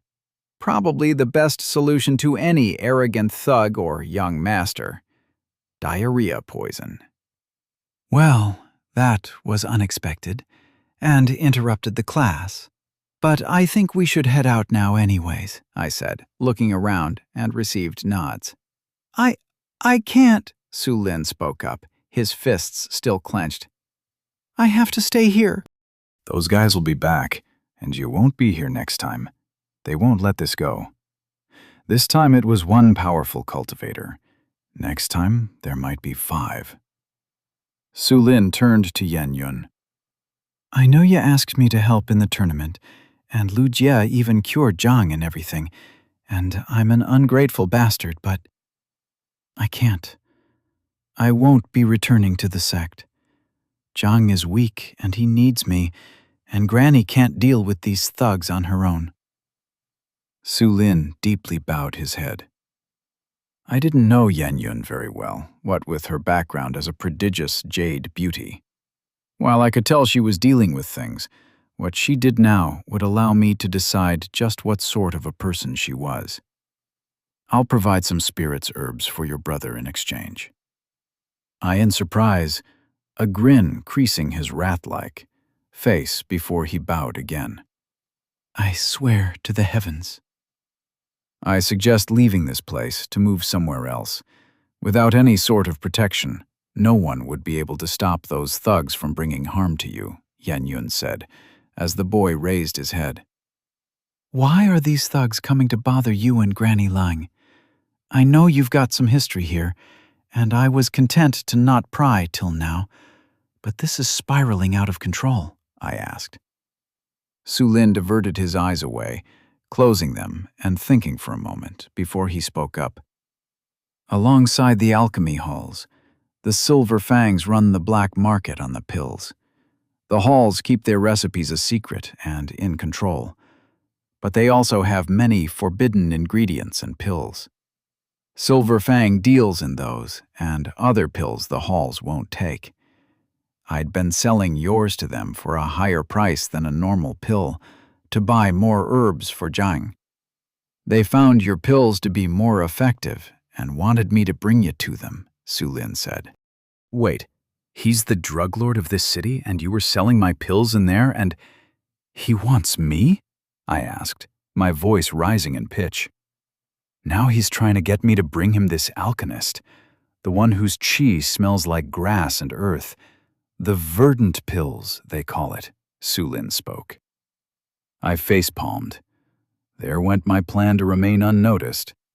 I knew my pills were improved, but I also expected other experienced alchemists to have come up with much better versions of their own. Those that tried, anyways. Unless I was missing something? Perhaps it was tied to how I cultivated, and why I could form these spirit anchors to herbs. This guy doesn't know who I am, right? I asked, receiving a nod from Su Lin. All right. I think I have an idea to sort this whole mess. I dug into my pouch and held out the lotus seeds I'd packed for the pill I used to fix Zhang's qi deprivation. There's a village close to a qi vein nearby. It's called Taizhou. Ask for the village head there and tell them mine and Liu Xiang's name. They'll let you move in. You already have the pills I gave, which should be enough to sell to get a home there for all of you, I said. Su Lin probably could have been bowled over by a feather if his shock were anything to go by. Hey, we're business partners, okay? I've only really known you for 3 months or so, but that's enough time to know someone. And this isn't a charity, it's an investment. I need a lab, somewhere outside the sect where I can pursue my path and make pills in peace. Taizhou is close enough that I can easily run to the city for whatever I need, and with the cultivators arriving there due to the qi vein, Granny Lang should have enough business as well. I'm sure the village will appreciate more cultivators around, I said with a smile, handing the seeds to Su Lin. Su Lin bowed his head. I was wrong about you, Lu Jie. I thought you were like me, but you're meant for far greater things. May the heavens bless you. I scratched my cheek in embarrassment. I don't think they do. They keep shooting lightning at me. Su Lin stared at me before bursting out in laughter. Laughter that I matched with my own. Looking at Su Lin, there was an odd feeling in my chest. I hadn't ever really gotten the chance to know Su Lin. Perhaps once I was done with this tournament, I could. I extended my hand, curling my fingers into a fist. Su Lin looked at me in confusion. It's called a bro fist. Just form a fist and tap it against mine, I said. Su Lin formed a fist, setting it against mine. I'd gladly call you a brother. It took a moment before I caught on to what he meant. Bro fist. Brother. Swearing each other as brothers. Oh well, it'd be too awkward to try and tell him that's not what I meant. I pulled my hand back, smiling as I turned and caught Lao Xiang watching. I detected a smile in the faint upward curve of his lips. Yan Yun stood with a complicated expression. I glanced behind, seeing Zhang leaning on one of his brother's shoulders. He nodded, and I nodded back, turning around. What a strangely eventful trip. Time to head back, I guess, I said, when a crackle and a grumble interrupted me. Labby is hungry, master, Labby exclaimed. I could almost sense her drooling. With a laugh, I took out a pill and handed it to my little rat, heading back to the sect. There was a spirit herb hunting tournament I had to prepare for. Chapter 54. Forming Bonds. There were many things on my mind as I made my way back to the sect. The tribulation, Silverfang, and the verdant pills. Not to mention the reality about my existence in Lu Jie's body. The fact Lu Jie was still alive, or at least present within my soul. And lastly, the first law of cultivation that I'd briefly glimpsed. I would need to spend a lot of time analyzing what it truly meant for both me, my future, and the reality of the world I was in. But for the moment, I let all those thoughts fade to the back of my mind for later inspection. We were allowed easy passage into the sect, not held back for more than a cursory glance. Not surprisingly. No one suspected 3 outer sect disciples of summoning tribulation clouds. I took my leave from Yan Yun and Liu Shang, with a promise to meet at a later point to prepare for the tournament. Something even Liu Shang expressed an interest in. Once in my chamber, I found Nian sleeping on my desk, curled up over my notes. Labby's herbs, Labby exclaimed as she left my dantian, headed straight for the spirit herb garden. She ran amongst the spirit herbs and almost rook a bite when she froze and turned toward me. Can Labby have the herbs, Great Master? She asked. As many as you'd like, Labby. My heart swelled. My little baby rat was slowly starting to grow up and learn restraint. Squeak! Labby happily exclaimed, jumping into the herbs. Mian yawned, eyeing Labby, but the ginger cat seemed to have had his fill already. Chirp! Sheldon exclaimed from inside my pouch. What is it, Sheldon? I asked, picking the turtle up. Sheldon chirped again, bumping his head against my hand, and lightly bit my finger. That was odd. Did he want something? Chirp! Sheldon exclaimed once more, wiggling his feet as if to free himself from my hands. Not enough to jump down and hurt himself, though I doubted it hurt him. This whole chamber would be destroyed first before it could hurt Sheldon. Gently, I set the turtle down. Sheldon dashed up to the spirit herb garden and turned to look at me with another chirp. You want me to sit down? I asked, receiving another chirp. I closed the door before taking a seat in front of Sheldon on the floor.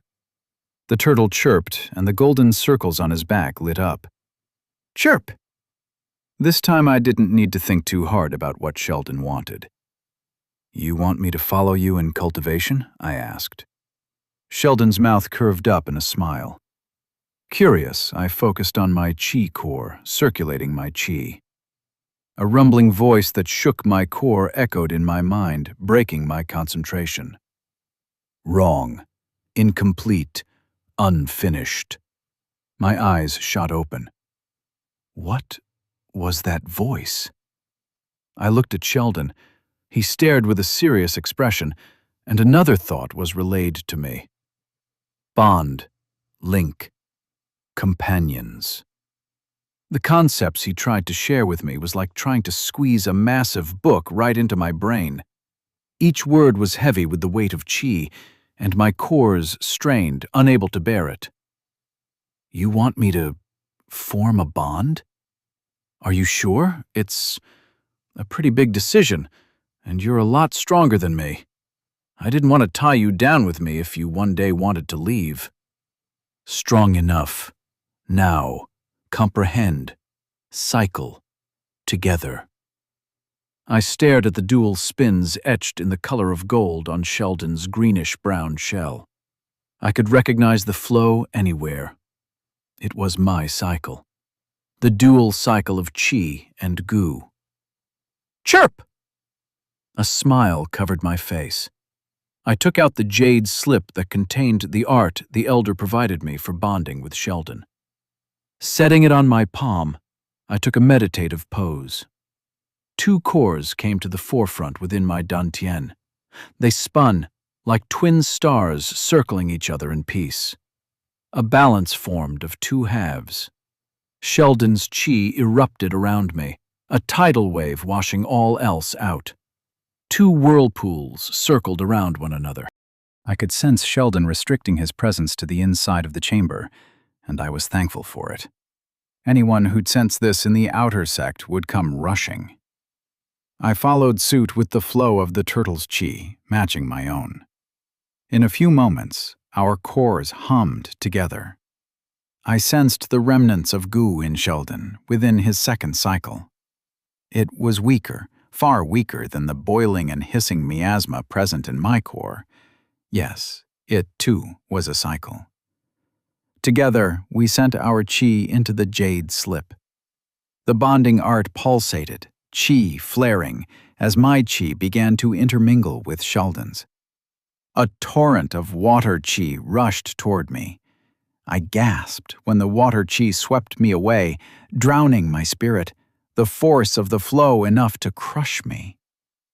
The art flared, and the water flow narrowed, the tidal rush slowing down. Sheldon's chi slowed down, turning from a storm into a pool of water that swirled gently all around me. In a slow trickle, the chi headed within my dantian, filling my chi core. A bond snapped into place, and my senses expanded to Sheldon's chi. It was an ocean, deep enough to wholly consume me, wide enough that I could swim within it for years and never see the end. It was an entire world upon itself, tied by a thin thread to the twin cores within my dantian. Like a mountain hinged upon two glass orbs. My spirit touched Sheldon's, and I marveled at the little turtle, finally able to sense the strength of the magnificent creature I brought with me. 3 circles shimmered in Sheldon's core, forming the foundation of his dantian, as a bright and pure core shone within them, brimming with chi. This was the 7th realm, the realm of elders, and of where the path toward true immortality began. Sheldon's chi gently guided me toward him, and I let the waters carry me along. My spirit floated, stretching in a now familiar sensation. Something snapped and opened my eyes. "Back here again, huh?" I said, looking around. I sat on a small island surrounded by a vast lake filled with little creatures of all kinds, beyond which was an endless white expanse stretching on to infinity. Sheldon's inner world. A little turtle swam through the same lake, climbing up on the rocky island. He bumped his head on my leg. "Well, I guess we have a bond now, Sheldon. So this should be easier to do, but why have you brought me here?" "I assume it was me," a voice spoke. I jumped and spun around. Lu Jie stood behind me, dark black hair flowing down his back. He wore the same outer sect robes I did, yet the little furrow of his brows and the way he stood gave him the edge I associated with cultivators. It felt strange to see my face like that, even if I knew that wasn't me. Not completely me, anyway. "Oh, hi. Never knew we could meet again so easily," I said. I wasn't aware either. It isn't often that an elder spirit graces disciples like me. Well, I guess it isn't too out of the norm with every ridiculous thing you've been doing, Lu Jie said, and I frowned. "Hey, I've been perfectly content to just stick to myself and do alchemy. It was only when you came around that I went all heaven-defying and everything," I said. Have you truly? You have raised a spirit rat and set her upon the path of the moon. A spirit everyone thought useless, incapable of cultivating. You have befriended yourself to one of the Yi, one of the most withdrawn and solitary clans among the great clans. You have the prodigious young beauty of the sect coming to you for help. And you gave back life to a crippled boy, shaking the heavens and summoning a tribulation. Do you truly think you've been content to simply do alchemy, Lu Jie? I was unable to come up with a retort. "Chirp!" Sheldon squeaked, drawing our eyes as the little turtle jumped into the water. Lu Jie gave me an apprehensive look, and a grin formed on my face. With a light dash and a flare of my qi, I leapt into the water behind my little turtle. Qi flowed around me, pushing against my feet as I easily propelled myself through the water, almost like a torpedo. Water swirled as the little turtle zipped around at high speeds. My eyes drifted, noticing the many fishes and plants and little life forms that constituted Sheldon's inner world. I stared in wonder as a school of fish swam past me in a rush, almost indistinguishable from the realm, even if I knew it was just a creation of Sheldon. I swam up to the top of the lake, shaking off the water and vaporizing the remaining bits with the qi around me. I carefully balanced myself on the water's surface. Being here was freaky, but in the coolest way ever. "Are you not going to come in?" I asked, looking at Lu Jie, who continued to sit silently near the shore. The elder spirit wishes for you, doesn't he? "I'm just the bystander here," Lu Jie said. The boy looked at me with a thoughtful expression, and I felt a tug at my chest, the familiar weight of living under all the failures in your life. With a splash, Sheldon jumped out of the water, reaching the shore. The little guy squeaked, grabbing Lu Jie's finger in his mouth, and pulled. "I guess you're invited too," I said with a smile. Lu Jie glanced at me with an odd expression before slowly walking ahead. I let go of the qi propulsion at my feet, sinking back into the water as Sheldon swam within the lake. Lu Jie swam behind, reaching me as Sheldon's eyes gleamed, the twin swirls on his back glowing. Cycle, show, follow.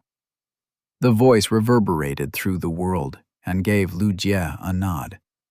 A stream of water generated by Sheldon propelled us down, deeper into the lake. The many fishes started to decrease in numbers the deeper we swam. My eyes drifted across the world hidden under water, and I truly began to appreciate the size of Sheldon's inner world. The outer lake was just an entrance. The true world lay beneath the surface of the water, a complex system of life thriving and mingling with the qi as they all contributed to the cycle.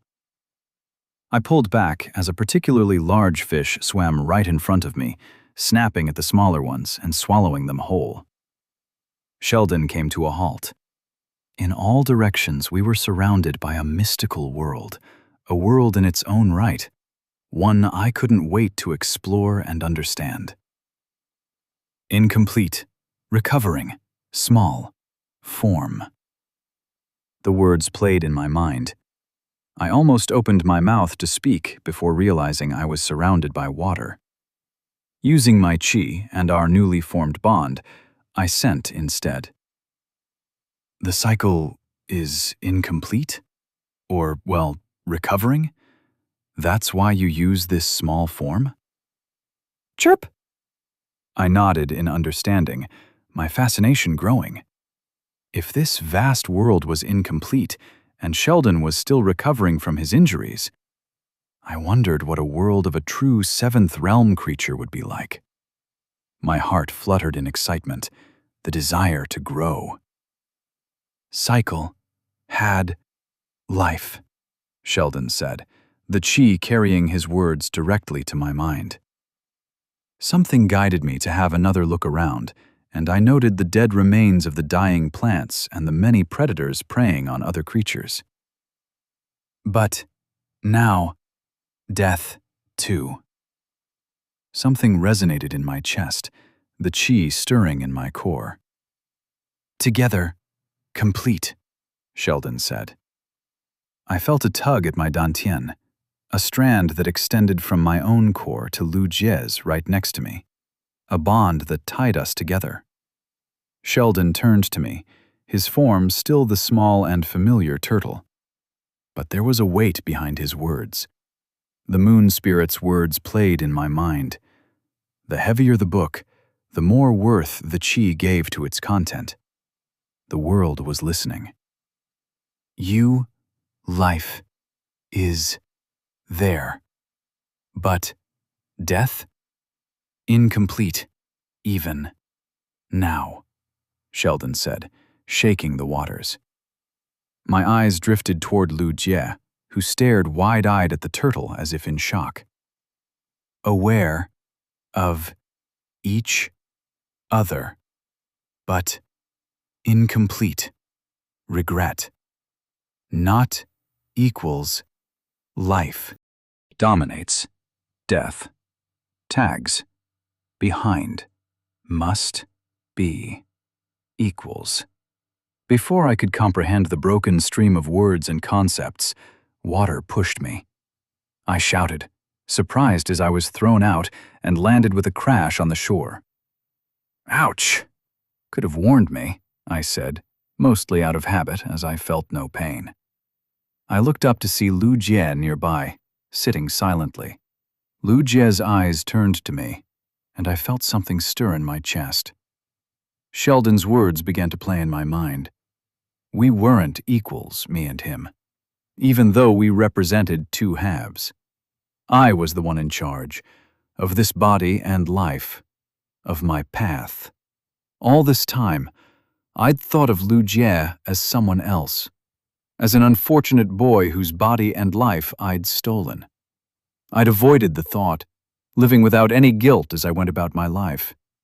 Even now, I still avoided the truth of what I really was. Something I didn't fully understand even now, and likely never would if Sheldon hadn't pushed me to do this. I was a coward at heart, but perhaps it was time to change that. I took a deep breath, evaporating the water off of me, and stood straight. I'd avoided this long enough. We need to talk, I said. A bitter smile covered Lu Jie's face, and a strange emotion overcame me as Lu Jie closed his eyes. Yeah, we do. Chapter 55. Heart to Heart. There are these days where your mind just can't help but think over all the little mistakes you've made, all the regrets and self-hate.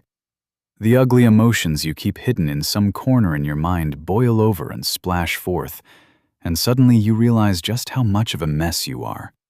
How much you could have done better. How many mistakes you've made. Imagine if that day was a conversation with your other self or soul, and you'd understand what I was going through.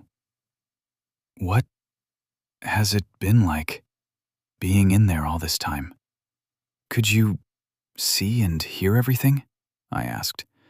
I should be the one asking that. I've been like this for a few months. You were there for all my life. 20 years. You'd know better than anyone else, Lu Jie said. Right. I still find that so hard to swallow. I guess it's like I wasn't really there. Like I never knew I was there. I just have all these memories and these emotions.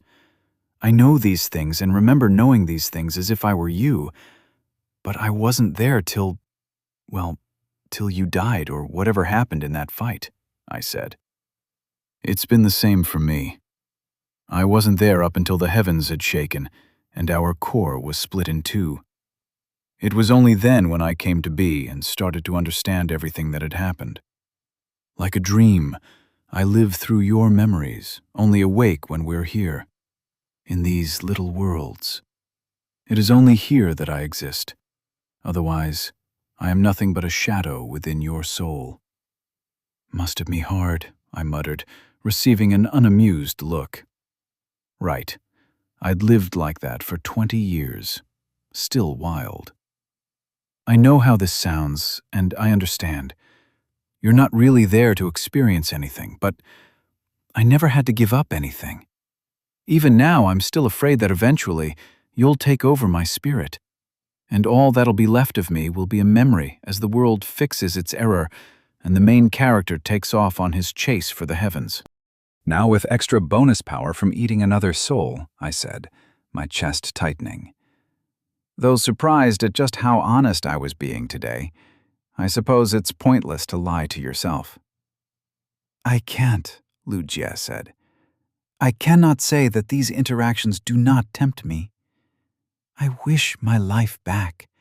I desire it desperately, but I can't. I shouldn't even exist. It would serve your purposes far more to get rid of me and alter your path than walk this way. Why?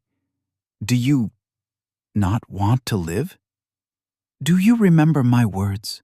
For when we'd first felt the brief touch of the first law, when we'd finally grasped the first of the truths. I am the death, the goo. There is another name for one like me. A demonic cultivator, Lugia said, as black miasma flared around his body. My spirit is weak, and it has succumbed to the demons, fallen astray from the path of our forefathers, as I let myself be consumed by my fears. I cannot return. There is no place for me back there anymore. Bullshit. Try that on someone else. I know who you are, I said. Perhaps it's because you're still me in some ways, but I refuse to believe that someone who so stubbornly cultivated for years, dragging my spirit up with yours for twice the work as everyone else to progress, would give up just like that. Do you truly believe that? That there's no place for you? Lugia dipped his head. I cannot stay there for long. My goo would corrupt our body the longer I remain, killing us both. Well, tough luck. I'm not giving you my body either. I just hate hearing you say you can't. Because that means I can't. And I'm not a quitter. Failure is just another path toward success. I refuse to believe the stuff about demons and whatnot. Many things that are dangerous in nature naturally can form boons for humanity when handled correctly. If we let our fears govern us, then the world would never progress. Our path would never progress. And that is the worst crime we can do. Chi flared around me, responding to my agitated emotions. Goo flowed all around Lugia in a large cycle that mimicked the dual cycle of my cultivation. It rumbled and twirled and twisted, and my chi followed his. Something shifted in Lugia's expression, a look of determination that hadn't been there. Thank you, Lugia, he said to me, and I felt oddly embarrassed. Don't thank me. I'm a coward. I'm still focusing on your problems to avoid my own. To avoid realizing just how unsettled I feel every second I'm reminded that I was here, in this world, all this time, without ever being aware of it. Yet I can't bring myself to give back what should have been yours, I said, my voice wavering. It isn't just mine, Lucia. Perhaps it had been when I was a boy. But can't you feel it now? The tie that joins us within our souls? Only together are we complete. With both qi and gu, life and death.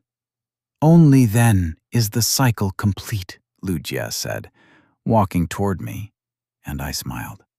Well, we do have a lot to learn. I've barely experimented with gu. I wanted to see if I could do alchemy with it, or how gu would affect my spirit plants and whether it followed the same saturation principles as qi. And just so many tests, I said, excitement replacing the ache in my heart. You can thank your fortune you have Xiaodong then, Lucia said. Xiaodong? Ah, Sheldon, right. No English. Wait, can you speak English? I said, and switched spoken languages. Do you understand me? It felt very weird, having not spoken it at all in the last 3 months. I wonder why I never realized I'd switched way too easily to a completely new and supposedly unfamiliar language. Lucia frowned. I can understand you, but I cannot speak that, he said. I guess you didn't get to hang around watching me fumble in college and play bullshit games like I was. I wouldn't worry too much over it, I said. You will have to teach me about these games. There are many things I remember but do not understand. I wish to learn, Lucia said. Oh boy, you'll be in it for a treat, I said with a laugh, a strange relief in my heart as Lucia smiled, his eyes wrinkling with soft lines. It was such a genuine emotion that I found myself staring. Would we truly be able to be one? Lucia asked. Would I truly be me? Would you truly be you? I took in a deep breath. I don't know, I replied honestly, and Lucia nodded back. But we could find out. See what happens? There was an odd shiver to my voice. I was scared, but I knew I needed to do this. Lucia nodded along, and the qi around me rustled while the miasma around him swirled. I held out my hand, and Lucia his. When they touched, qi and gu swirled in tandem, the world cracking and crumbling. A storm began to build, my spirit stretching. Lucia's spirit reached out to mine. 2 cycles turned together, one of qi and the other of gu, 2 halves representing both of us. There was a similar fear to mine reflected in Lucia's eyes, but we were resolute.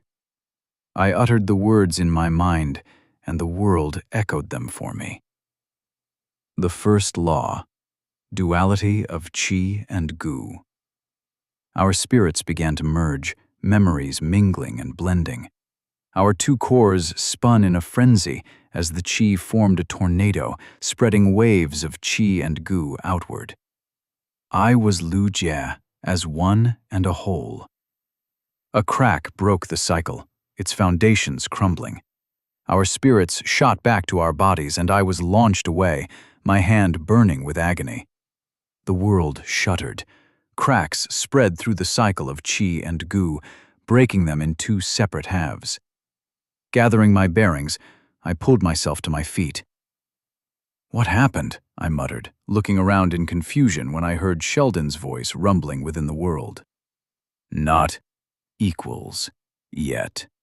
Cycle remains broken. But my words died off as I looked at Lucia. Are you okay? Lucia looked up at me in confusion before nodding. I'm all right. I guess I was a bust, huh? I said, scratching my head. For a moment, it worked. Just for a moment, I'd felt a strange union of our spirits. The break, I think it was because of me, Lucia said. I have a selfish request to ask of you. What is it? I asked curiously. I raised my eyebrows, watching Lu Jie gather his words before he spoke once more.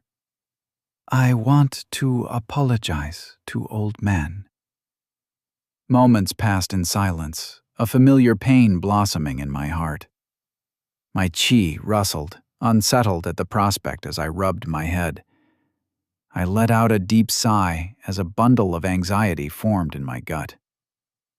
I know it's a lot to ask, and I know what it's like to be just a shadow. I will not hold it against you if you do not let me. All right, I said, cutting him off. Lu Jie leaned back in shock. Are you truly? But what if I take over your body? It will mean our death, but what if I'm lying? Well, I'd have been stupid to trust you and myself then. I smiled the best smile I could gather as I tried to hide the bundle of anxiety, nerves, and fear that waited to pour out.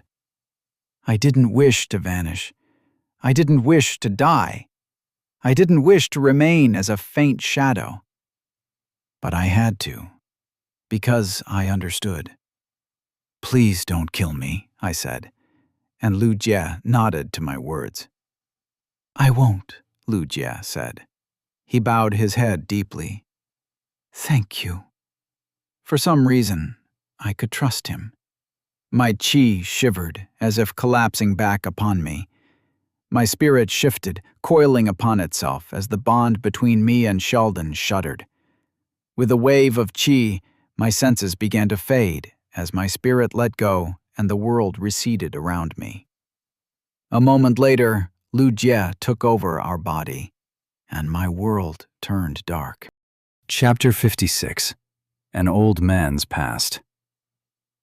The world was a swirl of colors as awareness returned to Lu Jie. Sensations assaulted him all at once. Sight, smell, sound. It was all so minor, yet he relished each moment. Relished experiencing it all for himself. And with it came greed. He wanted to remain like this. Goo boiled within his core, crawling across his pathways. It agreed with Lu Jie's thoughts. He was the one who this body belonged to. It should be his. A voice interrupted Lu Jie's thoughts. Great Master? Labby squeaked. Rising above the spirit grass, she stood on her back legs, her pink nose twitching adorably. New emotions filled Lu Jie's chest. Concern, care, comfort. It wasn't he who felt as such, but his other half that slept within his spirit, the one who he owed his life to. Lu Jie's mind cleared, drawing upon the chi in his other core. It purged the miasma, removing its clutches, and returned clarity to his thoughts. He had limited time and a purpose to fulfill. He wouldn't be betraying himself by losing to the whispers of the poisonous energy that coursed in his body. I will be heading out, Labby. Stay here and don't cause trouble in my absence, Lu Jie said. Is something wrong, Master? Labby doesn't like the feeling she's sensing from Master right now. It doesn't smell like spirit herbs anymore. Lu Jie paused at the sharp senses of the spirit rat. He'd forgotten how sensitive the little rat was to her master's chi.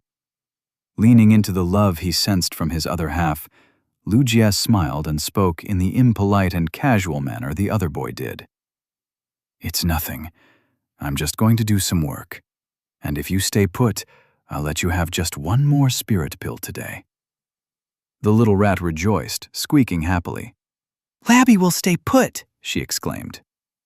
The turtle eyed him as he walked, and for a brief moment, Lu Jie realized what his fate would have been had he given in to the whispers of the miasma. He bowed slightly to show his gratitude and walked out of the chamber. Chi swirled through Lu Jie's pathways, masking the goo that swirled within his core. Yet even so, he could already feel the effect of the miasma slowly starting to corrode his pathways. Even if he wished to remain, his spirit wouldn't have held on for long. He needed to hurry. The familiar corridors evoked a strange emotion from Lu Jie. He held no special love for the sect, but it had served as his home for far too long for him not to grow attached. The path through the outer sect soon led to the chamber from which he smelled the familiar scent of spirit herbs. Lu Jie stopped outside the chambers, a sudden fear taking hold of him. He hadn't met the old man in a long time now. Back when he'd still been around, he'd never taken the time to ever talk to him, to thank him for all he'd done. He'd been far too busy fighting his destiny to ever appreciate the people around him. It was only his own foolishness that led to his fate. Lu Jie regretted all of it. "Why are you standing around like that, Lu Jie? Come in," the old man's voice came from within. With a deep breath, Lu Jie walked into the chamber. The sight of the cauldron and the many herbs, the books and the comfortable side chamber were both familiar and unfamiliar to him. Not much had changed, even in the while he'd not been around, and yet enough had that Lu Jie couldn't help seeing the differences. There were books, notes, herbs, and pills that his other half had left in this chamber. Results of long talks with the old man about the workings of certain spirit herbs and pills and how to make them. Things he'd never taken the time to do. "What is it, Lu Jie? You look distraught. Is something wrong?" the old man said, his white brows furrowing in concern. "Here, have some tea. I've just made some from the remaining spirit herbs. Although, don't tell anyone. They'd label this old man a fool for wasting herbs." Lu Jie stared a moment longer, before putting his hands together and bowing his head. "This disciple greets his master." The old man moved closer. "Raise your head and speak, my disciple. What bothers you so much? Even your qi feels shallow and unsettled today." Lu Jie raised his head, shaking it. "I just realized that I'd been ungrateful to you, Master. You'd saved me after my spar, healed so many of my injuries. Even when this foolish disciple had lost his temper and despaired at his fate, you'd been there. Yet I'd never once returned a word of thanks until the very end," Lu Jie said, looking up at the old man. The old man gently extended the teacup to Lu Jie and took a seat nearby. Lu Jie held the cup, following behind and taking a seat. A few moments passed where neither spoke, the chamber filled only by the sound of old man sipping his tea. "Have I told you about my grandson?" Lu Jie shook his head.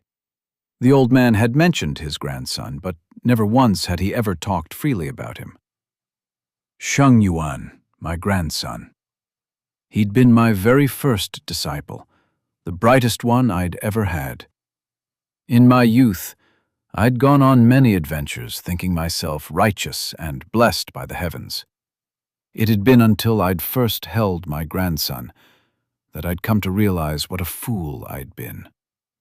If there was ever a boy who'd been blessed by talent, it had been him. The old man spoke, his voice quiet. Lu Jie waited patiently for the old man to continue. The boy progressed quickly, gaining a foundation at the age of 5. He'd been at the peak of the third realm before 12.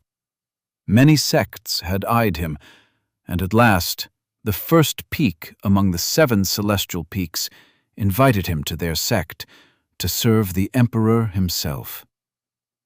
The first peak. The highest celestial peak was a sect even nobles had difficulty sending their children to. Old man's grandson had been invited to such a place. I rejoiced. All of us had. Talent like this was seen once every 100 years or more. The boy was a blessing to our clan, one that would carry us to lofty heights. And as such, Yuan had held the weight of his entire clan on his shoulders, and he'd outdone our largest expectations. Yuan remained in the sect till he'd been 27. In his 20s, he reached the peak of the 6th realm and had begun preparing to break through to the 3rd circle. It would have made him the youngest elder of all clans among the empire. If this disciple may ask, what happened to him? The old man sipped his tea, staring away as if to a far-off distance. Have you heard of Xianxia, the fire demon of the West? The fire demon killed your grandson? Lu Jie blurted out, almost standing up in surprise. The tales of Xianxia had been told for many years now, of the terror of the West who led the demons behind him, the greatest threat to the Azure Jade Empire. The old man looked into Lu Jie's eyes. Xianxia was my grandson. The world spun around Lu Jie. Something touched upon the edge of his senses. A sensation that arose from the old man, something he could only grasp through having partly broken through into the second realm. He couldn't sense which realm old man was in. Lu Jie's knees buckled, and he collapsed into a kowtow. I'd failed to recognize your strength, master. I am but an old man now, Lu Jie. I've just seen more than most. My life, my grandson. I'd left it all behind when I retreated to the Seventh Peak and the Cloudy Peaks sect. Now I'm but a humble alchemist. Lu Jie raised his head. Even now, he didn't feel even the barest hint of strength or presence from the old man. If someone had asked, Lu Jie would have said the old man was weaker than him. How blind he was. But why are you telling me this today, Master? This disciple doesn't understand how he had reminded Master of such a talented individual, Lu Jie asked. The old man had never told any of this to anyone, not even to his other half. Why him? Like you, Yuan had burned with a desire to learn. He'd also taken each defeat heavy on his heart and worked twice as much to grow. Unlike you, it had borne fruit for him with his blessings of the heavens. Yet in your struggle, I'd sometimes seen the shadow of my Mocha younger grandson. The old man sighed. You wish to hide things when you fail to see what's in front of you, Lu Jie. I sense your twin cores. Your spirit isn't unified, is it? The old man set his teacup to the side. Lu Jie's heart thundered. Was he going to be killed today? Labeled as a demon? This old man senses your concerns, Lu Jie. But one does not swear the oath of master and disciple so easily. If I wished to slay you, I would have the moment you stepped within this chamber. But the path of the heavens has cruel twists of fate, and perhaps it was your fate to seek me as your master. Gratitude, Lu Jie said, kowtowing his head once more, and the old man nodded. I had been content to let you do as you'd pleased, Lu Jie. Your qi had been meager, your spirit tied like a knot within itself, incapable of taking form.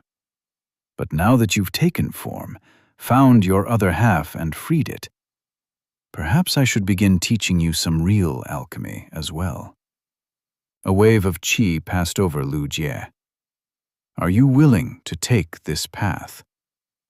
Lu Jie stared at the floor, clenching his fists. Desire burned in his heart, yet the goo continued to erode at him. He didn't have much time. It is not this disciple's choice to make, Lu Jie spoke, looking up. The old man nodded contently. I accept your apology, Lu Jie. It is this old man's foolishness that, despite everything, I still think of you as my grandson.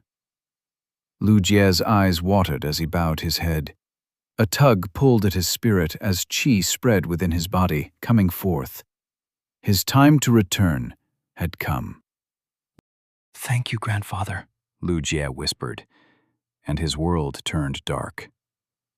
I blinked my eyes, staring blankly at the old man, who continued to smile at me. Had a nice sleep, my young disciple? Huh? I muttered, looking around me in confusion as a jumble of memories came to me, but I could barely parse through them. Up until now, I'd only taught you the basics. You hadn't been ready to do more with your lacking qi. But that has changed now, hasn't it? I nodded lightly. Just what had Lu Jie told him?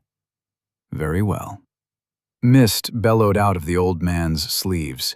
His voice rippled through the air, carried upon qi as it demanded my attention. It is time I taught you what true alchemy looked like. Are you prepared to walk this path, my disciple? A shit-eating grin formed on my face. I didn't know what kind of talk Lu Jie had with the old man, something I'd need to ask him, but for now, my heart thundered with excitement. I'd been mostly fumbling around on my own as the old man had been taking the slow and steady approach. Like hell was I going to refuse. I'm ready, I replied, my qi bubbling forth, eager to be used. It was time to level up my drug-making skills, baby. Chapter 57. Heart of Alchemy. The old man walked with fire burning in his eyes and above his palm. Instead of the kind smile I'd come to expect, it now burned with a strange sense of intensity, almost as if he'd suddenly become young again. Have you mastered the flame since we last talked, disciple? Old man asked. I nodded, circulating qi above my palm and igniting it, forming a ball of fire. I scratched my cheek in embarrassment. Is this a known technique? I thought I'd come up with something new.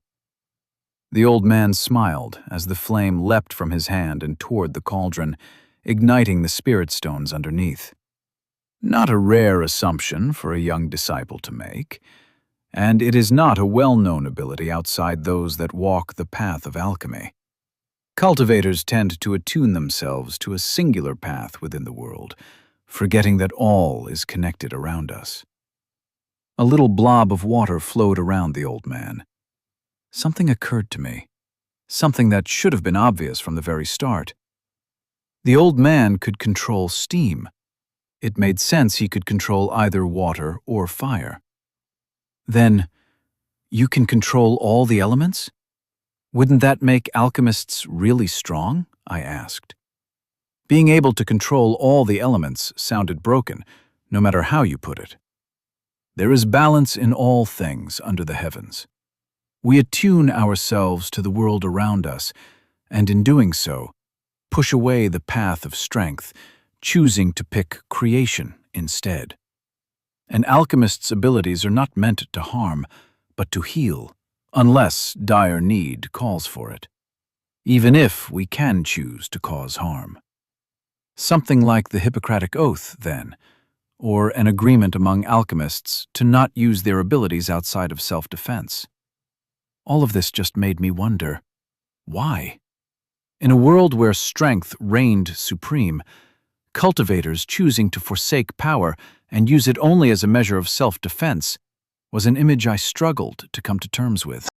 I sense your questions, Lu Jie. There are many mysteries in the world of alchemy. The halls are not so strict purely out of greed, but also out of necessity. It is not the cultivator with the sword this old man fears the most, but the healer who could kindly put his heart to rest forever with just a touch, the old man said. Slowly, I started to understand. It wasn't just that people didn't pick alchemy for a lack of strength, although there would be that too. But it was also that alchemy, healing, and other paths required both cultivation and knowledge to progress upon them, and came with far more danger. The image of Liu Xiang came to mind, his poison healing abilities and his needles. I wondered if Liu Xiang was aware of these details. This old man sees that you understand. The path of alchemy, it is one of refining, purification. Not just within our own bodies with qi, but outside as well. We draw out that which exists around us and refine it to its best. But like all things under the heavens, there is both good and bad. I had a feeling I knew what the old man was talking about. Forbidden pills? I asked, getting a nod. There are many, even in Seventh Peak City, who turn to the strengths within blood and death to draw their strength upon. Corrupting forces. Everything needs a balance, even pills. Something so many young cultivators fail to see, unable to look beyond the faint glimmer of strength that would forever ruin their foundation. The old man's hands swept out as qi rippled all around the chamber. Blood and death? I asked. The blood of spirits, the life of dying creatures. There are many dark arts in the world, not the least of which come from the demons themselves. But now isn't the time for such talks. Tell me, disciple, why is it that alchemists must master the flame first and foremost? I thought about it, trying to think of a suitable example. Before, I would have said it was because fire was the first factor in trying to form and refine a pill, the first key thing to take note of. But with my recent talks with Yan Yun and my own studies, I'd come to learn more about the spiritual aspects tied to things. Fire is the purest expression of qi. Fire, or heat, is what fuels life. It's the simplest form, yet also the core aspect in refining a pill. The control of heat and cold is what defines an alchemist's ability. The old man smiled. It seems you have learned well on your own, Lu Jie. Fire is the heaven's purest expression of strength. It is power, energy, heat, and it is what an alchemist must learn to tame first. But do you know what comes before fire in alchemy? Wood? Indeed, for without spirit herbs, pills would be a laughable idea. All elements work in tandem within alchemy. But those that cultivate wood qi find themselves in tune with the spirit herbs themselves, an advantage you possess over others, or a disadvantage if you wish to pick a path of conflict. The heavens give and take equally. I cycled my qi, inspecting it, none too surprised to hear that my qi was wood aspect. Would be tough not to realize that by now, but I was certainly surprised to hear there were hierarchical roles in alchemy. I wondered if the verdant pill business and the effectiveness of my pills had anything to do with this. I would need to measure my spirit stones and time for utilization of the pills again. A smile tugged at my lips at the thought. It had been a while since I'd done some proper experiments. I was starting to crave it anyway. Of wood, fire, earth, metal, and water, I see the use of all these elements within alchemy, besides metal. Are there any metal pills? I asked. The old man shook his head and tapped the cauldron near him, and it rang with a metallic ring. You forget your tools, disciple. An alchemist with no cauldron is no alchemist. Now you have acquired the spirit herb, learned to tame the flame. What remains is to understand the equality of earth. It is earth that bears the life of the spirit herbs, and it is earth that often binds the wood within a pill. What do you understand of it, Lu Jie? My mind reached a blank thinking of a reply. It's the thing that spirits herb grow in, I said. The old man shook his head. You do not listen to the earth, disciple. It is a living, breathing thing. You understand, but do not comprehend. Listen to the earth. It is what births life, the source of strength for the spirit herbs and for all alchemy. Listen to it carefully, the old man said, his hand shifting toward a few herbs growing nearby. His qi rustled and the plant shuddered. At first, nothing happened, and I was starting to wonder if the old man was playing some kind of trick on me. Then I felt it. Hundreds of little roots ran through the earth and extended beneath the floor. There was minute qi present all around me, mixed in with the life that moved within the earth as it slowly but surely began to drift toward the plant. That spirit herb was drinking in the essence of the world. This old man has the chi of fire. The tender touch of wood and the calm weight of the earth doesn't mesh with it well. But that was just a little fragment of what the earth gives.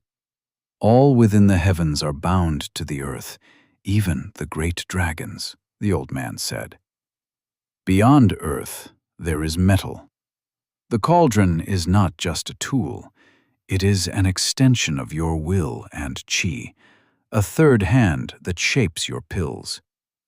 And lastly, there is water, to tame the fire and guide it, and draw out the essence of the pills within itself before fading, leaving behind the purified result. The balance of all 5 elements is what true alchemy is about, Lu Jie. The old man's kindly smile returned. I was starting to understand just how many factors I'd been missing. It wasn't just the elements themselves, but also the qi they represented. I hadn't been looking beyond just the application of qi in the factors of what went into making a pill, when I should have been paying attention to everything that contributed to the pill. I bowed my head in gratitude. This disciple thanks his master for the lesson. The old man laughed. Do not be so hasty, my disciple. This old man hasn't even begun. I looked up in confusion as he walked up to his cauldron, and the fire began to blaze around him. You have already formed one of the 3 pills. It is time that I showed you the second one. This is the 7 earthly spirits pill, formed of spirit grass grown in 7 different natures of soil, combined to grant a sturdy weight to the cultivator and bolster their vitality. His hands moved swiftly, and qi swirled, turning to an inferno as the old man added the herbs and water within his cauldron. I extended my senses, noting the slow and steady movement of his qi, gently coaxing the earth qi from the herbs. Earth is sturdy. It does not give easily, and so you must gently break it down. Push and pull like the tides of water, and repeatedly break down the qi, the old man said, mist and herb-tinged smoke swirling all around him. The smell of earth soon hit my nose, many kinds all at once, as if I were flying across the vast lands and taking in the world around me. Once it breaks, you must be quick to collect it, or else it will solidify and tangle itself up. I almost jumped back when the flames flared, rising to a frenzy. Then, you slowly tie it together. You must not force it, or the pill will shatter. The act is like handling a young child. You must mold it like clay, or it will all fall apart. I watched in silent admiration as the qi moved in a precise swirl, carefully coaxing the earth qi within itself. In a moment, the flames went out as the spell of rich earth took over the chamber. Unwilling, I found myself breathing easier, life flowing through my body. And that is how it is done, the old man said, grabbing the likely scalding hot pill in his hand. I stared at the muddy-looking pill, almost like a ball of clay. If shown to a regular person, they would likely think of it as mud. But to any who could sense qi, the deep layer of qi present within would be obvious. Meditate upon this lesson for now, Lu Jie. And once you have succeeded, return to me once more. There is much to learn from the nature of earth for you. It would also serve as a method to resolve the conflict within your spirit, and the reason why you still fail to progress, even at the cusp of greater insight, the old man said, smiling at what was surely a dumb expression on my face. You are still young, and with age comes wisdom and sight. This old man isn't blind, after all. I started to laugh, feeling a bit silly. I bowed my head deeply, expressing my gratitude to the old man. a sentiment even Lu Jie could agree upon with me. Now go, disciple. You have much to learn, and this old man must return to his duties. The sect doesn't stop for us, after all. Excitement burned within me heading back to my chamber. Firebending lessons were done. Now it was time to learn how to earthbend. Chapter 58. Understanding Gu. I took a breath, stilling my hand as I gently pressed the brush against the paper. Carefully guiding it across the sheet of paper, I let my chi flow through it and into the ink as I wrote down the character for wind. The paper rustled, floating upward before it snapped to the wall, sticking onto it. I looked at the other 7 papers, similarly stuck at equal intervals around my room, forming an encirclement. Chi flowed through the papers, the formation setting itself within the chamber. A mild exhaustion overcame me, and I put aside the brush. I had picked up an obfuscation ward from the library to try and hide the chi and, more importantly, Gu that I'd be experimenting with. It had been surprisingly easy to set it up, at least until I actually began working on the formations. Piles of crumpled sheets lay behind me. Even the slightest mistake in my brushstroke resulted in a formation that refused to work. I really doubted a non-cultivator could reach that kind of precision, which was just another way this world was unfair to its denizens. I wiped the sweat off my forehead, marveling at the formation.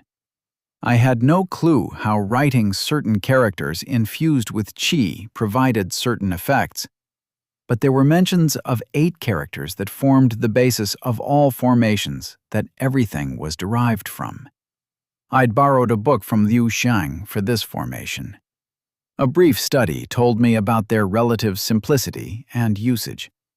Each formation consisted of a character, usually more than one, that described the effect of the formation. The formation can be infused with chi to achieve this said effect on the applied surface, or linked together with others to form more complex effects. Of course, it was far more complicated than just that. Though the basis seemed to be based on these principles, it almost felt like basic logic gates that could be linked together to form chi circuits. I turned to my notes. With everything happening recently, my notes had begun lagging. I still hadn't made any entries on the first law itself, the confirmation of the heavens trying to dissuade cultivators from following the path I was, and the working of my cure for Zhang. There was so much to take note of and work on. Normally, I'd be really excited about working on everything, but with the tribulations and the upcoming spirit herb hunt, I found my mind wandering away on tangents. First things first, I needed to write down what was up with my cultivation, and then the first law. Second, I needed to form a working hypothesis on how it worked and why the heavens were so adamantly set against it. Flipping through my notes, I smiled at the various hypotheses I'd previously made. A lot of them were wildly off, focusing on completely wrong aspects. A lot of them were still theories worth testing, especially now that I was aware of one of the laws. I laughed at an early idea I'd scribbled down at the chi attributes being like atoms, where there was a fundamental atom of chi that, when combined differently, gave fire chi, water chi, and so on. Settling on an empty page, I reached out to both of my cores as they spun within my dantian. The 2 cores were diametrically opposite to each other. If I tried to slow one down, the other would slow in response, clearly showing some sort of connection. I focused on the core containing Gu and tried to feel at my spirit herb garden. Where I'd expected a violent hissing revulsion from my spirit anchor to herbs, I instead found a complete lack of response. My focus shifted from the now nearly invisible roots of chi to the little worms and dead leaves and plants that were mingled within soil near the plants. It was well covered within the chi, but there was a minute amount of miasma all through the earth, mixed in at every inch of it. I opened my eyes, looking at my spirit herb garden in surprise. It should have been obvious, and yes, sensing the ever-present nature of goo that I'd been completely blind to all this time was still a surprise. Did fungi and such cultivate goo with how they grew in rotten corpses of plants? I took note to check within the library about the existence of spirit mushrooms, as odd as that sounds. Moving on, I took hold of my brush. I stared silently at the blank page for a while before beginning to write. The first law.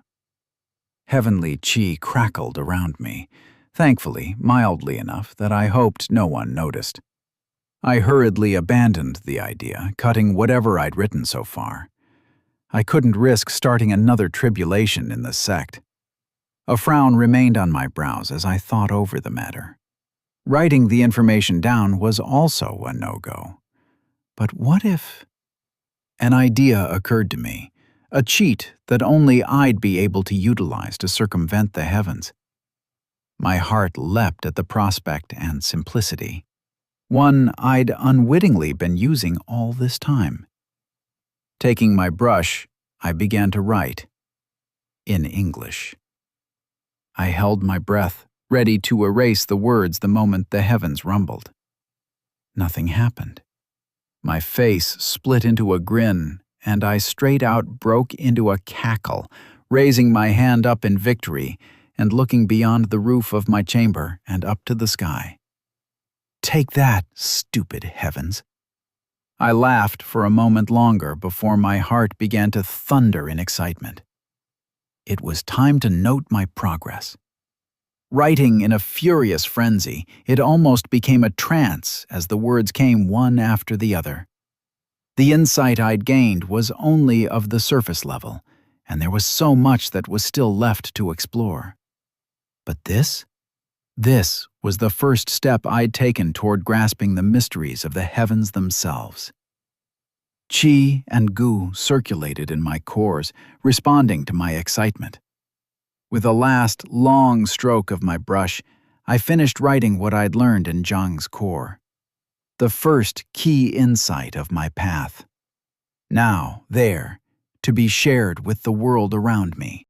I grabbed my notes and began to read. The first law of cultivation.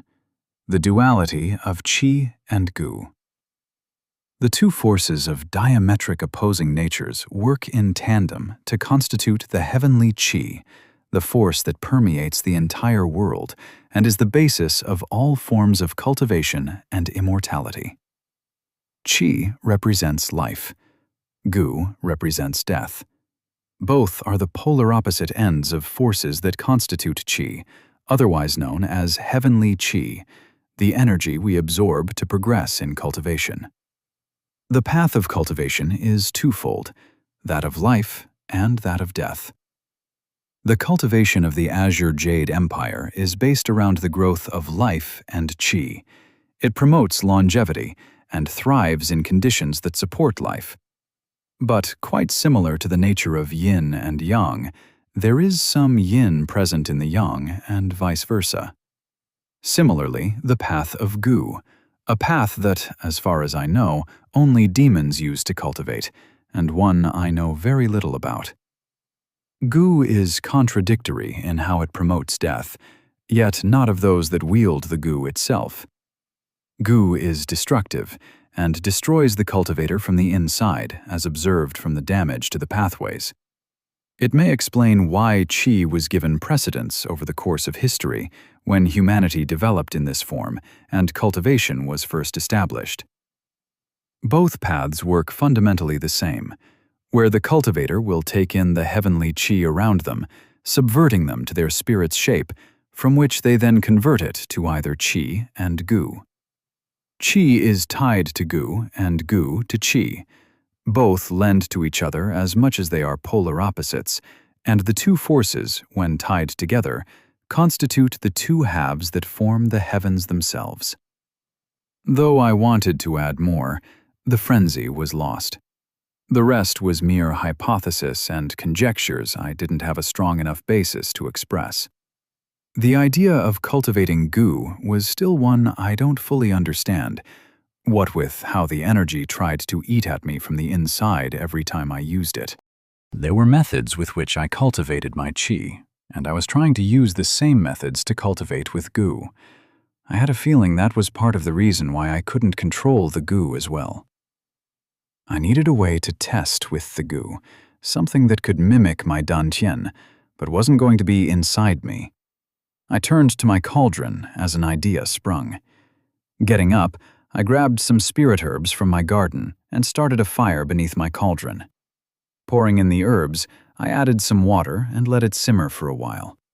Then, as the flames began to rise and the essence of the spirit herbs melded within the water, I added a trickle of goo. Steam exploded, and I jumped back. A cloud of smoke covered my sight, and my skin tinged from the heat. I stared at my cauldron, now knocked over and leaking soggy, hot herbs onto the floor mat. My heart hammered, and I forced it to settle down, walking closer. Carefully touching the cauldron to not burn myself, I flipped it over, reveling pulverized remains of the spirit herb. I picked them up, and they crumbled away like powder. That was unexpected. I noted the reaction in my notebook and took another batch of spirit herbs, this time gently feeding them goo. Heat rose within the plants as they bloated and popped, the water within them boiling in response. I extended my senses and noted a complete lack of any remnant qi present in the remains of the herbs. I could use this. My drugnade, with a sealed trigger that disintegrated upon contact with goo. The energy released seemed far more potent than just relying on fire qi, and it'd serve as the perfect trigger mechanism that wouldn't be susceptible to other cultivators, something that could easily make the difference for me in the upcoming spirit herb hunt. I began to mentally assort the grenade. It'd need a formation for the ignition, something I'd likely need to ask for help from Liu Xiang. The theory was sound in principle, and this way I could forego the need for actually making black powder and instead rely on a grenade that I could trigger with my mind whenever I pleased. Perhaps I could even add a delay to the explosion to prevent people from noticing the thin strand of goo. I rushed to my notes and began to write the ideas down, occasionally cackling in my glee at the prospect of wonderfully exploding drug grenades in the face of cultivators. Something fuzzy rubbed against my legs, interrupting my moment of glory, and I looked down. Nian meowed, rubbing against my leg, and my frown softened as I bent down to pet the silly cat. He'd never shown so much affection before. With a surprising leap, the cat landed onto my shoulders and leapt onto my desk. I rose a moment too late as the cat grabbed the few spirit herbs and bolted. Too smart. Way too smart. And it wasn't even a spirit animal yet. I scratched my head, not even bothering to steal the herbs from Nian. I was missing a familiar herb-stealing thief in this chamber. My eyes swept across the chamber, worry creeping into my heart. Where did Labby go? Chapter 59. A Desire to Grow. Tall grass rushed past Labby's form as she ran through the field, following the faint scent of the lightning qi. Lunar and thunder qi swirled in her core as she ran through the fields of the outer sects, heading beyond its boundaries and farther up the peak. A place even her great master wasn't allowed to enter. A pill remained clutched within her mouth, the boundaries of the outer sect peaks beginning to shimmer and appear in the distance. A wall surrounded the higher peak of the inner sect, the qi within the air rising with each step. Purple lightning crackled around her as she paused to sniff the scents carried across the air currents and the little trails of qi that brushed past. When she had been nothing but a common rat, she'd mindlessly followed a similar trail to find a gap within the wards to cross. The task to breach the intersect ward was more formidable, but she wasn't the common rat she used to be. The chi shimmered an invisible barrier, preventing entry, but Labby soon found a small gap within the boundaries of the walls. With a squeak of delight, Labby rushed closer, squeezing through the gaps. Chi hit her nose with a myriad of new smells. The tinge of the moon was brighter here, even during the day, and the touch of lightning chi crawled upon her skin. The air filled her with energy as her mind began to clear out more so than ever before. So, this was the fabled inner sect. "Labby, where are oo?" Labby froze as she heard her great master's voice come from their bond. It was broken and wavering due to the wards around the inner sect. She could feel her great master's concern as he tugged at her bond, calling for her. Labby almost turned back without thinking to rush to her master's side, but something held her back. Her chi wavered in turmoil, her core shuddering. Her great master spoke once more. "Labby?" The concern in his voice grew, and Labby's heart shuddered. Her great master was calling her back. He was worried about where she'd gone. Would she refuse his call? Refuse her great master? Labby looked to where she sensed her great master's voice, sending a brief link of her thoughts back, enough to reassure him that she was all right.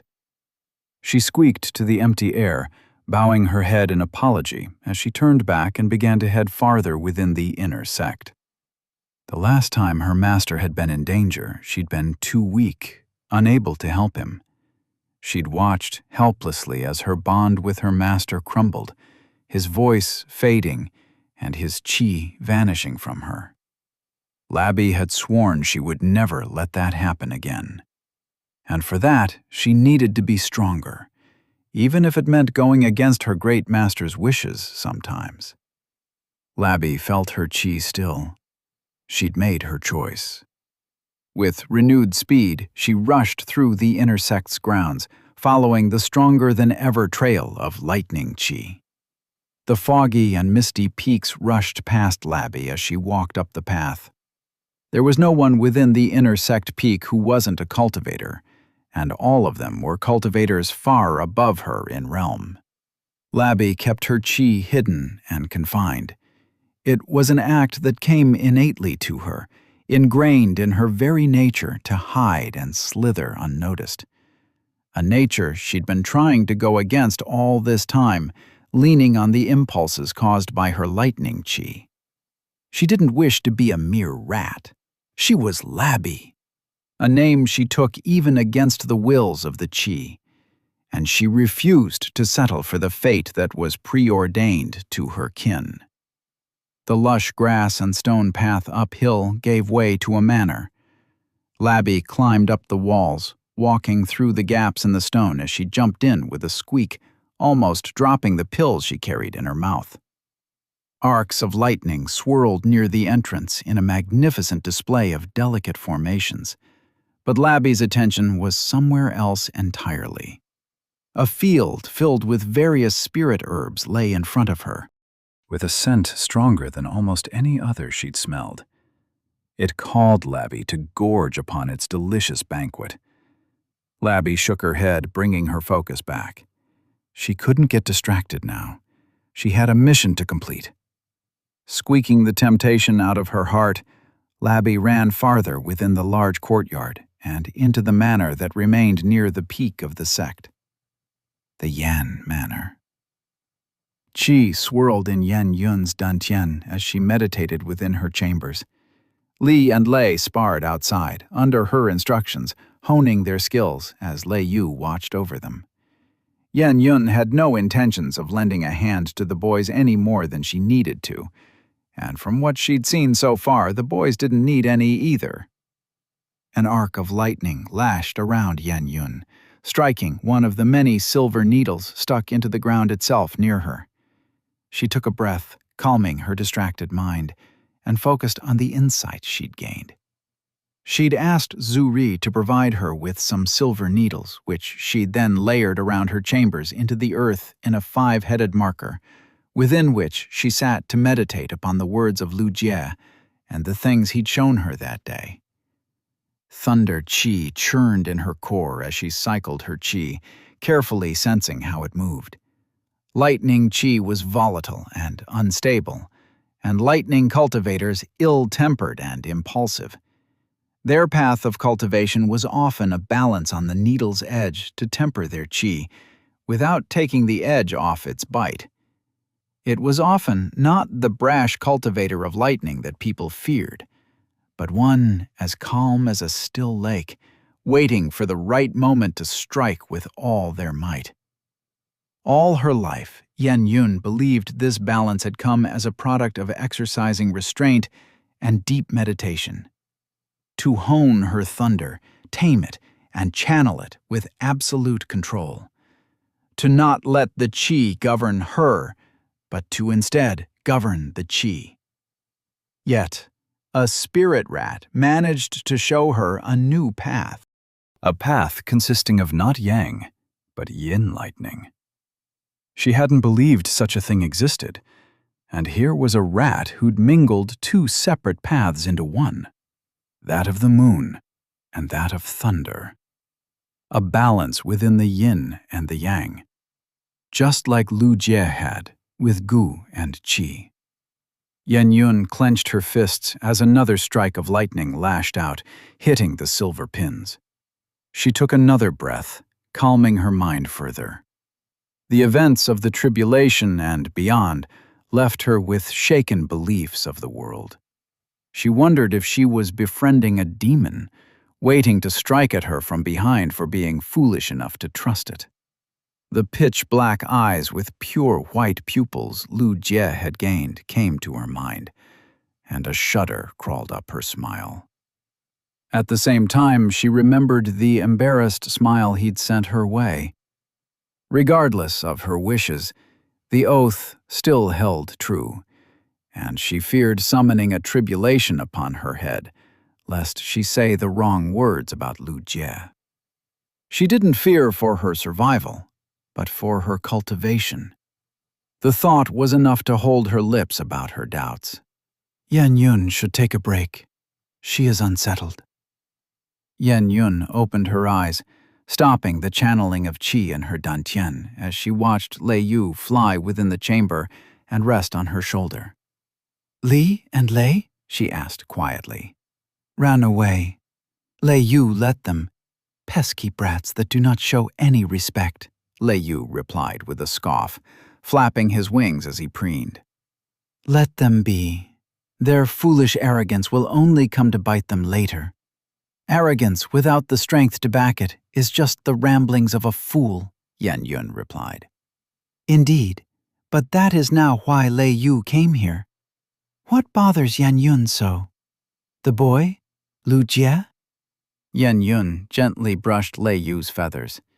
She knew the younger Lei Yu would have never let her do any such thing, but even her spirit had found his arrogance tempered at the sight they'd both witnessed. How can I not be? A tribulation at the 4th realm. A boy possessing demonic abilities and 2 cores who returned life to a crippled man, with knowledge never heard of even in our clan's archives? There aren't many stranger things than him that I've seen. Lei Yu hadn't taken Yan Yun to be a liar. Yan Yun clenched her jaw at her spirit's words, a pang stabbing her through the chest. She closed her eyes, cycling her qi as she sat in silence for a moment. I'm envious. He is a boy with no special background, with nothing to his name, yet he performs strange miracles never seen before. Despite having summoned a tribulation at such a young realm, he lives so freely, as if not bound by the chains of society. I'm envious of Lu Jie, of his freedom and his desire to grow. When did I lose mine? When did it all become about surpassing my grandfather? Lei Yu cannot answer that. It is an answer Yan Yun must realize for herself, Lei Yu spoke, flapping his wings.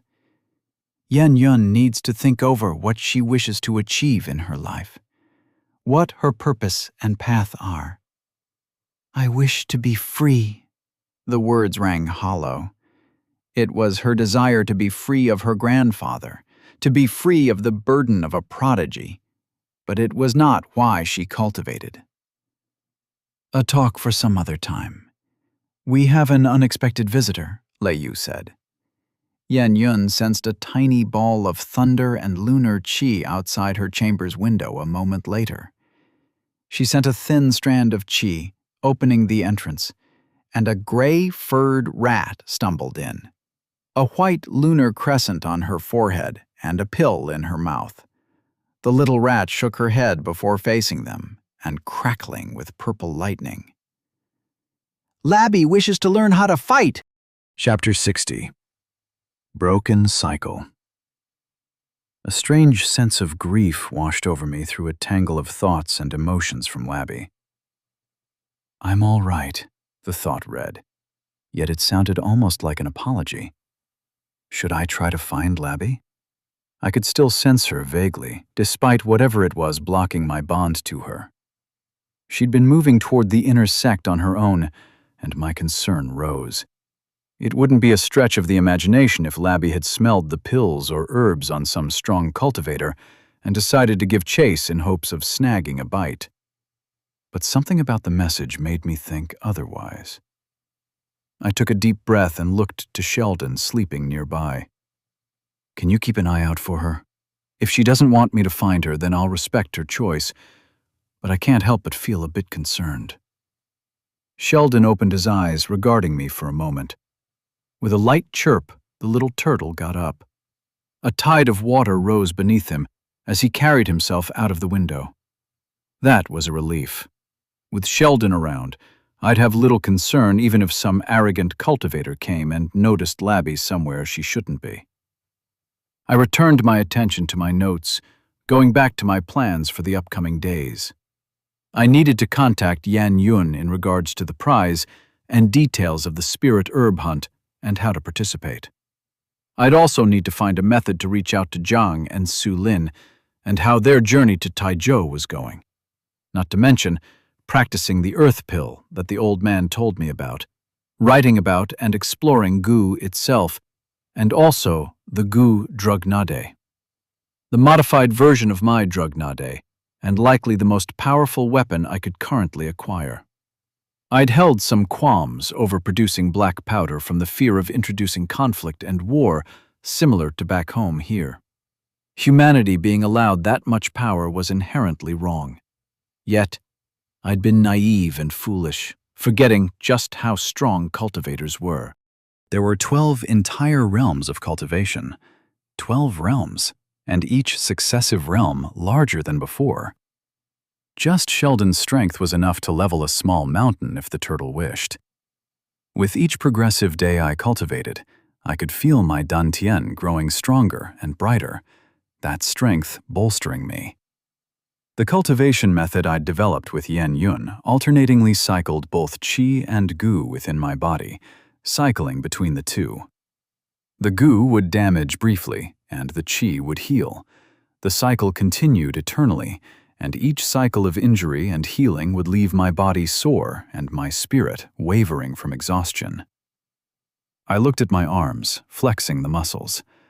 I wasn't buff, even though I should have been with the inhuman cultivation strength I possessed. My muscles were starting to firm up and gain density. I suspected even my bone density had gone up from the repeated cycle of injury and healing. Which is why I really wanted a good weighing scale to properly measure the results of this new cultivation method.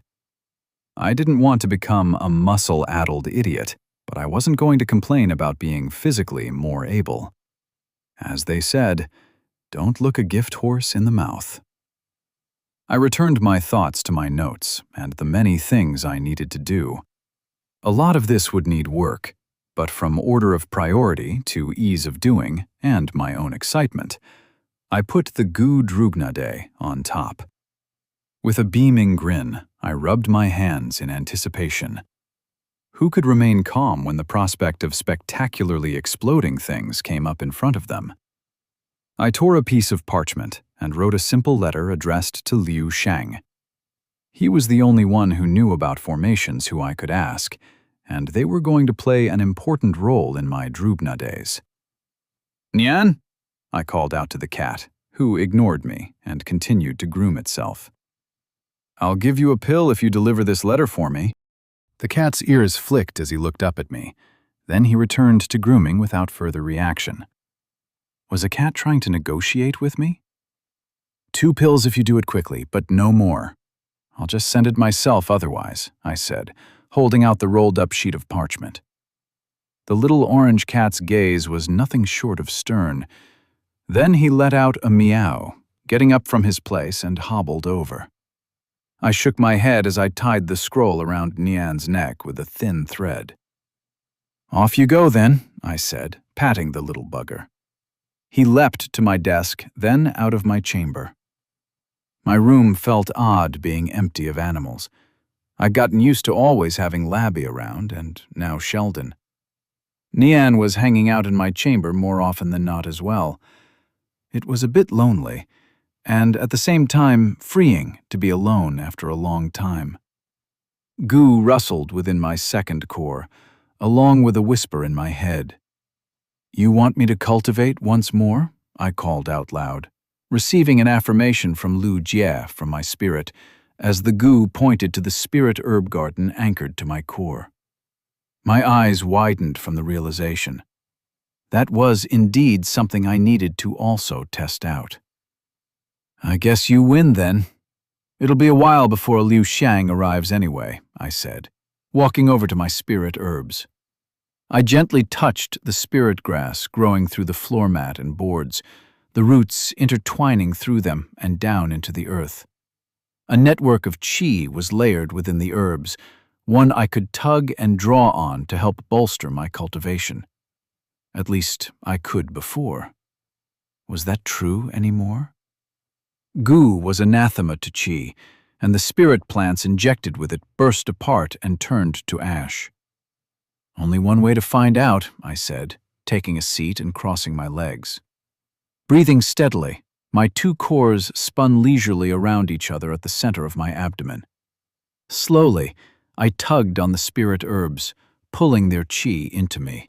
The essence within them shook as I circulated both qi and goo within their respective cores. The herbs shuddered, responding to my pull as I felt the network of qi spread. Then I pulled on the goo, trying to draw upon the essence of the world to form the energies of death. The anchor shuddered, the network of qi recoiling from the goo, and my cultivation ground to a halt. I frowned, pulling more at the goo, letting it briefly spread through my pathway. The spirit herbs convulsed, their qi mingling with the goo.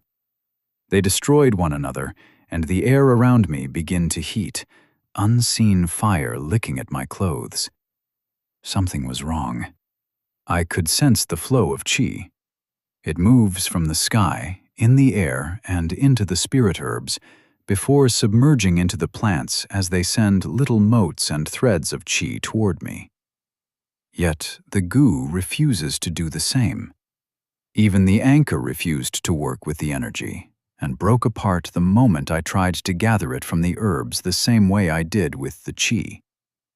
I occasionally retried my method to see if it would work, to no avail. My frustration increased the longer the goo wouldn't cooperate. Then it struck me. Perhaps I was drawing from the wrong source. I shifted my attention downward to the earth beneath me. I closed my eyes, cutting off my sense for qi and shifting over to my sense for goo. Slowly, I cycled the goo, drawing not from the air, but from the soil. There was death within the earth. It accepted all and was the resting ground for all life forms. If the air was what let us breathe, then the earth was our last embrace for death. The cycle snapped into place.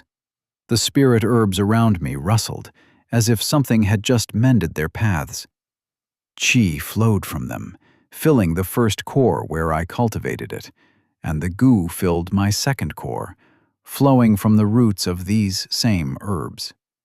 Of the many dead creatures and worms that remained beneath the ground, unseen yet still nurturing life, the trickle of qi and gu began to rise, turning into a tempestuous storm. Where before I'd only been drawing on one half of the cycle, now I drew upon both, and the energies of the world filled my being to the brim.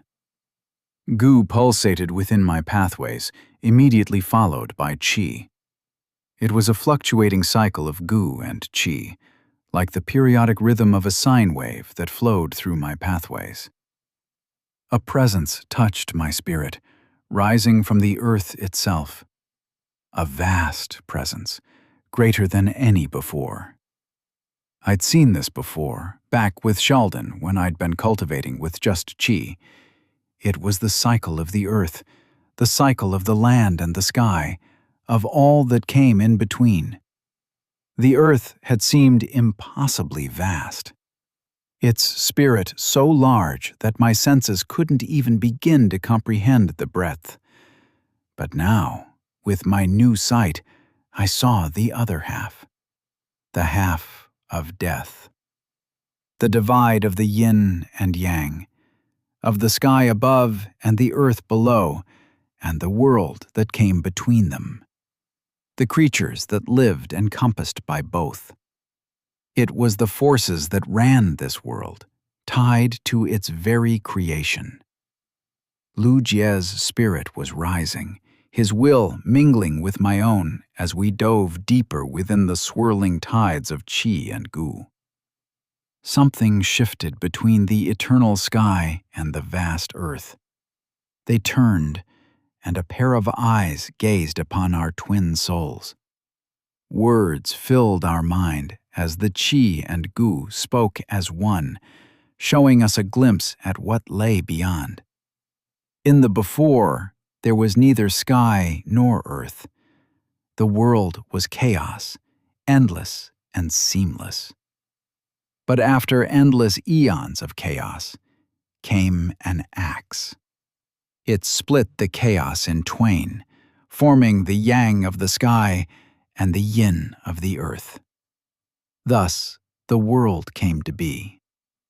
Our children bowed to both heaven and earth, to the two that governed the cycle of the world. Yet there came an interruption, a dispute among our two children upon who was worthy. A familiar story to both Lu Jie and I, the formation of the world. And there was more, the half we'd not heard before. The two split apart, diverging on separate paths. One who would gaze upon the earth, chasing the heavens that lied beyond it. The other, eternally burrowed within the embrace of the earth, waiting to rise and seize the sky from the other. The split between qi and gu. The cultivation of humans and demons. The cycle. It lies broken. The world split in two halves. Two eyes, larger than mountains, focused on me. You are not enough. There must be more for the cycle to be repaired. My soul trembled at the words, at the cycle we witnessed, unable to grasp the information being sent to it. This was but the mere surface, a glimpse at the realities of this world. Yet, even just that was enough. My body was being reinforced and broken down and reinforced and further broken down again. Sweat covered me, and something slimy started to coat my clothes. Gu and qi continued to work in tandem as my cores filled to the brim and lit a tension developed in them. If I cultivate any more, my spirit would rupture. Observe the world, learn and grow, and then perhaps, one day, we could be as one once more. I opened my eyes, sweat pouring from every inch of my body. Unable to sustain myself, I collapsed and almost gagged, the stench from my clothes absolutely rancid. Dark gunk covered them, smelling like the worst kind of sewage water you could find. "What was that?" I asked, my voice shaking. No replies came, and none would even if I spoke more. With effort, I pulled up but found my legs shivering, as if I'd just climbed a mountain twice over. I pushed myself up and pulled off my clothes, throwing them away. A brief look later, I burned the robes. I doubted I was ever going to be wearing those again. Quickly wiping my body with some water, I settled into newer clothes and took a seat, lightly circulating my chi. It had been a mere few minutes of cultivation, yet my spirit felt like it had been ready to pop. I had needed a day or more to process whatever progress both of my cores had made. Whatever it had been enough to leave me haggard. I stared in a daze, recalling the vision. It was like my mind had been fed a mountain of information, yet I was nowhere near capable enough to understand any of it. I closed my eyes, feeling at the thing that remained in my spirit. The seed that stood at the heart of my two cores, the little blossom that centered my two halves. A broken cycle, I muttered. I moved to my pool of water with the lunar lotus and looked at my reflection. A lot had been said, with much I could not yet understand. Still, a strange sense of completion and joy filled my heart. I finally knew what my cultivation was. Chapter 61. Plans and Preparations. Poison chi swirled. Liu Xiang sat on the floor, legs folded beneath him and a bowl full of crushed herbs in front of him. A thin, near-transparent poison dripped down his silver needle before dropping into the bowl. With a hiss, smoke rose from the herbs, the green leaves turning into a deep violet slush. Liu Xiang watched carefully before dipping another thin needle into the mixture, coating it in the dark poison that began to turn invisible. "Is Liu Xiang still thinking over what happened?" Zichu asked in her whispering, chittering voice. "Is Zichu not?" Liu Xiang asked calmly, continuing to dip needles one at a time within the poison. They served as much of a purpose in healing as in killing, and he'd been trained to be prepared to do either at a moment's notice. "A tribulation at the fourth realm. Strange pills, even stranger knowledge. Zichu feels wary of the boy, despite his simple demeanor. What else is he hiding? Even her chi tells her to slay the boy whenever the vile goo comes forth. You know not to heed such instincts. We are better than the impulses we carry," Liu Xiang said, finishing the last of his needles. "Does Liu Xiang plan to tell his father?" Liu Xiang snapped toward Zichu, pupils wide with an unflinching gaze. A quiet hiss rumbled from his throat as he turned back around. "Zichu wouldn't bring this up if the matter weren't so grave.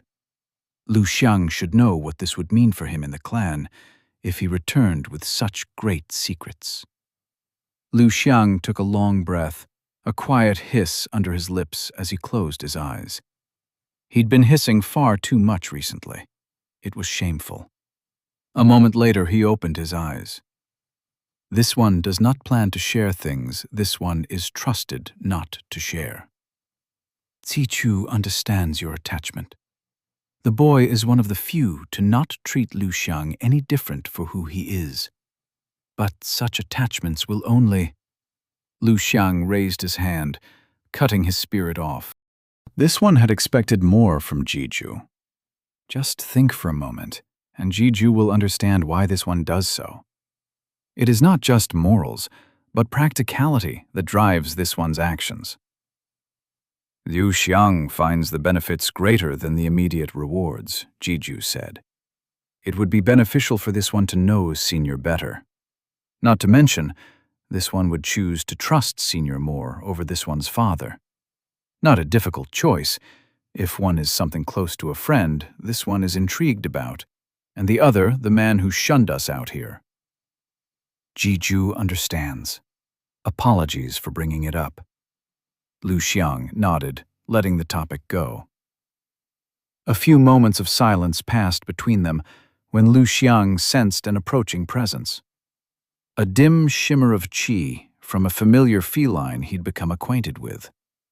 With a pulse of his qi, Lu Xiang opened the entrance to his chamber, and the orange cat walked in with a scroll tied around its neck. Lu Xiang watched the cat, and it stared right back, not moving any closer. Most animals disliked Lu Xiang's presence, his natural aura unnerving to all but a few reptiles. Yet the cat remained perfectly calm and still, waiting, a strange intelligence in his eyes. Lu Xiang moved closer, carefully approaching the little cat. There was an understanding between him and the animal, who was on the cusp of turning into a spirit itself. An understanding born of two predators. Gently he took the scroll, opening it up and taking a glance. A frown etched onto Lu Xiang's face, soon followed by bewilderment, and then a small smile. Rare to see Lu Xiang so expressive. What does the letter say? Jiju asked, moving closer.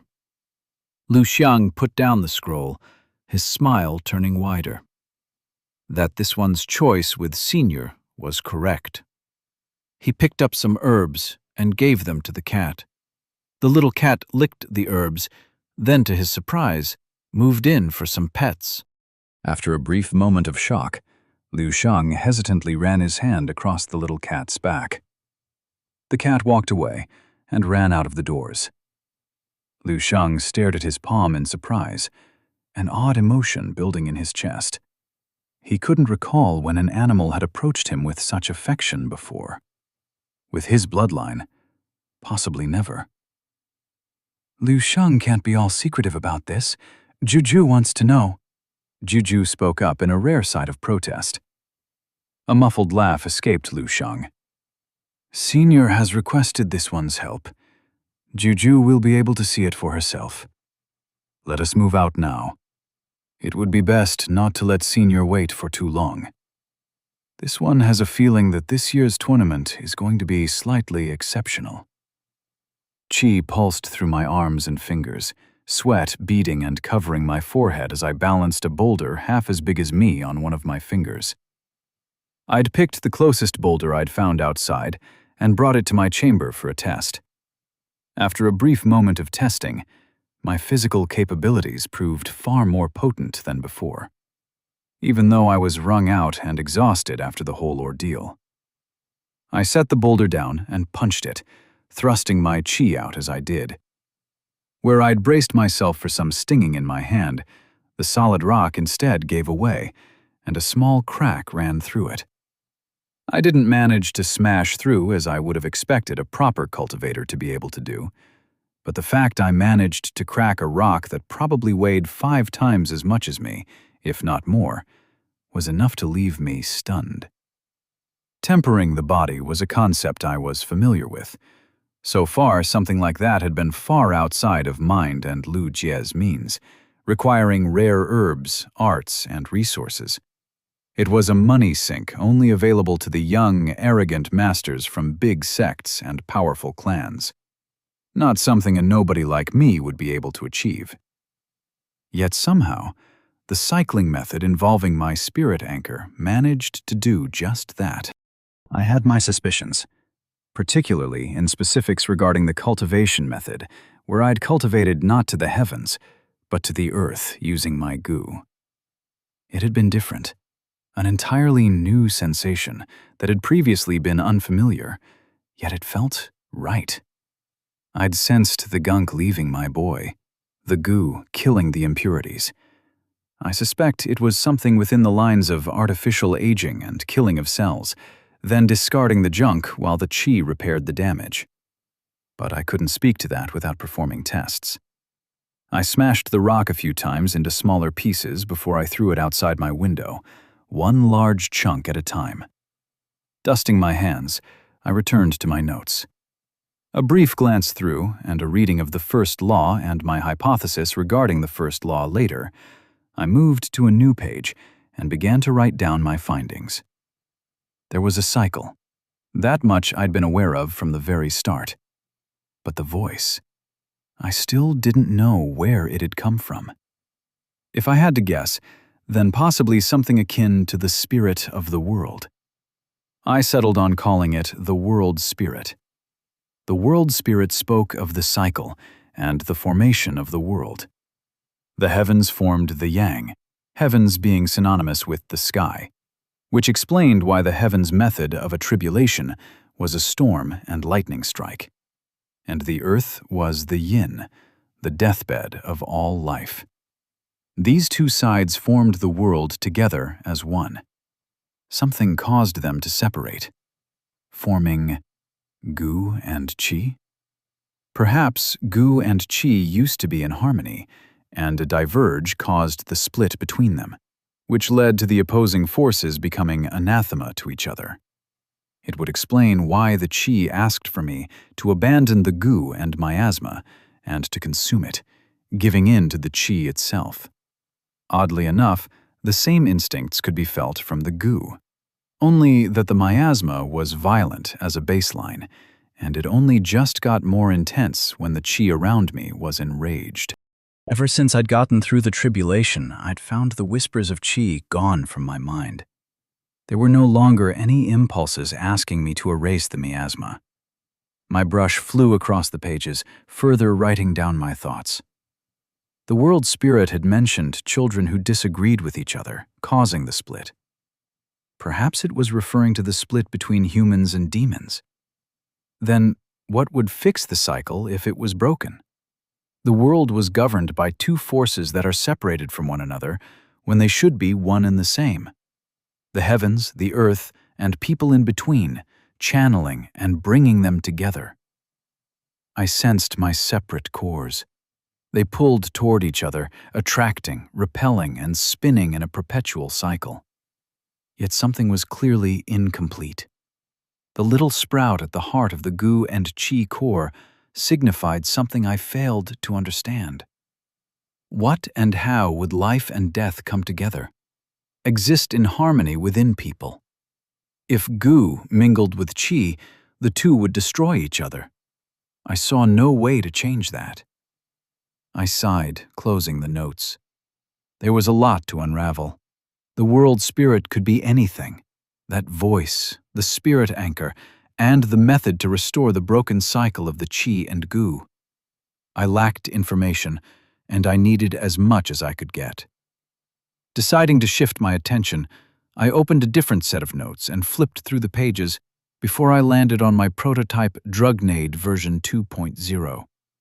The stupid diagram I'd drawn as the functional Drugnade was a simple design, and one that would likely need a lot of testing. Still, my heart thundered at the possibility of how potent this discovery could be. I spread out the notes and began to go through them. There would be a metal covering with shells attached to it to act as projectiles upon the explosion. A thin, hollow cylinder would be inside the Drugnade with 3 separate compartments. I would need formations to activate the grenade within them, else the mechanism would be too flimsy, especially without any proper springs and whatnot to make functional mechanical triggers. I'd also found out the reaction between qi-infused water and gu was far quicker than trying to use pills, so the first section would be my qi-infused water. The second would contain the original Drugnade pill. The last chamber would contain the key ingredient of the qi-gu dual Drugnade, a pill made out of gu. It was the biggest challenge I had to overcome in forming the Drugnade.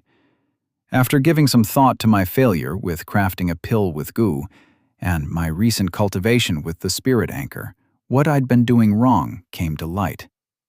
The 5 elements of the cauldron, spirit herb and spirit stone, were all based upon qi. As such, the gu reacted violently with them, turning them to ash the moment it came in contact. It had been silly to think I could send strands of gu on its own, and it'd allow me to make a pill forged of gu. No, what I needed was a cauldron with a formation infused not with qi, but gu. flames that ran with goo, spirit herbs similar to the parasite in Taizhou that contained goo within itself, and water that was saturated with goo. When I had all the elements combined, then I should be able to craft my goo fire drugnade. Thankfully, I had just the right spirit rat and turtle for the task. Excitement filled my chest. Just then, I sensed a familiar presence heading toward my chamber. I got up and headed for the gate to welcome Liu Xianxia. If the heavens would zap me with lightning, then I would just have to create drug nukes to blast that arrogance away. In the name of science.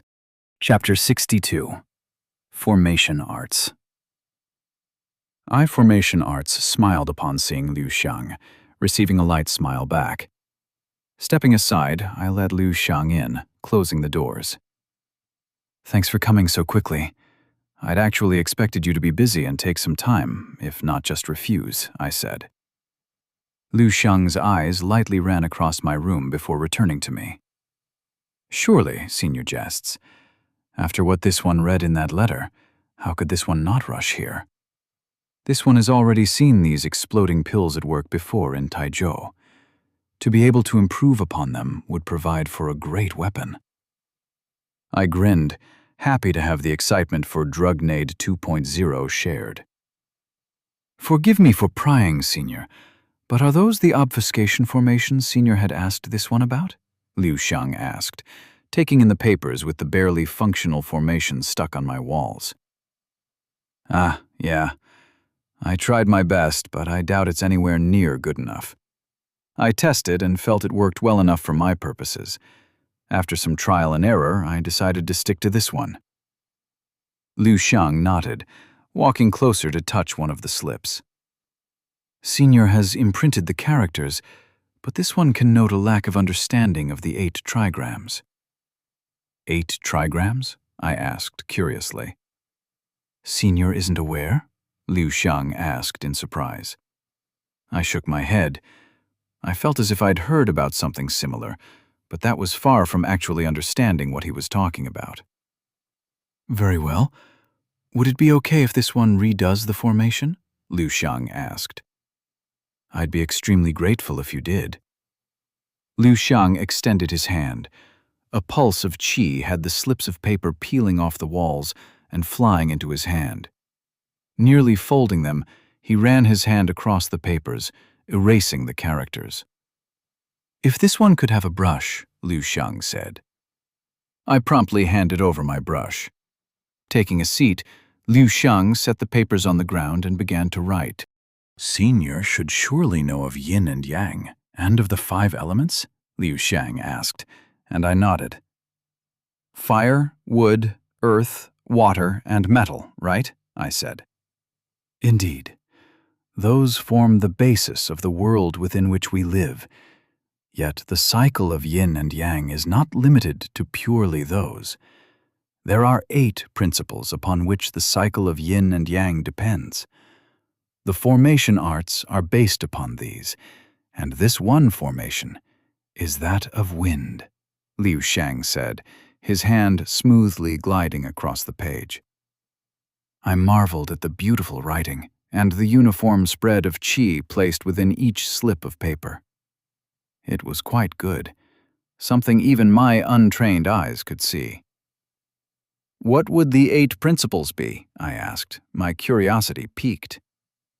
The first and foremost are the heavens, or the sky above, the source of all within this earth. The heavens represent creation in its whole. After the heavens is lake or marsh. Then there is fire, thunder, wind, water, mountain, and lastly, the earth. These 8 form the 8 pillars of our reality, at the crown of which remains the heavens, the origin and end of all. Thinking over his words made me frown. The heavens were the origin of all. That was what the cultivators of the empire believed. Yet the vision I'd seen from the world spirit showed heaven and earth, the two ends of yin and yang, forming a whole, and the combination of which had formed all the other elements. Perhaps there were some secrets that the qi wished to keep from the cultivators, and the nature of cultivating both heaven and earth could be one of them. Doing so would not only require cultivating qi and gu, but would also require not just gathering insights and elixirs to grow stronger, but a deeper look within oneself to battle your inner demons and overcome them. Thus, taming the gu within your heart and cultivating it. Because no one was without flaw. Perhaps ignoring the gu and their inner demons was part of why the cultivators were so arrogant and borderline psychopathic. It was something to think over. I watched as Lao Shang finished his work. He raised his hand, and the slips of papers lit up with golden qi, then spread in 8 directions, sticking to the walls. My ears popped as an invisible dome covered my chamber, signifying the ward coming into place. Senior's little garden should be enough to keep this ward functioning on its own, Lao Shang said, and I nodded in gratitude. I'd be interested in learning more about the formation arts and the 8 principles of nature from you. But for now, let's work on the thing you have come here for, I said, picking up my notes and setting them in front of Lao Shang.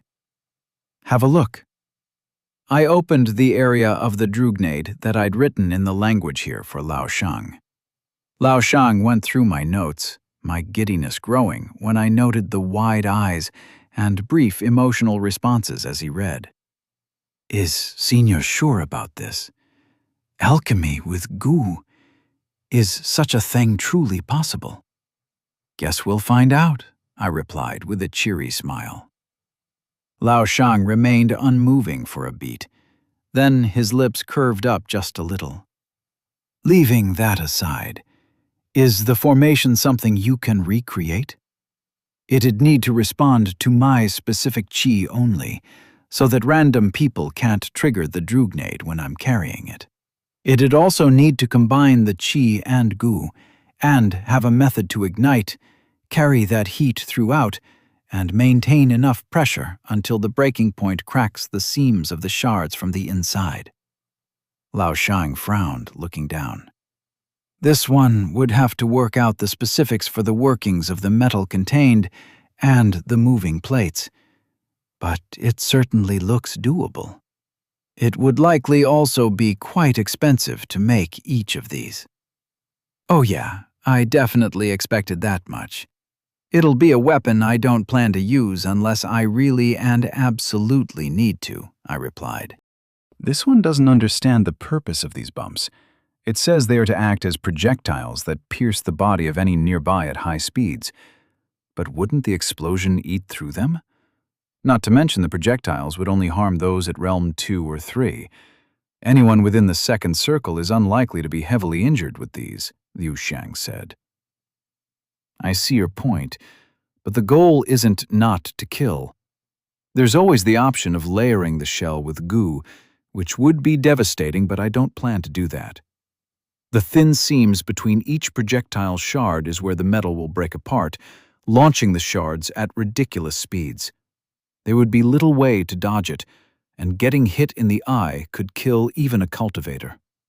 The main strength of the weapon also comes from the strength of the explosion. The shards just provide extra range, I said, and watched as each word widened Liu Shang's eyes even more. Such a weapon. It would be indiscriminate in its path and ruthless. This one's... Does Senior truly wish to create more of such weapons? Liu Shang asked, staring at me with that unblinking stare he sometimes did. A rueful smile touched my lips. If only that was the extent of the merciless and indiscriminately killing weapons humanity had invented back home. As I mentioned, I plan to only use this if the need arises. As for further weapons, well, I have some ideas. There is a lot that can be done, but a lot that needs to be tested first. I don't plan to start any wars, but in this harsh world, these are the only cards I have to play, I replied. my voice determined as I matched Liu Xiang's unblinking stare. He nodded, satisfied with my reply. Very well. This one is willing to help Senior on this weapon Senior has, but this one would like to receive one such weapon as well. I'd already been thinking on how to repay Liu Xiang for his help. This would be a suitable way. I do hope you know the risks that come with carrying a weapon with goo in it. I trust you enough to know you won't misuse it, but I'd still just like to remind you, I said. Senor need not worry. This one does not intend to use this weapon at all, unless it is a matter of life and death, if even then. I nodded, and my smile began to return. In that case, shall we start? Liu Xiang nodded, and we sat together with my notes discussing ideas. Time flew, bringing with it a strange sense of satisfaction. For the first time ever, I could share some of my ideas and theories with someone. There was still much I couldn't share, unless I taught them English, but even just this was enough to make me really happy. I relished these few hours of joy, sharing my love for discovery and exploration with someone else. Sunlight faded when I bid Liu Xiang farewell. Time had passed in a blur as the two of us bounced back ideas for the outer casing, the respecting formation arts, and the mechanisms of the Drugnade 2.0. There was still much to be done. We'd barely started, but at least the legs of our project had started to form, and I was a lot more knowledgeable about the workings of formations now than I was a few hours ago. I stood at my gate, sensing two sources of familiar qi moving closer to me. Sheldon walked in with Labby lying on his back, her qi subdued and dim. Had fun? I asked Labby, who let out a tired squeak instead of replying. Labby felt exhausted, and I let her have her rest. Whatever she'd gone off to and done, it helped her settle down. The constant rumbling of her qi ever since my tribulation had finally quieted, as if she'd found her peace with something. That brought about a bit of melancholy, watching my little baby rat growing up on her own. Sheldon turned to look at me, his words briefly touching my mind. Saw. Broken. Cycle? I did, and I have a lot of questions. Something I'll need to think over in the inner world as I cultivate. Chirp, Sheldon replied, dumping Labby onto the ground before he walked into his little sectioned-off pool, swimming about. My, oh my, how one section of my room must look. Dug in with a pool of water complete with a lotus, and covered in plants and spirit herbs. The herbs had slowly but surely begun growing on the walls as nature began spreading from that section. I'd need to section off the spirit herb garden so that it doesn't spread beyond the little area it was in. Truly, the world never ended. I felt fur on my feet and looked down to see Nian rubbing against me, with a scroll in his mouth. I bent down, petting the little cat as I handed him his 2 pills and took the scroll. I opened the message, reading the contents. The day just kept getting better. Sulin, Granny, and the rest had reached Taizhou. Chapter 63. A New Home. Sulin took a deep breath, grunting as he pulled the heavy cart, reinforcing his arms and feet with qi. Cao Chen pulled alongside him, the wooden cart bumping around, getting over the rock blocking its path. Be careful, you fool. You'll throw this old woman off, Granny Lang shouted from the cart she rested on, going through the packed sack of herbs and her other items. Zhang rested next to the granny, looking healthier by the day. Life had returned to his body, his limbs gaining mass as his appetite returned. Sulin sometimes struggled to believe any of this was true, that the brother who'd suffered for so long had well and truly returned to them. Cao Chen patted his shoulders, and they returned to their efforts at pulling the cart. After a moment, Su Lin felt a jerk as the cart seemed to lighten itself, and Zhang appeared, patting Cao Chen's shoulder. "Let me pull, Chen. You should rest." "But, brother, no buts. You're tired, and I wish to test my limits. I've been stuck far too long, unable to move, and my heart aches for some work. Won't you let me have this, brother?" Chen deflated under Zhang's smile, and a matching grin rose on Su Lin's face upon seeing his brother in such spirits. "Just go rest, Chen. You know how Brother Zhang is when he decides on something," Su Lin said. Chen sighed and climbed into the cart, taking a seat next to Granny among all the items. Zhang grabbed the handle, and Su Lin noted the qi flowing through him as he pulled. The cart rushed ahead with increased speed. Su Lin had to nearly jog to keep up. Even while recovering, his brother was still in the third realm, an entire realm above him. Perhaps it was time to begin cultivating again, even if just to catch up to his brother. "Brother Zhang, I know you want to run around after being stuck for so long, but are you sure about going this fast? Your pathways may get injured," Su Lin said. "My pathways are recovering. No, not recovering. They're being built anew. I do not know what that boy did. Nothing short of a miracle, that's for sure. But I don't feel any strain from doing this," Zhang said. Zhang's expression was blank, as if he himself still struggled to believe what he was experiencing. Su Lin eyed his brother, his chest tightening, and he let the emotion fade. "Yeah, I used to hate saying this, but the heavens truly blessed us the day I met Lu Jie. I'd almost stolen his pill that day and ran off, thinking him a foolish and naive disciple. It had been a whim that I'd gone along with his words, thinking it'd be some easy money made, and I'd just buy more spirit herbs for Granny to make pills for you," Su Lin said. "You know, I have vague memories from when he'd set the blossom within my core, returning life to me. I'd lost myself to grief and despair. Living each day in such agony hadn't been why I wished to die. It was the moment I regained hope, the moment my heart started to believe I could recover. It had broken me, left me a husk, and I'd lost my mind within the haze," Jean said. "Sometimes I find the fear returning, that all of this is nothing but a dream. I inadvertently started to cultivate yesterday when channeling my qi. Pain shot through my core, and it dawned upon me that I was still broken. What a greedy brother you have, Su Lin, who just regained his life a few days ago and now wishes to again chase the heavens." "What nonsense! Greed is the nature of man. If a runt like you won't be greedy, then what would become of an old lady like me?" Old Granny said, letting out a plume of smoke, a burning pipe in hand. "You've gained your life anew, boy.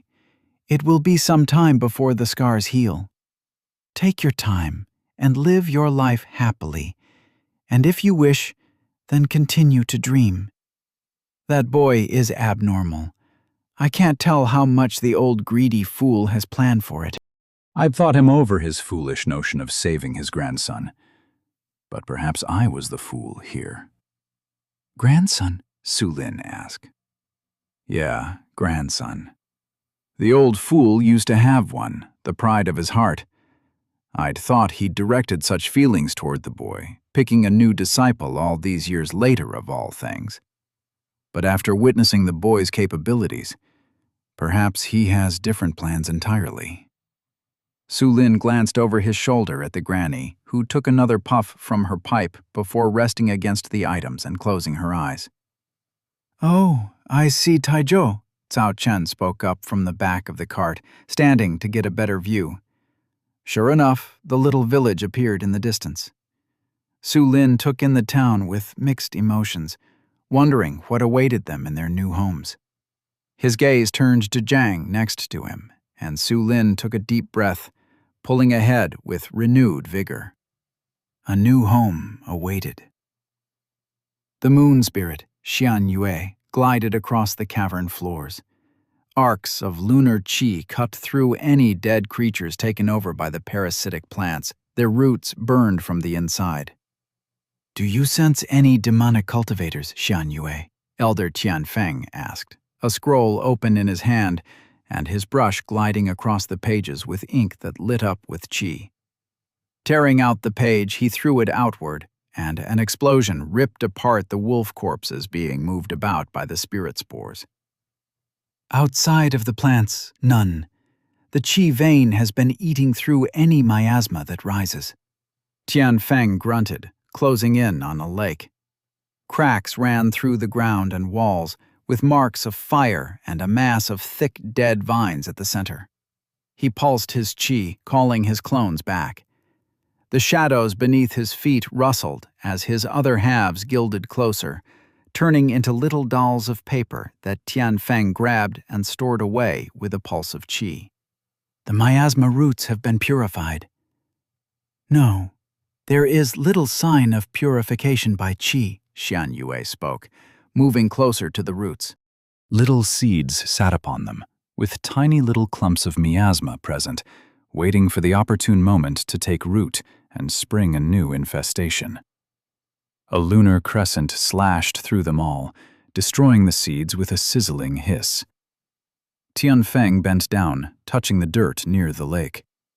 Something massive had been dragged out beyond this lake. The elder closed his eyes, a stroke of his brush leaving characters imprinted onto the air itself. With a ripple that shook reality, fog arose around him, and a misty vision played itself. Tianfeng watched the sequence of events alongside his spirit. "The boy purified the miasma?" Xianxia asked, her robes shifting in an unseen wind as her face unveiled itself for just the barest of moments. No, something else entirely. He did manage to rid the spirit of miasma, and the rest was taken care of by its breakthrough, Tianfeng said, eyes gliding across the vision as the events unfolded. "Does Tianfeng plan to divine the boy's future?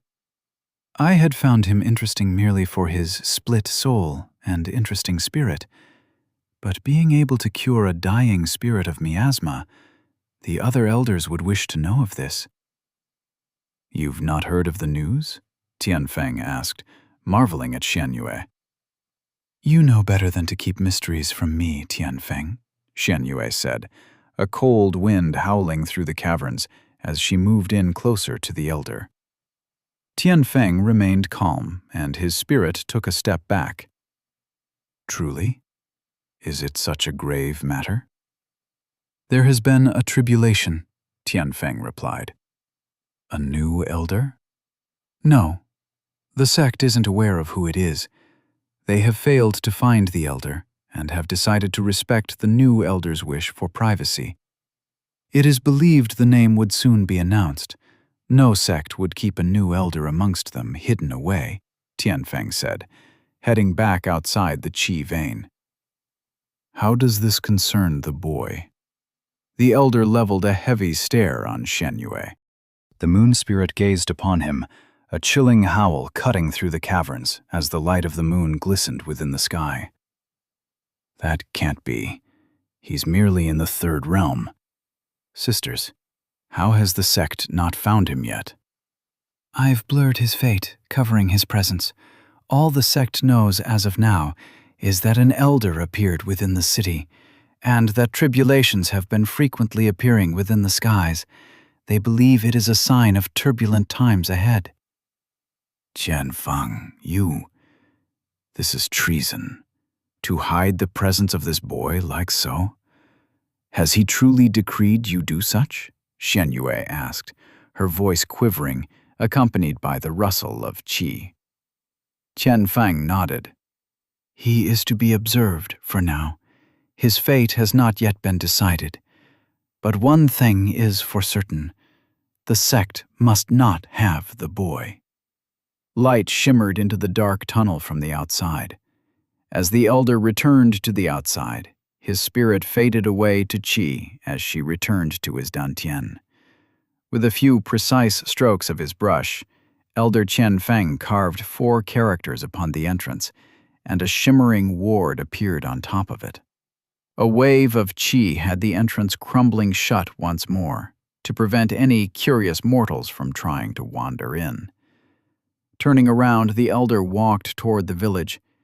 Qi pulsed through his feet as the world blurred around him, and within a few moments, he found himself standing outside the house of the village head. The elder sensed unfamiliar presences of cultivators within, noting the old woman alongside them. She'd come here too? Shen Yue rustled within his core, manifesting outward, and walked within the chambers in a rush. Qian Feng followed. The village head froze before rushing to him in a bow. Qian Feng ignored the elder, his eyes shifting to Shen Yue, who stared at a young boy in surprise, with a blooming lotus stitching together his shattered core. A moment later, his spirit spoke, her words shaking the qi as all within the chamber besides him and the old woman fell to their knees. What is the lunar blossom doing in your core? Chapter 64. Checking in. The rush of the wind passing by filled my ears, and the world passed by in a blur of colors. Even running as fast as I could, my mind struggled to keep up with the fact that a human could move at such speed. It was one thing to sit inside a car and watch the world zip by, and another to feel the rush of the wind in rhythm with the movement of your body as you flew across vast grasslands. I had picked up a movement technique from the library after consulting Lu Xiang over the last week that we'd spent working on the Drugnade's outer frame and formations. The movement art was called wind step and was quite literally exactly as it sounded. Gathering my qi near feet all the way to my abdomen, you kick out with a burst of wind. I was on my way to Taizhou, having almost finished my work on the frame for the Drugnade. The visit here had both been prompted to check in on Su Lin and the rest, alongside my own purposes within the qi vein, where I suspected I could find some remnants of Gu spirit herbs. What surprised me was when Labby elected not to accompany me on the journey. She'd been frequently going to the inner sect, and while I felt safe enough to leave her in Yan Yun's care, I still sent Sheldon after her to keep an eye on things. If Labby didn't want to tell me about her new training routine with martial arts, then I planned to respect her choice and not pry into the topic. Though that didn't mean I'd let her run around freely within the inner sect, where any cultivator could kill her with a flick of their wrist. I also couldn't deny a strange overprotectiveness that rose within me when I noticed Labby starting to grow independent and trying things on her own. Her world had revolved around me ever since she'd broken through, and though I was aware she needed this independence and look at the world with her own eyes, it still felt a bit lonely witnessing it happening. What a weird feeling. The town was starting to appear in the distance. With a renewed pulse of qi, I kicked off harder, rushing at ever faster speeds toward Taizhou.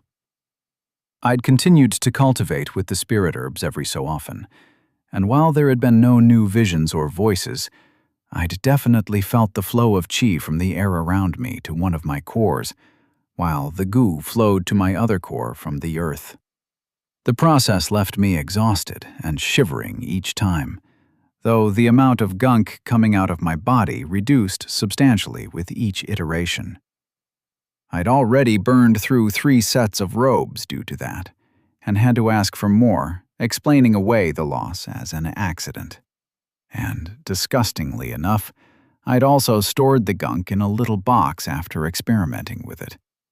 It was impurities from my body, if I was to follow the textbooks from the library, but I was damn sure the human body didn't come with cancerous black gunk inside of it. At least, I was reasonably sure that was the case.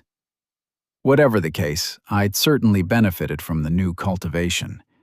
My body felt lighter, and my skin somehow softened despite the layer of firm muscles building underneath it. It was a surreal sensation. Yet it also felt undeniably good, even if the cultivation process itself was horrendously painful. Feeling my body break down and repair itself over and over again was not a pleasant sensation. My attention shifted back to the village when the cries of kids running around, first in fear and then in curiosity at spotting me, reached my ears. I waved awkwardly, wondering if any of them remembered me, when a kid jumped out. "It's Savior Lujie!" I almost stumbled at the words, and the kids ran about in a frenzy. People began to walk out of their homes, looking at me with wide eyes as the gaggle of kids surrounded me with shining eyes. "Savior Lujie, is it true you wrestled a turtle larger than a mountain?" a kid asked. "Shut up, Lee. You know nothing." Savior Lujie burned through those scary wolves that moved even beyond death in a single breath. "No mountain turtle can hold him back," another kid shouted, then gave me a quick glance as if asking me to validate his story. "It's not a lie. My pa told me himself. A turtle bigger than anything he'd seen, and Savior Lujie beat it with just a single outstretched hand, taming the wild beast." "He also healed the handsome brother as well," another kid shouted. I stared in confusion, looking around to the adults smiling nearby to ask for help. "Kids, stop bothering the honored cultivator or I'll send you to the old lady," a girl shouted, walking in as kids all ran around, rushing away at her words. "Please forgive the children. We don't get visitors here often, and honored cultivator's friends have become a target of tales and fables for the kids," the girl said with a bow. I squinted at the girl, struggling to remember her face when the memories returned. Ah, she was the village head's daughter. Yin was her name, I think. "Oh, it's all right. I was just surprised to see them so friendly compared to before," I said. She glared at any kid who tried to hide and sneak around, and when she returned her focus to me, her eyes wouldn't rise to meet my own. "Forgive me if I overstep myself, honored cultivator, but it is relieving to see that you too are human. The only time before this that we'd met a cultivator had been upon news of some disaster or other similar dealings with spirits, as cultivators do not mingle with mortals like us much. Having cultivators now living amongst us, and having one such as you save the people of this town, has done a lot to change our views." "I see," I said, looking at the kids happily running about. There were still many who were hesitant and afraid to come near me. I smiled at one kid staring at me, giving him a wave. He promptly ran away, hiding behind his mother's back, and I chuckled. "You can drop the honored cultivator stuff and look at me when talking to me," I said to Yin.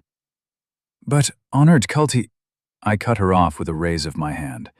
"My name is Lujie, and if anything, I'd rather be called an honored mad scientist." Yin nodded, looking up at me. "Understood, Lujie." "Right then. Can you take me to Su Lin and Granny Lung, wherever they may be staying?" "Gladly," Yin said, and I followed behind her. The path led across the village of Taizhou, and we were interrupted more than once by kids jumping on the poor girl, using her as a method to talk to me a bit more.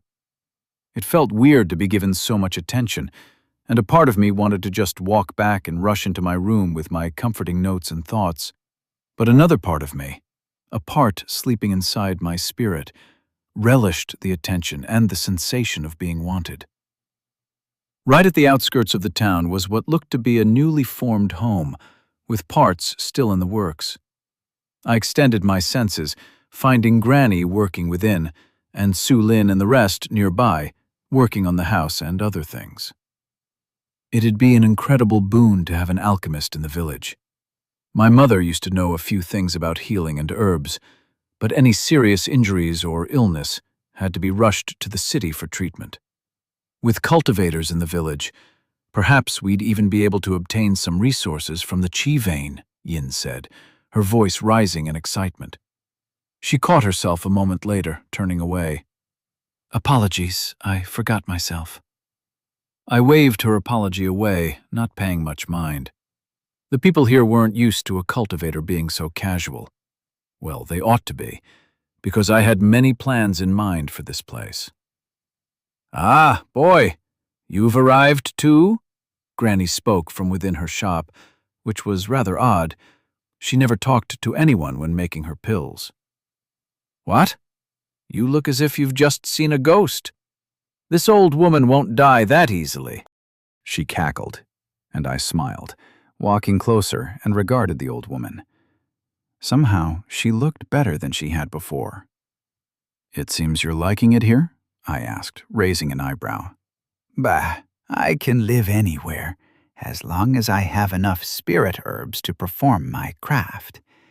If you told me there would be so many to be found, I would have ran here on my own, Granny Lang said, cackling to herself, and I echoed her cheerful mood. "Ah, Brother Lujie," a familiar voice said, and I turned, freezing mid-step. A face with familiar, rat-like features looked at me, yet the bucked teeth were the only similarity to Su Lin that I could recognize. Instead of shaggy hair and rough robes, there was a cultivator standing in front of me, with sharply cut hair tied behind his back, properly revealing his face for the first time. The typical slouch I associated with him was nowhere to be seen. He stood tall, extending to his full height, with a sharp expression. "Who are you, and what did you do to Su Lin?" I exclaimed in mock shock. Su Lin scrunched his face in confusion and turned to Granny in confusion. "Would you like it if I talk like this, then?" he spoke, grinning, and I chuckled, extending my fist. Su Lin bumped his to mine. "It's good to see you, Lujie." "You too, Su Lin. You changed a lot in just a week, huh?" I asked, and Su Lin looked at me with an odd expression. "Apparently, I weren't regal enough, and Brother Jiang wanted to leave a good impression, so," Su Lin said with a shrug, slipping back into his natural speaking method. "Where is he?" I asked, and got my answer before Su Lin needed to reply. The sensation of the lunar blossom set as my spirit anchor reached me. I turned around and was greeted by Jiang, his head dipped in a bow. His looks were almost back to what I'd seen in his core, the vision of a cultivator with bright, burning eyes. I smiled, patting Jiang's shoulders, and he lifted his head. "It's good to see you're doing well," I said, sensing his lotus. "All thanks to you," Jiang replied.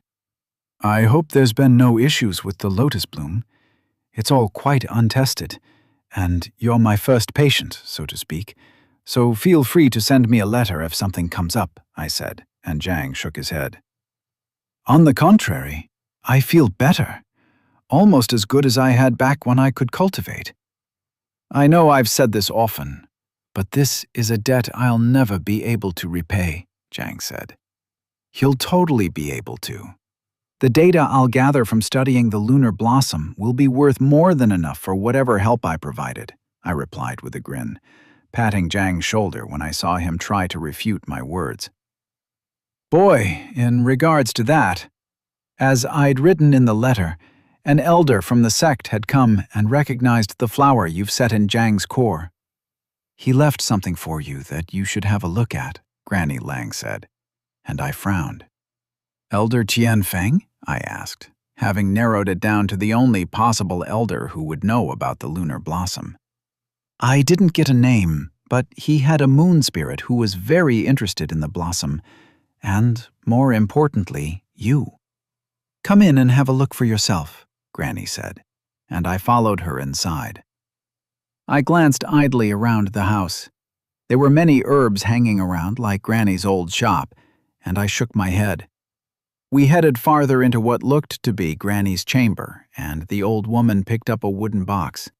"He told me to hand you this whenever you came by," Granny said, handing me the box. I noted the strong seal set on it with 4 glowing characters.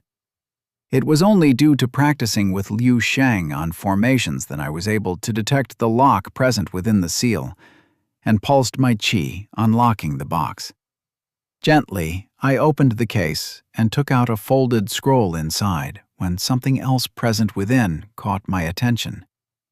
There was a seed of goo beneath the scroll. Chapter 65. How to Start a Drug Empire. I picked up the seed, sensing the goo present in it. My eyes shifted to the scroll, and I opened it. My frown grew deeper the more I read. It was a short note with details on possible methods to grow the seed of goo without letting it spread. A formation was inscribed on the scroll itself that would prevent the vicious plant from spreading. At the end were some possible ways to improve the lotus bloom I'd set in Zheng's core, alongside the flaws caused by my impromptu method. A thought lingered in my mind as I read through the scroll a couple of times, trying to see if there were any other hidden messages. How did he know any of this? Especially that I needed a seed of goo, much less providing me one.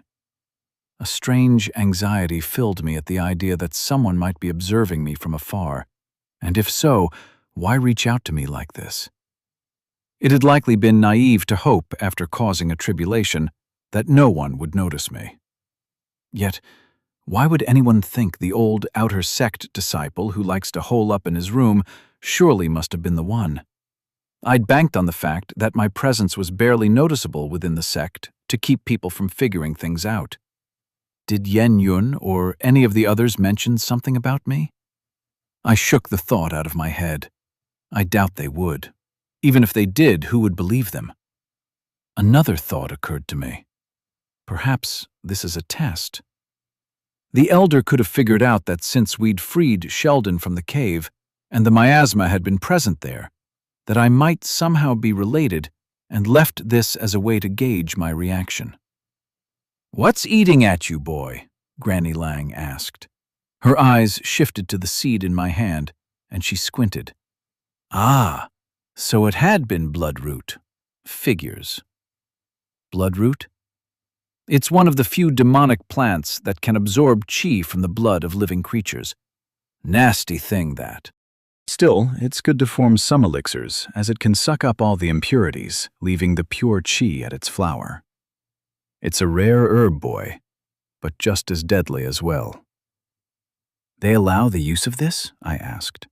I'd think something like this would be set aside and eradicated on the spot, due to the miasma present in it. The halls don't allow the sale of bloodroot, but using it to craft pills is fine, as long as you can prevent its spread. There's a hefty fine if you do. If allowed to grow out of hand, it can become a danger to powerful cultivators.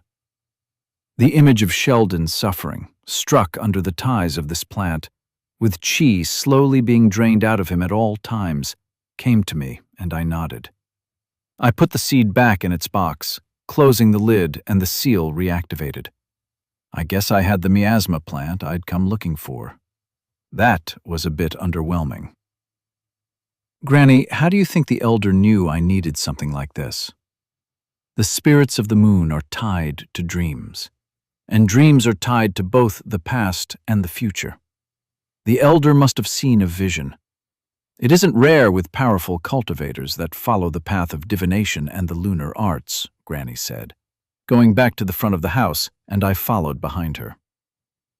The first encounter I had with the moon spirit came to mind, of how I'd been led to Liu Shang, right as I'd been looking for a way to access the second floor of the library. I shrugged. Somehow I couldn't bring myself to worry too much over the topic. The elder had been nothing but helpful so far. If he'd wanted to do something, I suspect he'd have long since done it. Su Lin and Zhang were working in the front area. I joined them, alongside Granny, and coughed to catch their attention. "Not to disturb you guys while you're setting up your new home, but I had a few things I wanted to talk about, especially for my plans regarding all of you, this village, and my own future," I said, and dug into my sleeve to take out a notebook. I plan to move to have my lab in Taizhou, possibly the perfect place for me with its proximity to the qi vein, the city, and abundance of spirit herbs. And alongside moving here, I also plan to open a lab and something like a school. This is what I'll be using to do that, I said, extending the little notebook. Sulin took the offered notes, glancing through the pages. Aren't these what you were talking about that day? Yes, it is indeed what I talked about that day. Science. The very basics of it, rather. The portions I could write without my dear heavens getting angry with me. It needs a lot, and I mean a lot of work and refining before it will be anywhere near a satisfactory level. But this book contains the basics for most of what the scientific model of the world is based on, albeit an incomplete one, I said, receiving a look of confusion all around. To put it simply, I want the kids here to know how to read and write and do basic maths at the very least, and I plan to teach that. I also looked into how they made books here and managed to come up with a very basic idea for a printing press. All we need now is to find some sort of mechanic who can take a look at the plans in there and tell me if they're feasible or not. I have a lot of other plans and diagrams for things I want to make, so that's another thing I'd like you and the villagers to help with. Finding people who can help me build things and build my lab. What you need all this for, though? Why teach all the runts how to read? They'd be grateful for sure, but I see nothing in it for you. And I know even you ain't that big a saint, Sulin said. That's where you're wrong. The nothing in it for me part, not the saint bit. There is something in it for me. I want to spread knowledge and understanding, and I refuse to live under the chains the heavens are trying to put around me. For how long, though? How much will be done to stop me? How many people must know before the heavens accepts its losses? I don't know, but I plan to find out, I said, almost wondering if I'd get a theatrical rumble from the heavens to my blasphemy. You're insane, Sulin whispered, and Granny Lang cackled behind me. Kids, at this rate this old lady will outlive all of you, she exclaimed, and cackled once more. I don't understand the purpose behind this, but my life is already yours, Lucia. I'd gladly help out, Zhang said with a bow. No need to be so stiff. It'll be a slow process, but one I anticipate will have a long-lasting impact if things work out. In either case, I plan to open my lab here, and I'll need people. Not to mention, I'll need herbs, and I've got some notes there for methods on how to start a spirit herb farm using Zhang's lunar blossom. It probably won't work, honestly, but with Granny around, I'm sure you guys can find a way. I sensed a presence nearby, and whoever it was ran away in a rush. Odd. I let the thought go. The prize from the spirit herb hunt will likely help with the money side of things, and I do plan to win. I've got just the thing being prepared for the tournament, I said, my grin growing wider the closer I came to creating my Drugnade 2.0. Let us start preparation for the seeds of our future drug empire, I announced to the world, and this time I did get a theatrical rumble from the heavens, and I broke out in merry laughter. Yin stumbled back, her hand covering her mouth as she ran back to her home. She knew eavesdropping was shameful, and no matter how friendly these cultivators appeared, she should have been more careful. Yet the cultivator Lu Jie had simply been too strange for her to ignore. Too familiar in the strangest way, and with what she'd just heard. Yin rushed back to her home, going straight to her own chamber, the chamber her grandfather had lived in and gifted to her in his will. She walked up to the rows of books on medicine and herbs kept by her mother, and crouched down, pulling on an old dusty drawer she hadn't opened in years, ever since she'd lost her grandfather. She opened the drawer, taking out his diary, the only thing he wouldn't let anyone but her look at. Yin stared at the diary, slowly opening the pages. It was filled with words everyone else in this world was unfamiliar with. words that curved, squiggled, and twisted and turned instead of the regal, sharp strokes. A language that only she and her grandfather had known in this whole, entire world. She flipped through the pages, finding his musings about historical advances from his home, as he'd said. Her eyes soon stumbled upon the printing press written on one of the pages, as something he'd thought about building one day. Yin covered her mouth, tears welling up in her eyes. Was Lu Jie truly? No, the cultivator would have been born long before her grandfather died. Yet the similarities were all there. The attitude, the disregard for customs, the strange method of talking. It had been different enough to not be in her notice instantly, but the more she thought over it, the more similarities she saw. Yin closed the book, hugging it close to her chest. She didn't know yet, but she would watch. And if he truly knew, then perhaps there truly would come a day when her grandfather's dreams would finally come true. Chapter 66. Spirit's Roots. After a brief talk with everyone regarding my plans for Taizhou, I set my eyes toward Cao Chen. The boy stood in the back, his arms and chest broad and sturdy, coated with dirt in a way that somehow added to him. I barely interacted with Cao Chen in all the time I'd known Su Lin. Now that I thought about it, the same went for Zhang. Even with everything I'd done, I barely knew the boy, or how Su Lin and the rest of them had come to swear each other as brothers. Cao Chen dipped his lightly. "Do you need something?" he asked, hauling over a large bag that looked to be filled with dirt. "No, I was just curious, you see. For better or for worse, all of you are involved with me and my plans, and I'm involved with you. But I realize that outside of Su Lin, I don't really know the two of you too well. Like how you came to the Seventh Peak or the Cloudy Peaks sect and became sworn brothers." Cao Chen glanced briefly to Su Lin and Zhang. "If you don't mind sharing, I'd like to know more." "The heavens will strike me down if I refuse after everything you've done, Lu Jie. But I'm afraid there's not much to be heard in this story, like you seem to be expecting," Cao Chen said, putting the heavy bag down with a thud. I eyed the bag momentarily and the ease with which he moved it around. For a second realm cultivator, he may very well be close to being pure physical strength. "Where to even begin?" Cao Chen trailed off, taking a seat, and I followed along. Zhang and Su Lin looked at each other once before they too settled down on the floor with me. "Wasn't it Su Lin who stole from me when we met?" Zhang said, and Cao Chen laughed while Su Lin looked around, embarrassed. "Well, you'd challenged him to a duel and lost in 5 blows, Su Lin countered, and Cao Chen's smile slipped, sending Zhang into a harder fit of laughter. "Well, I will say that the spar was a lot closer than you may think. Cao hits hard." "I just was at a higher realm," Zhang said in a consoling voice, and Cao Chen folded his arms. "Don't you say that, brother. I accepted defeat for what it was. No need to chalk it up to anything but a lack of skill."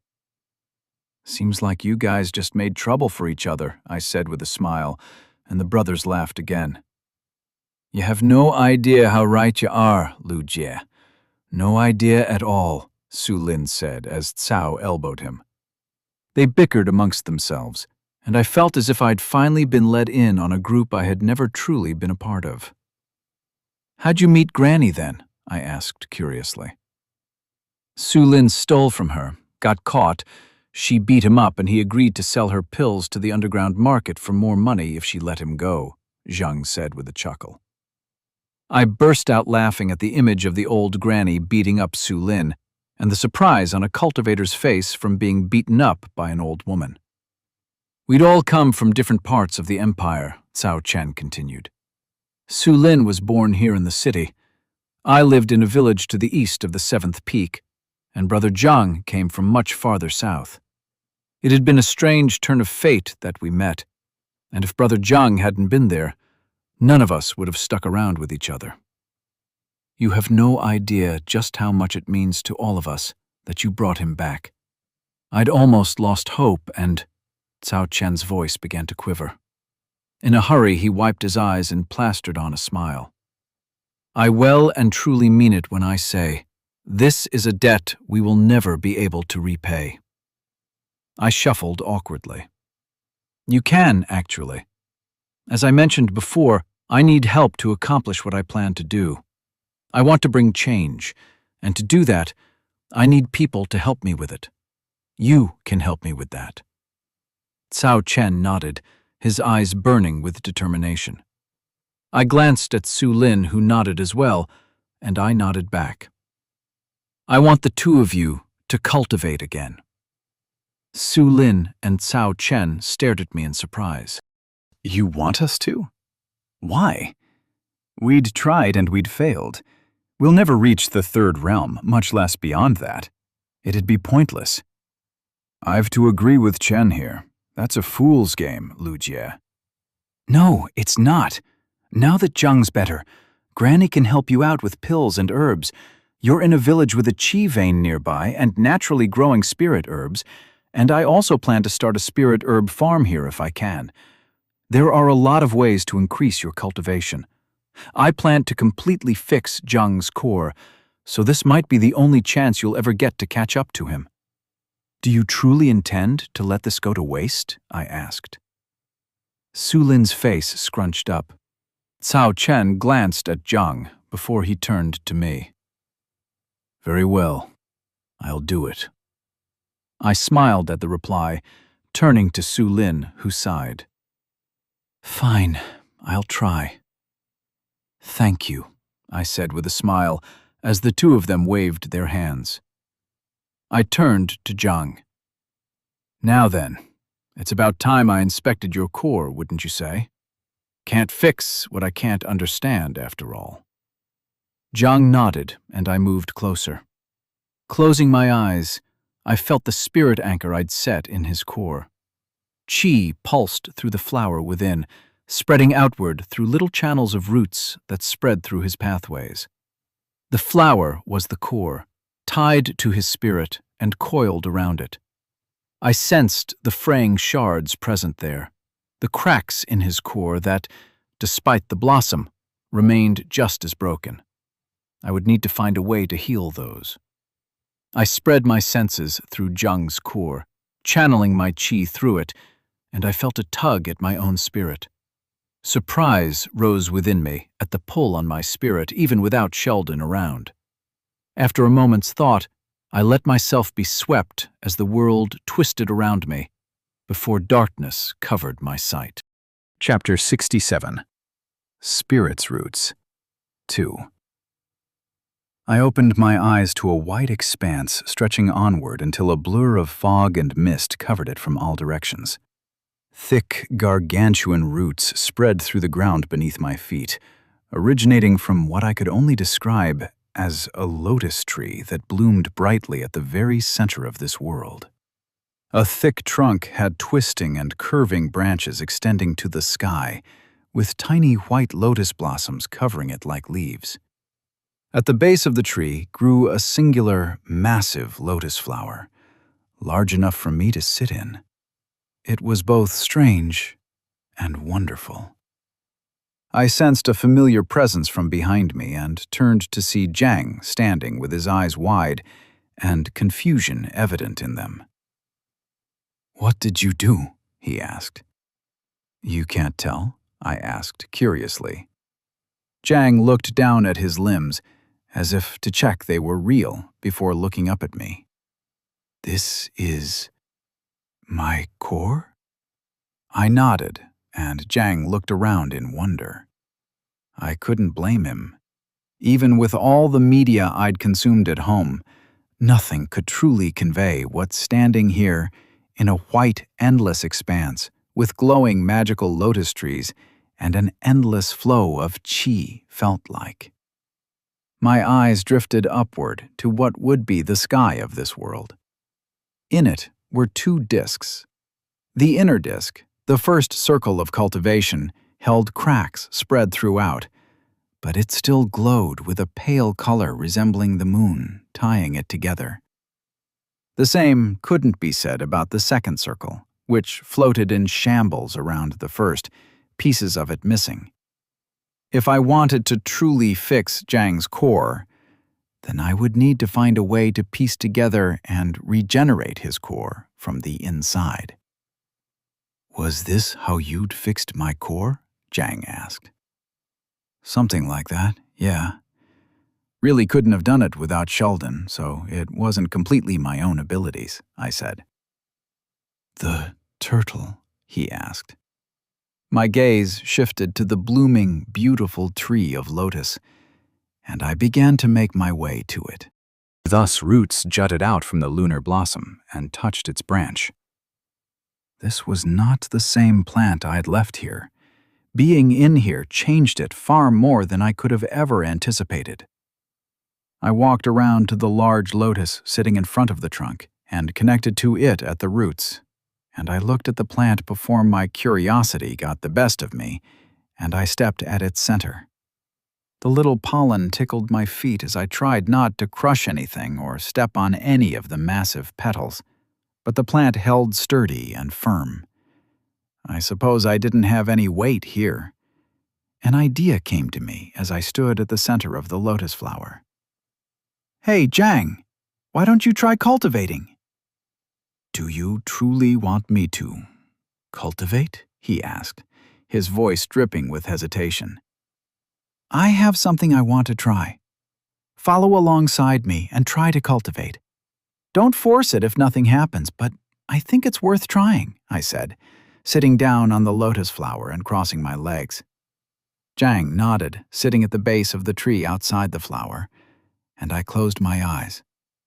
Remembering the sensation from back home, I reached out to the spirit anchor, to the world around me, and to the sky and earth. I was here in spirit, in the form closer to my soul, and here I called out to the two forces that governed this world as my cores began to spin in tandem. The cycle flowed like a little creek merging into a river as the pure chi around me swirled. A voice whispered in my ears, a familiar boy wishing to be let out, and I obliged as Lu Jie's spirit began to surface, mixing with my own. Qi and Gu flowed into me, both at once, mingling within my core as the lotus beneath me began to react to the cycling energies. Lunar Qi spread all over, with the essence of the world washing all around me. I cultivated, reaching out to the spirit anchor, and felt it reaching back to me. A third presence soon began to join the mix, a little halting cycle of qi that hesitantly moved, as if moving an injured limb for the first time in months. The heavens rustled, and the earth rumbled. The duality unified together through humanity flowed through me. Pure essence filled my spirit, undulated energy brimming within my body, as if I'd inhaled a bolt of lightning, and my spirit was unable to digest any of it without my body around. Yet there was a body that could. The body whose core I was in. I took hold of the essence and directed the flow of energy toward Zhang. A roaring tide of essence flowed forth as my concentration began to fray, my will struggling to control essence so pure. The world brimmed with life. The roaring flow of essence spread through the core, and I opened my eyes, sweat beading my forehead even in here. I took a deep breath. Zhang sat in absolute silence as white wisps of energy crackled all around him, slowly beginning to settle down. My gaze shifted to the lotus tree, and I saw the flowers had their petals closed, almost as if it had fallen asleep. My smile began to fade a bit, looking up. The circles still remained cracked, even if the spirit cultivation worked. it would need more. I had a feeling I knew how I could get something like that. The world spun, and my spirit began to pull itself apart again, Lu Jie's half fading. I stood up and pulsed my qi, and with a jerk, I was back in my own body. "Phew, that went well," I said, wiping the sweat off my forehead. I looked around to see Su Lin and Cao Chen sitting in silent concentration as they too cultivated. I got up and walked out as quietly as I could, closing the door behind me. "Heading out already, are we?" Granny Lang said, almost making me jump. "Ah, yeah. I just didn't want to disturb them," I said. Granny snorted at me. "Try to keep the lies for those children, boy. I can see the look on your face." What did you find out? I shook my head in surprise and amusement. My anchors have a limit. I can't make an endless amount. What I did was unconventional, and if I want to cure any others who've had their cultivation crippled, I can at best do one more. 2, if I dissolve the anchor in my room. Not to mention, I think I know a way to heal Jiang now. Granny raised a wrinkled eyebrow, shifting closer to me. "You've already done more than those boys ever could have hoped for, Lu Jie. And I know what you might be thinking. The prize from the spirit herb hunt, no? I need a potent herb with enough essence that I can distill and use to cure Jiang's core.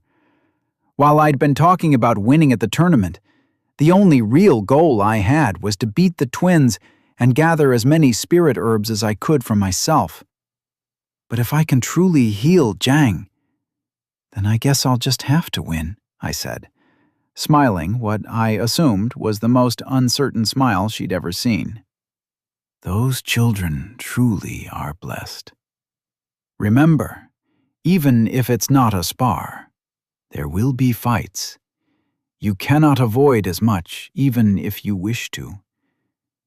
Think once more, Lu Jie, if you truly wish to put yourself in danger like that." "Don't worry, Granny. I have absolutely no confidence in my own skills at all, and every bit of confidence in humanity's ingenuity to create weapons. All I have to do now is blow them away with my science bomb," I grinned, and the old woman shook her head, snorting. "If you're that confident, then scurry off. I've got work to do." "Love you too, Granny," I shouted back, chi whirling around me, and I shot off through the village using wind step, leaving a trail of dust behind me as the children ran around waving and screaming at me.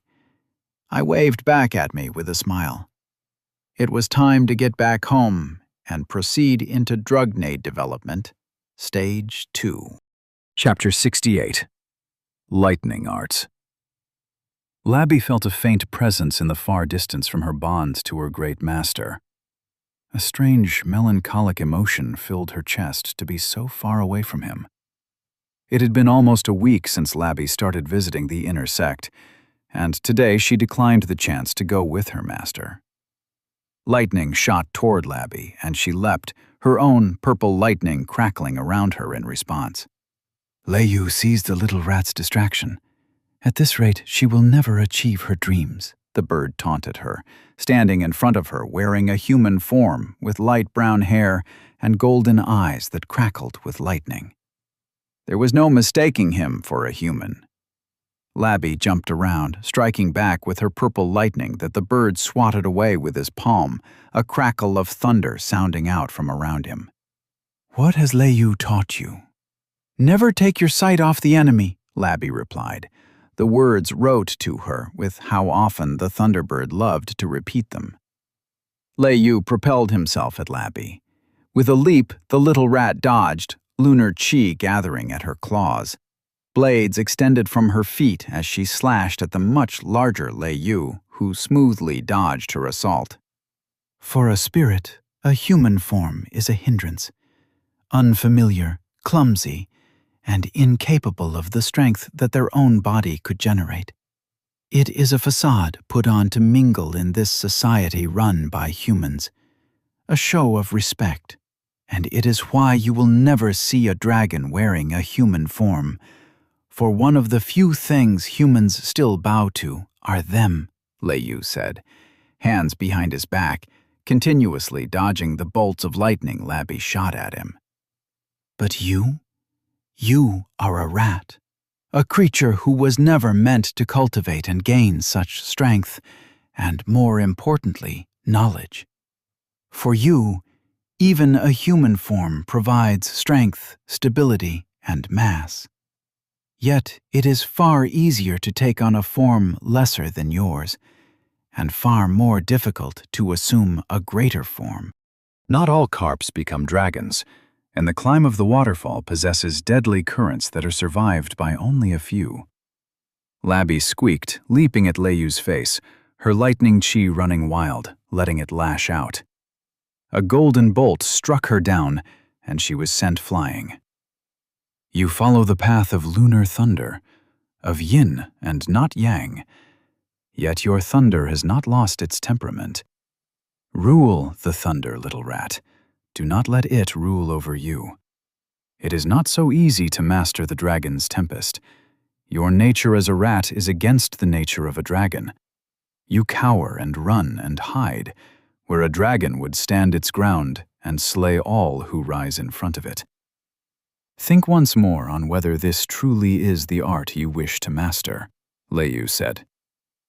His body lit up, lightning crackling all around him. Leyu is tired for today. A human form is taxing. Practice on your own now. The faster you reach the third realm, the quicker you'll be able to gain the form of your desire. Labby squeaked as the thunderbird flapped its wings, leaving the chamber with a crackle. She stood there, looking around the chamber in thought. She'd seen Yen Yun perform the dragon's tempest on the very first day she'd begged them to teach her. The world had crackled with power. Lightning rained down one after the other from the sky above. Labby's heart had shuddered with fear, as the art reminded her of the vile tribulation that struck her master so mercilessly.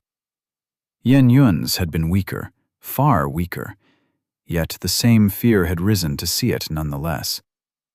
She knew, to have the form she wished, she would need to go past the form she'd been born with, and to do so, she'd have to stand against the wishes of the heavens themselves. It would take a tribulation for Labby to gain the form of her desire. She'd set her mind to master the lightning and tame it, so that it could never harm her or her master ever again. At least, that's what she'd thought to do. A week had passed, and Labby was still stuck trying to gather chi and somehow have the cultivation art work. She'd failed to even invoke a single spark. Perhaps Labby is simply not meant for this. Labby shook the thought away from her mind. She could not give up. What would she do if the heavens came to strike her master again? Could she truly bear being cut off and separated from him, to be made so useless once more? No, Labby wishes to gain power. She wishes to be strong enough to protect her master. With a squeak, Labby crackled with lightning and renewed her training. Lightning rose in a rising tide of thick bolts. The bolt broke around her, flowing through the 8 silver needles set around the ground as she continued to cultivate at the center of the formation. Powerful lightning spirit stones and herbs surrounding her on all sides. Chi cycled in her core, thunder waiting to be let off the leash while she sat deep in meditation. The beginning of the 5th realm sat a hair's width away from her reach. Yet the insight she needed refused to come. Lightning lashed out from the formation, breaking apart upon reaching Yen Yun as it was channeled through the needles of silver, filling the air with a burnt smell. A question continued to haunt Yen Yun. Why did she cultivate? I cultivate to be stronger than my grandfather, Yen Yun tried. Yet the chi in her core remained still. She bit her lips, frustration mounting. She'd tried every possible answer she could think of. All the time, she kept returning to her desire for freedom, for her desire to be free of her role as a prodigy, as the granddaughter of the Yen clan, and of the expectations everyone put upon her. To be free of her grandfather. Is that not why she cultivated? Is that not what her life had been about all this time? The sound of flapping wings broke Yan Yun's concentration. She opened her eyes and watched Lei Yu fly into the room and perch upon her shoulder.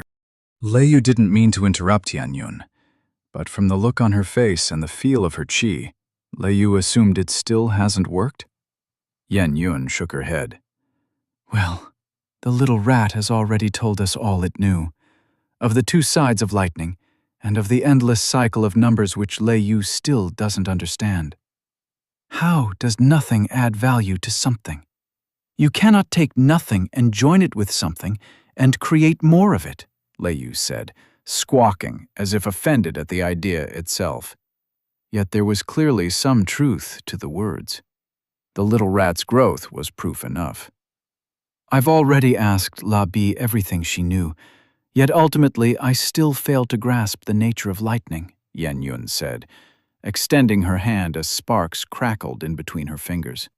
That is not what's bothering Yan Yun, though, is it? Yan Yun smiled. Since when did you become so perceptive? Lei Yu can grow too, the bird said, turning its head away as if offended. Yan Yun let out a quiet giggle. Her mirth soon began to fade as Yan Yun stared at her surroundings. A moment of quiet later, she regarded Lei Yu. Does Lei Yu know why he walks his path? Of course. Lei Yu wishes to be the most resplendent spirit amongst all, one that governs the sky and lightning, a glorious marvel for all others to look up to, Lei Yu exclaimed, his feathery chest puffed up with pride. A goal to aspire for, Yan Yun replied with a little giggle, making Lei Yu crackle indignantly as he huffed at her. Yan Yun may laugh now, but the day shall come one day, and then it will be Lei Yu who will be the one laughing. Yes, yes. I'm sure Lei Yu will be a splendid spirit that even dragons will look up to, Yan Yun said. Indeed. And for this, Yan Yun must work harder too. She cannot lag too far behind when Lei Yu excels above all. Yan Yun's smile slipped at the words, her focus returning to the thunder crackling around her formation. I don't know if I'm capable, Lei Yu. Perhaps coming this far was the extent of my talents, and this is where my path ends.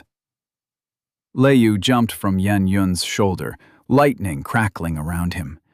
From the light came human feet, and a young boy of about 15 stared back at her. Do you truly think so? Lei Yu said, crouching down to stare at her with his deep golden eyes. I don't know, Yan Yun replied, turning her eyes away from her spirit. If I'm supposed to follow grandfather's word, then I would be betrothed to Lord Zhou's son and eventually married. Perhaps that is what I should be doing, instead of plotting these silly plans to somehow walk away from these talks and end them before anything more could happen, Yan Yun said, clenching her fists. Does Yan Yun hear herself? Lei Yu had never taken her to be so weak, to be one to give up so easily in the face of a challenge. Perhaps I am weak. Perhaps it was all a facade and the mask is slipping. The world shall see me as nothing but a liar, a failure, and a deviant. Someone who let down her family, Yan Yun spoke, her eyes meeting Lei Yu's as heat seeped into her voice. Lei Yu thinks Yan Yun is a liar, yes, Lei Yu said. Only a liar can call all the years of effort she'd put in a facade. And only a liar would utter the words that she did. So yes, Lei Yu thinks Yan Yun is a liar. But weak? Yan Yun has never been weak. It is the liar in her that makes her think she is weak. But Lei Yu knows better. His eyes see far more than your human eyes. Yan Yun is strong, and Lei Yu believes in her. Words stuck in Yan Yun's throat, a strange emotion swallowing her whole. She moved in, wrapping her hands around Lei Yu, and the bird squealed, cracking with lightning as his human form broke apart. "That was inappropriate!" the bird exclaimed in protest. Yan Yun laughed. "Thank you, Lei Yu," she said. The flustered bird huffed, turning away without replying. She noted the rising feats on his body and the flustered chi from their bond, and smiled. "Perhaps I should—" A crack interrupted Yan Yun as the thin wall connecting her meditating chamber to the sparring room broke, and a little rat tumbled in. "La Bi, what are you doing?" Yan Yun asked, staring at the rat who shook her head before turning toward Lei Yu as she crackled excitedly. "Labby did it! She made the sky crackle!" the rat exclaimed as her chi pulsed and thin lines of purple lightning crackled around Labby for a brief moment. It was a spark, something even a mortal would struggle to be injured from, and far from being the dragon's tempest, an art even she hadn't yet mastered. But the little rat had indeed succeeded in using the art. Labby was thinking so very hard on how to make lightning when she remembered her master's word. She needed to break the balance. So instead of reaching out to gather lightning, she called it instead, gathering the chi inside her instead of outside, and then letting that chi quickly move out, causing lightning. "Lei Yu can see that," Lei Yu replied. A moment later, her spirit flew over to the little rat and perched next to her. "Very well. Even if pathetic and weak, it is indeed the art Lei Yu asked you to learn. And since Lei Yu had given his word, you may eat one lightning herb from our garden." Hearing the words, a giggle broke out of Yan Yun's mouth, while the little rat squeaked in joy. Some things truly never changed. With a smile, she watched the spirits play, forgetting her worries. The path ahead was uncertain, and she was afraid of what was to come. But for some reason, the fear didn't shake her heart as much anymore. After all, she'd finally managed to make some friends. "Should we truly do this, Li? What if she senses us? The elder would have us both whipped." "Be quiet, Lei. No one will know. I already know she's trying to hide something and isn't teaching all she could." "She's merely afraid we'll surpass her and take the favor of the clan away from her," Lei replied, masking his chi as he quietly moved through the chamber. "Indeed, a truth that will happen sooner than later. But for now, we need to find something to show the elder that he should pick us over her. A girl to be married off, being the heir, would not benefit anyone," Li said, grinning as thunder crackled quietly around him. The twins stepped into Yan Yun's chamber, keeping their senses sharp as they inspected the area. "She barely has anything in here.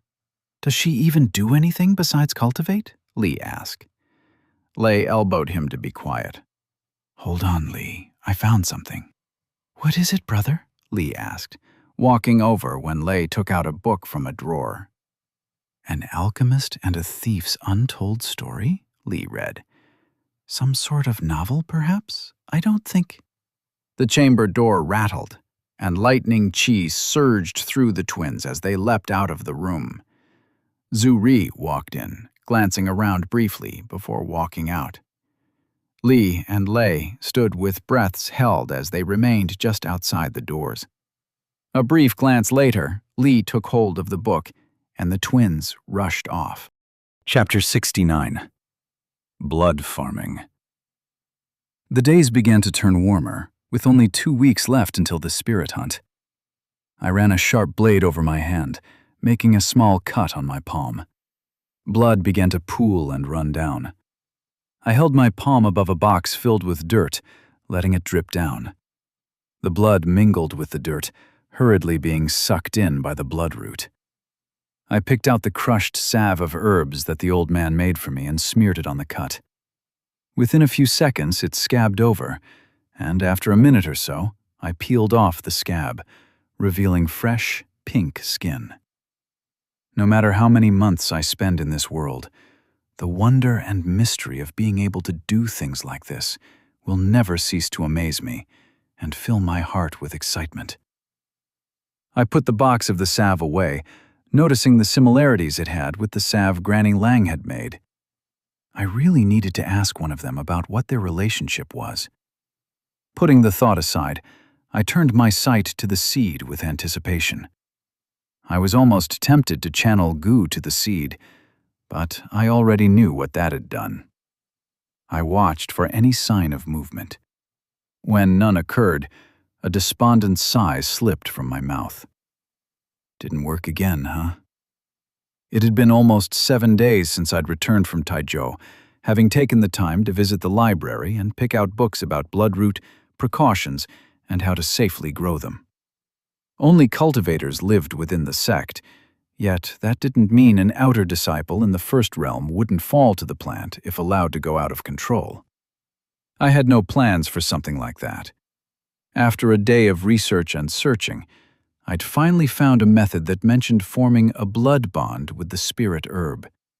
Further research revealed the sentient nature of the plant and how it could be tamed and formed, almost like a spirit.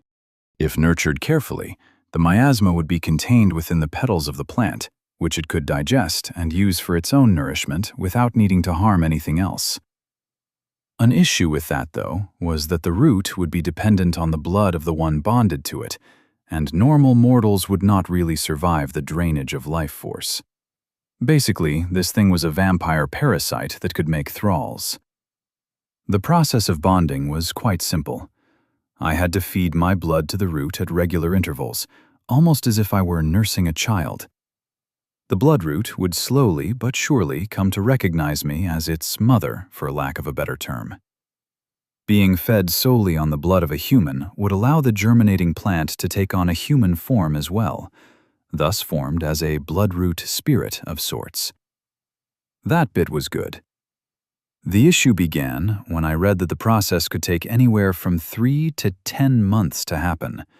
Far, far too much time than I had available. I needed this little vampire plant to grow up now and grow up fast. My drugnade's development was at stake. At first, I'd thought connecting the plant to my existing spirit anchor would work.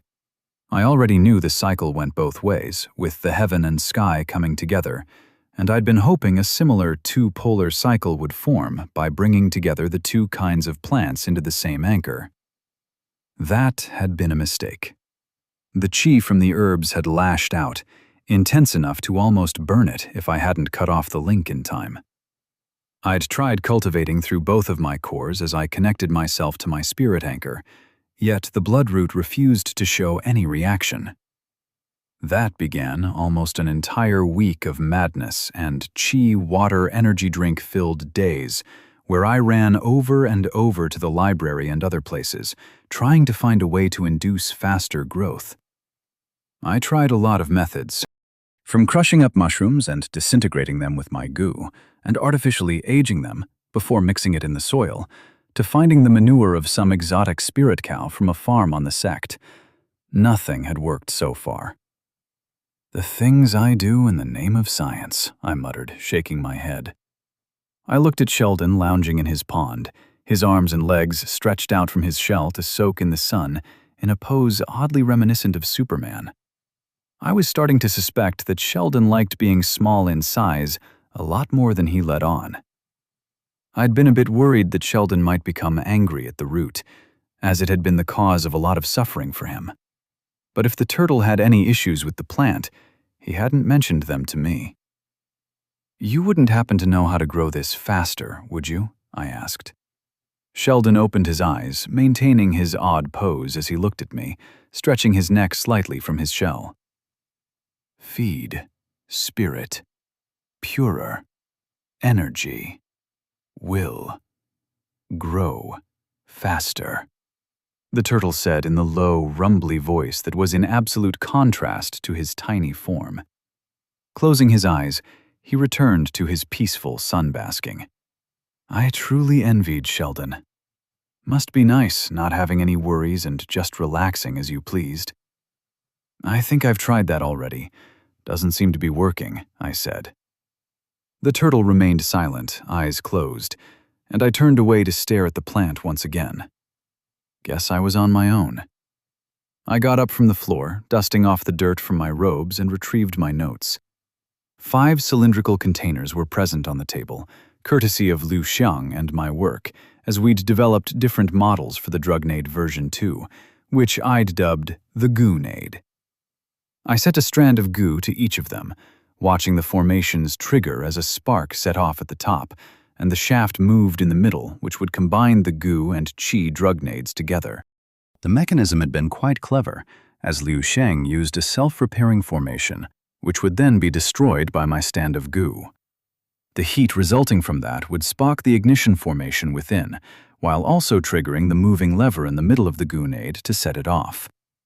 It was his best work, or so he liked to claim, and with how hard he'd been smiling when he'd shown me the first working model, I wasn't too surprised to hear that.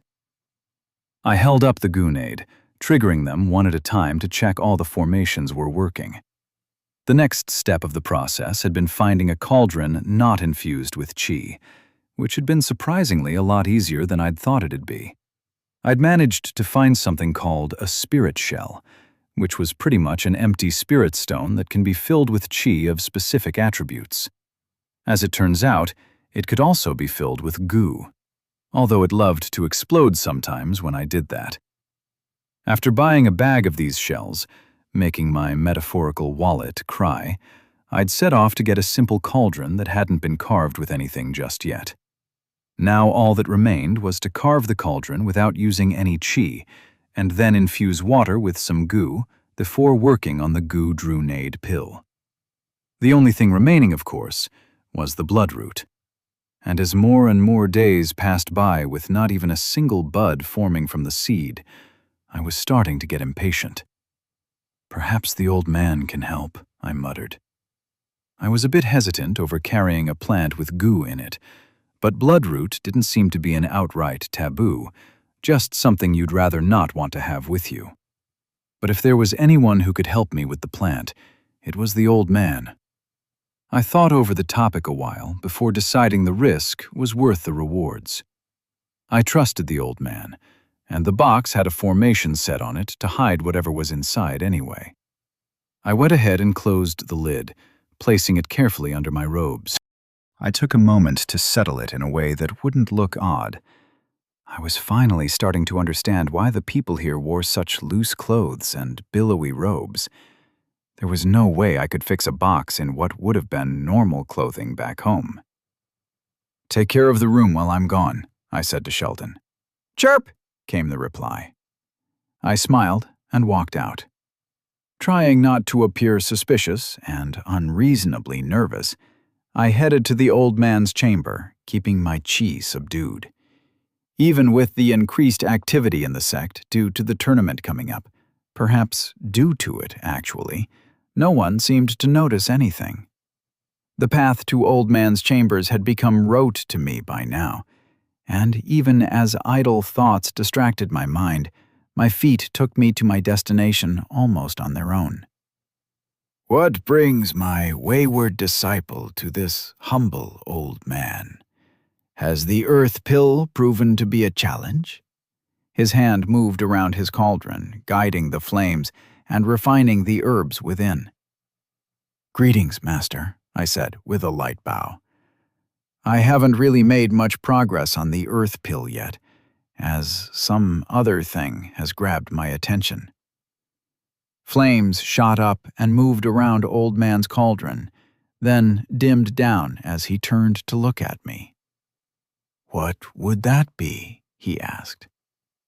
"You're aware of the spirit herb hunt, I assume?" "I am old, my dear apprentice, not blind. This old man is aware of the spirit hunt. They like to do some sort of tournament for the entertainment of the lords before the more serious sparring begins. This year, it seems to be a spirit hunt. More than a couple youthful cultivators have expressed concerns on how watching cultivators gather herbs might be interesting. I nodded,